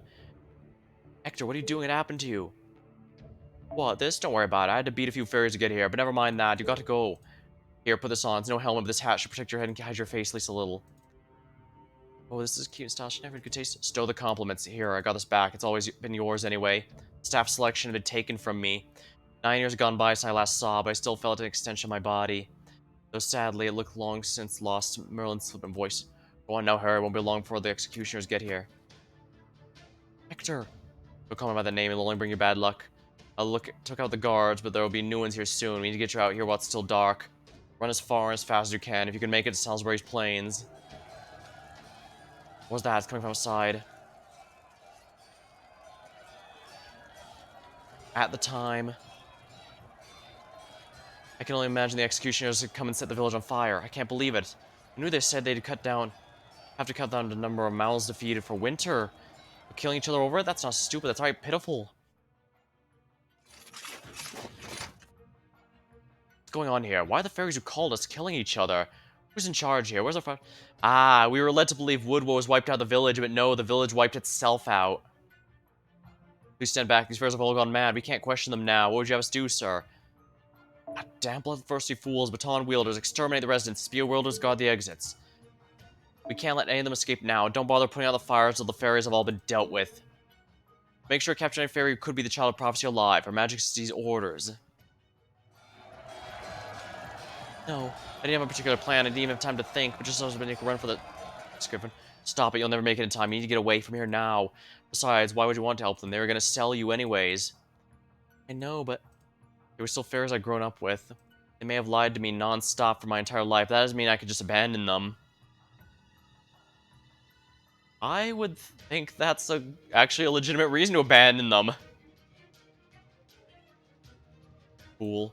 Just come with me, damn it, they're here for the child prophecy. Once you're gone, there won't be any reason for the excommunication to be here anymore. Once we discover the forest, you can do whatever you want. Grandpa took my hand and ran.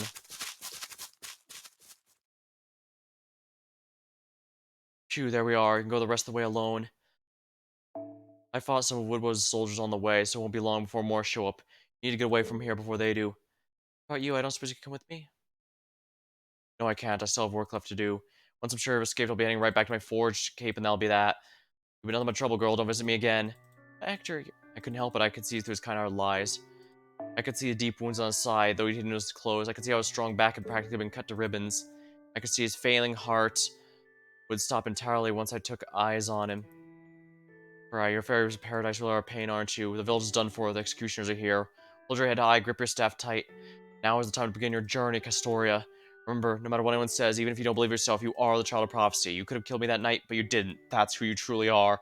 No matter how much Britain rejects you, the fairies shun you, or even how much weaker you are than them, you're still a better choice for savior than anyone else. I don't think you ever realized this yourself, but you're not capable of getting angry for your own sake. Besides, you're the spitting image of her. A stubborn, sore loser who keeps getting back no matter how many times she falls. That's why I knew you'd chosen a path through the end. He was the Black Knight the whole time. I don't know how I didn't realize that. No, I want to go back to the Forge and live with you at the Cape. That'd be way more fun. Besides, once I turn 17, the prophecy won't be true anymore. You won't get in trouble.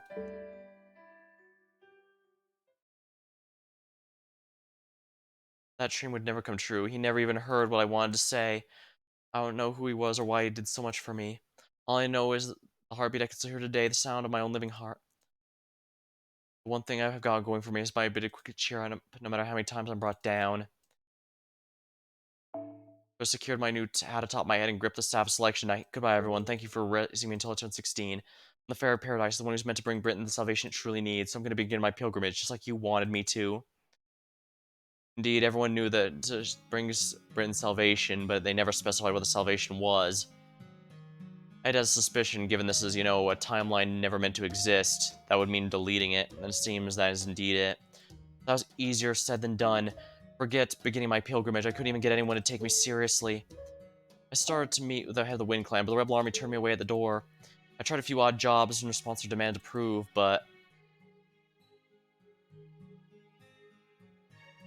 Which hole in the woods do you crawl out of? Your clothes are a mess, you have no magical energy. At least you're a decent worker. Nice job taking care of the moors on the highway. I don't know how many centuries it'll take you, but hey, good luck. We don't need a child prophecy here anyway, girlie. We have Lady Aurora looking out for us. Fairies are waiting for the child prophecy. I don't let them fool you, they're just pretending. Fairies latch on to anything that seems like fun or even just whatever's trendy. Nobody actually wants or believes in the child prophecy. We all love it if Morgan went away, but her aside, we're happy with the way things are now. Being laughed off, I used my anger as fuel to take me from east to west and back again. Fooling myself into thinking that starting with the smaller villages would yield better results in big cities I went around. But it was no different. Everywhere I went, people laughed at me, used me, and dropped me like garbage. On the surface, they were all for the Child of Prophecy, but on the inside, isn't there anything more fun to do? Now I see they love rumors about the Child of Prophecy, but the actual child is just a pain. No one to teach me, no companions to come as with. Every fairy in Britain hated me the second they laid eyes on me. Since humans had no love for fairies either, all I could do was travel alone. This is hard. Really hard.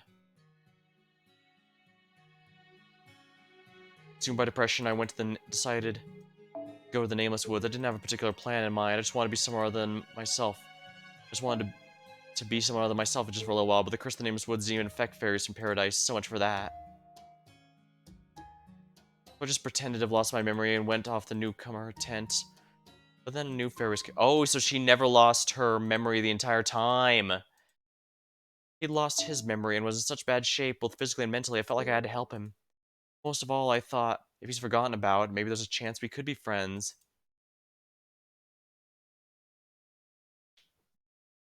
That's the end of my summer memories.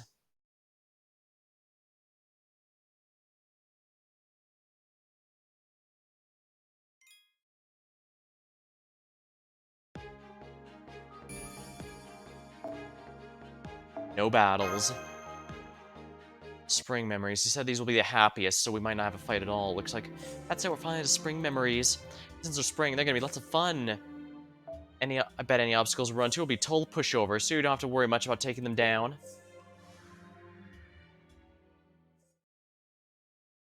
I was hoping we wouldn't have to fight any more of the Moors.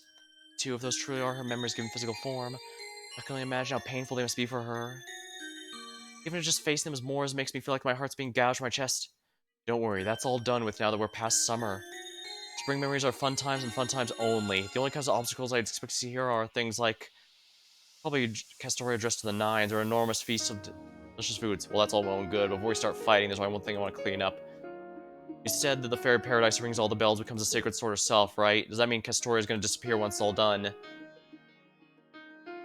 Yes, that's right. Creating the sacred sword's conceptual foundation will destroy everything she was, is, never will be. That's the fairy of paradise's duty, her function. Even then, the sacred sword will not be easy to forge. Everything about her, every experience, memories, even her spirit of origin, her very fate, will all be used as materials to make it. It's not a sacrifice, it is an equivalent exchange. And it has to be her, it cannot be anyone else. Does she know about this? Oh yeah, she knows very well fulfilling her duty means the end for her. That much should have been made clear to her from the beginning. I know how you'll feel, but please understand, this really is the only way. She knew what would happen when she entered that spirit cavern. Yes, the situation may have forced her hand, but she's still heading the site of selection of her own free will. You're all here? Astoria? Wait, you're back already? That doesn't seem right. Yeah, we still haven't fought any... See... Well, that was easy. It was literally over before I knew it. So that's the side of selection, right? One last one, there's a rotten egg. I can't believe it, all those horrible enemies, memories, and in the end... I know, it just ain't right. We don't have nothing else, I'm glad you're so damn pissed off about it. So just like, whatever happened next, just let the old man here handle it. Yeah, the fact that the spring memories, the ones meant to be purely good ones, ended so abruptly, that can only mean she doesn't have any. Or if she does, they're so small, they're barely notable. Armasa, what do you mean by... Never mind that now. Come on, we need to run or she really will go on ahead of us. Either way, this is the end of her long journey. Let's see how this mission of hers plays out.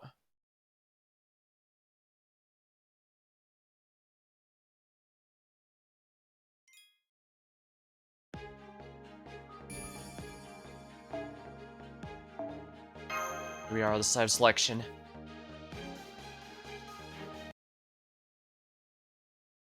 I imagine this is going to be a big one. Whenever I close my eyes, this is where I'd be. Wherever I sleep, this is where I'd be.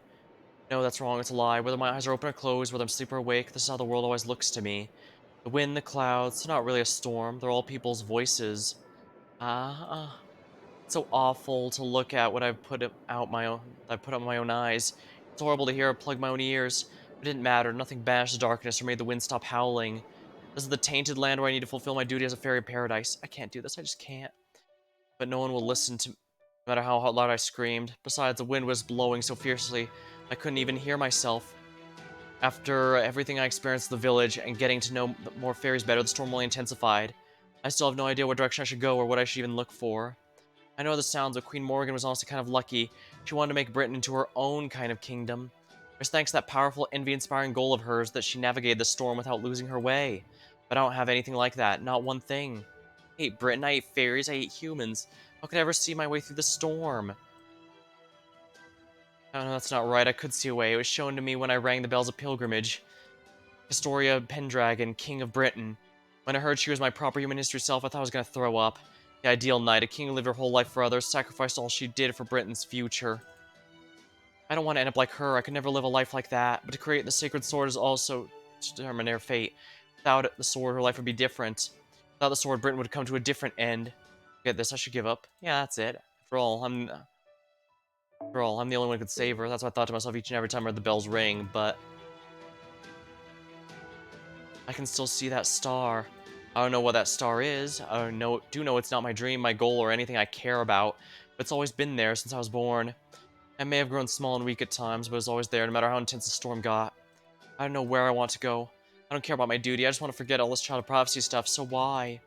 I never stopped moving forward. I didn't want to give up. I couldn't let the storm beat me. I don't get why am I so obstinate? What is it that's stopping me from throwing my life away? As a fairy paradise, I didn't have a spring. I didn't have much of anything. That's why I at least want to know why I couldn't just give up. I'm no queen, I'm no savior, so what brought an ordinary nobody like me this far? What did that tiny star mean for an ordinary girl like me?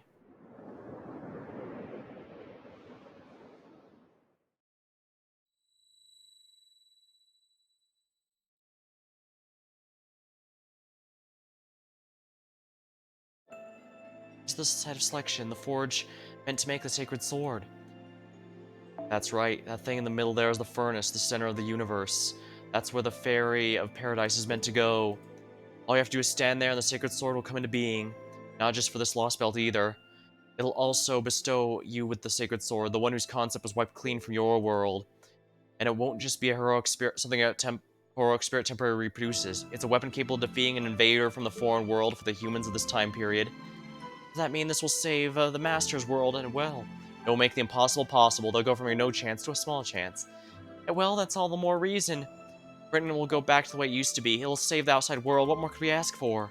Oh, but it'll also mean...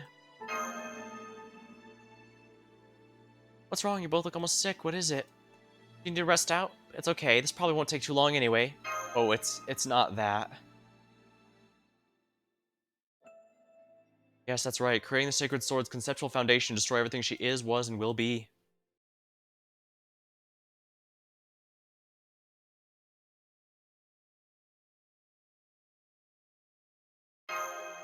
If we just tell her she doesn't have to do this, she's going to say, I want to do this. This is her decision after all. Okay, here goes.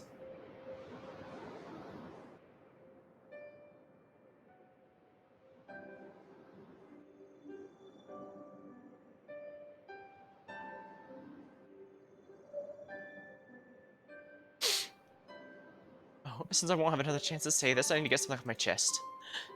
I hate every minute of my life, everything about it. Humans, fairies, Britain, my duty, all of it. Fighting is terrifying, hatred is exhausting. Would have been so much happier living a normal life. But I knew how much saying that would disappoint everyone, so I just had to act good, a dutiful child prophecy. I was thinking she was being, had a martyr complex because she liked everything, but no, it's the opposite. She had a martyr complex because she hated everything. Beautiful child prophecy. That made our journey together a balancing act for me, a hard one. Every time I thought, well, somehow I hung on this time, but I'll sure to give up next time. Honestly, no one's more shocked than me that I made it this far.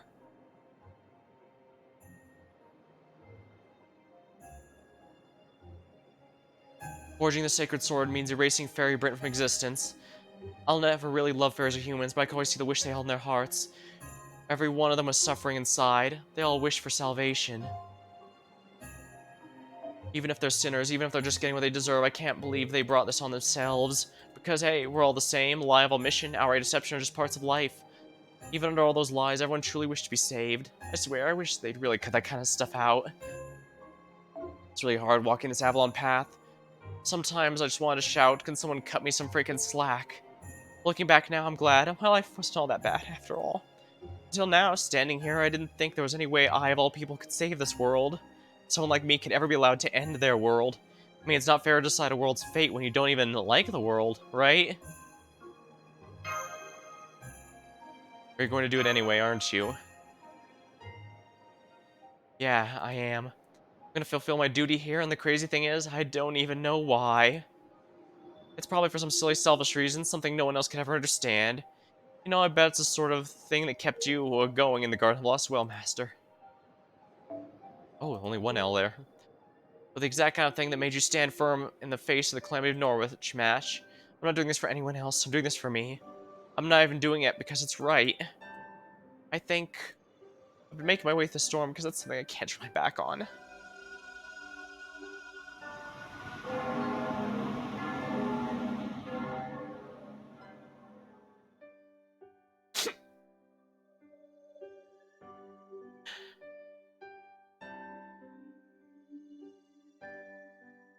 My fingertips fell first. I can feel the contours of my body fading away.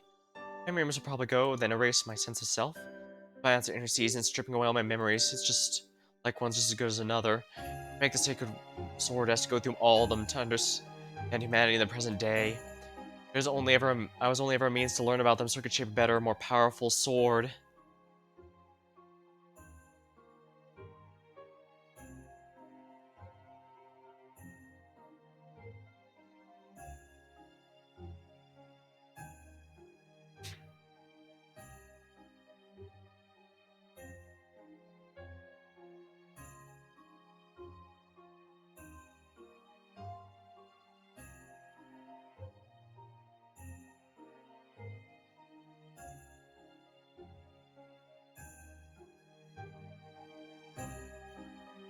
Good. It should make me into a good sword. Sword bright like the stars on the storm, the plants like that won't fade. Face of wickedness. Sword that isn't me from a place that isn't here. Sword bearing the wishes of the masses and the hope for their happiness. A sword that can hold her head high at the sight of selection, become a saber, fit to stay by your side. Become the saber. I'm so glad as a caster of the fairy paradise, I may not have had spring memories. Ask Astoria as myself. Many wonderful memories of my journey. My body's gone. Creating the sacred sword, I'll finally fulfill my duty as the fairy paradise, the Avalon Fae. My journey of caster will come to an end. That's okay, I didn't come this far because I was afraid to die. Still, I just wish I could have found out what that light was.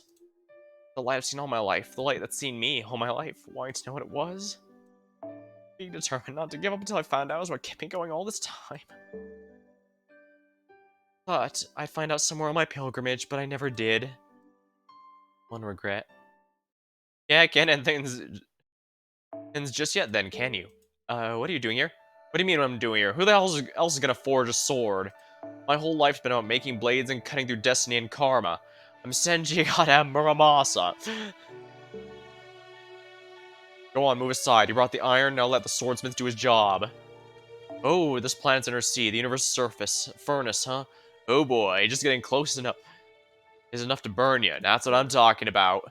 This right here, this is a job worth doing. Thanks, Storia. Guarding you wasn't a bad gig, but this is more my kind of work. If I got a say in it, I'd be taking a steering forge over escort duty any day of the week.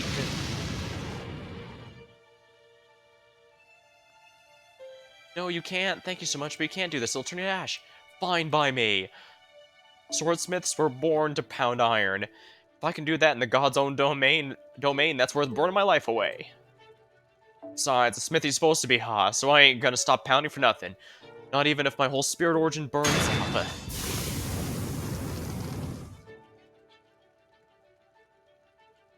There we go, it's coming along nicely. Basic shape's all set, now we gotta temper it.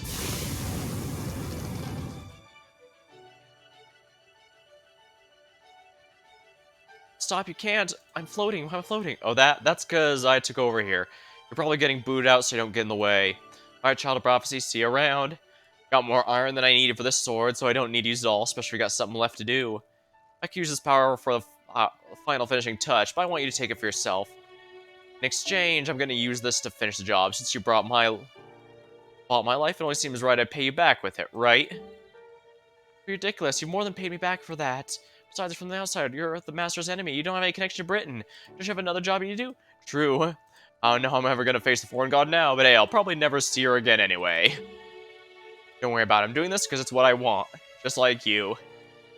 This was always my destiny. That said, I'm sorry I never got to make you that beret.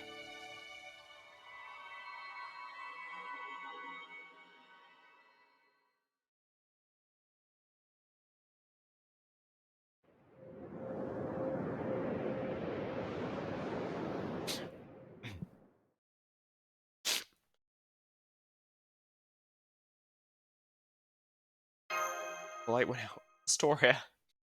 Spirit origin signal's gone. Astoria, I know the sacred sword had to be made, but it didn't really have to be.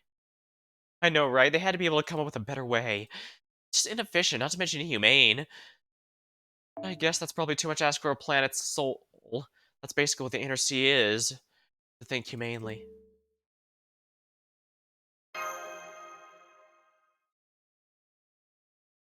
Sorry to keep you waiting, you two. It's the essence of the sacred sword. Go on, take it. I'm sure Da Vinci and the other people at Chaldea will be able to use this as the base for a powerful offensive spell.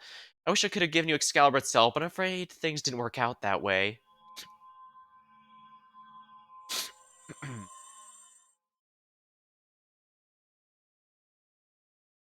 It looks just like a Holy Grail. Yes, Senpai. It's like a Magecraft principle of the same type. No, quality is a Holy Grail, but that's not the issue. You mean how'd she come back? I'm honestly just as surprised as you are. I really thought the Forge would just be turning out a new Excalibur specifically for Chaldea's use. Hang on, where's the ginger? I see, so there was someone who gave her a tiny reprieve. Can't believe the old man's gone. Now I see, it wasn't Castoria's spirit origin that disappeared, it was actually Muramasa's. He really did protect her to the end. He'd say he'd refuse to compromise his work. Yes, the heroic spirit sent Muramasa sacrificed himself for what he believed in. The only reason I'm standing here now is because he insisted on performing the finishing touches himself. Now the sacred sword's been delivered to the planet's inner sea, the premise behind this Lostbelt has been overturned. In time, it will gently be pruned away as though it never existed. Before that happens, there's something you need to do. Fairy Britain, the lost world made by the treacherous Morgan, is not part of this Lostbelt. As such, the Calamity created is not subject to the pruning theorem. It represents a threat to humanity that you must defeat yourselves. Something different about you now, but I'm glad you're safe and sound and we'll come back. Thanks, Master. I'm back as the custodian of the sacred sword and stronger than ever. True, no matter how you slice, you've definitely powered up. And wait, that Magecraft theory, instead of hero creation, you have sacred sword creation?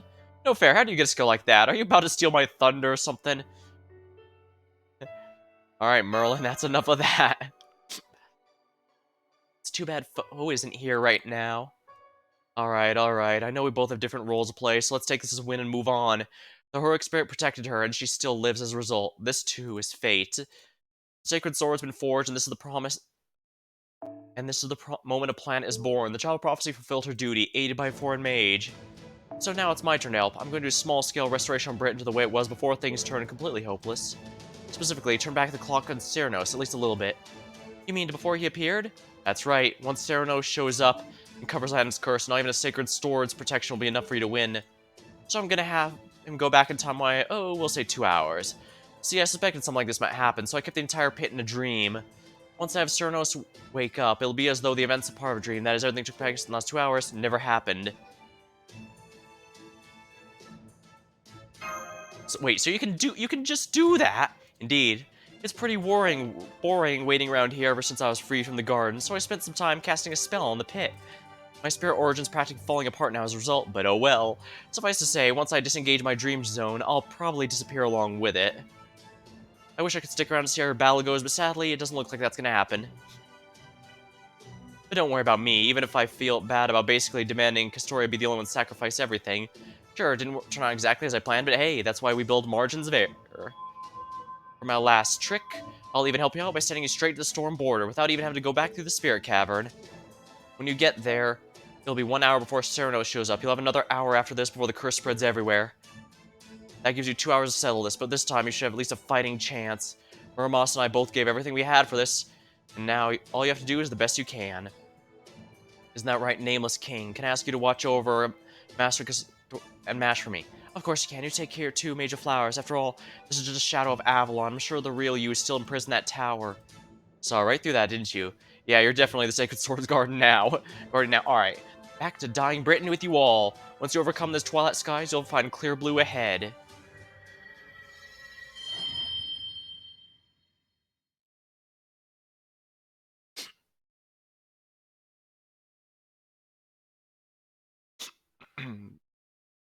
Good, I got them back safely. I'm glad I made it before I ran out of time. Oh, I thought I just remembered I forgot to ask something. I've been following Chaldean Stargazer's journey by clairvoyance as much as possible. Master talked himself a lot more than usual this time. Wonder what that was all about.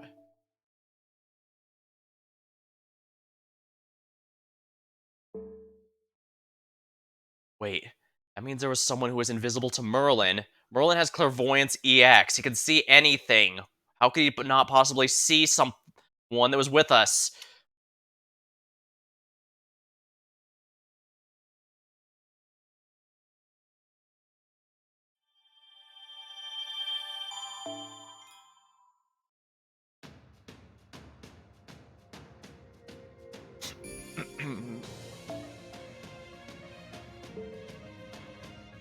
Well, looks like we're approaching the end game now. Actually, I think this now might be a really good cliffhanger to leave it on. We have finally obtained the Sacred Sword. For her to learn the entire history of Fairy Britain and what caused this Lostbelt and everything. But we still have many things to fight. We still have to beat the two calamities here. There are additional ones that could show up. Don't think I've forgotten that Beryl is still alive. I'm not going to let that guy escape here alive. I can't let him escape here alive. Like with Xenos, he's just too dangerous. If left to his own devices, he just kills too many things. So we need to make sure he's meets his end here with everything else. But that will be for next time. Until then, thank you for watching, hope you had a good time, and I'll see you later.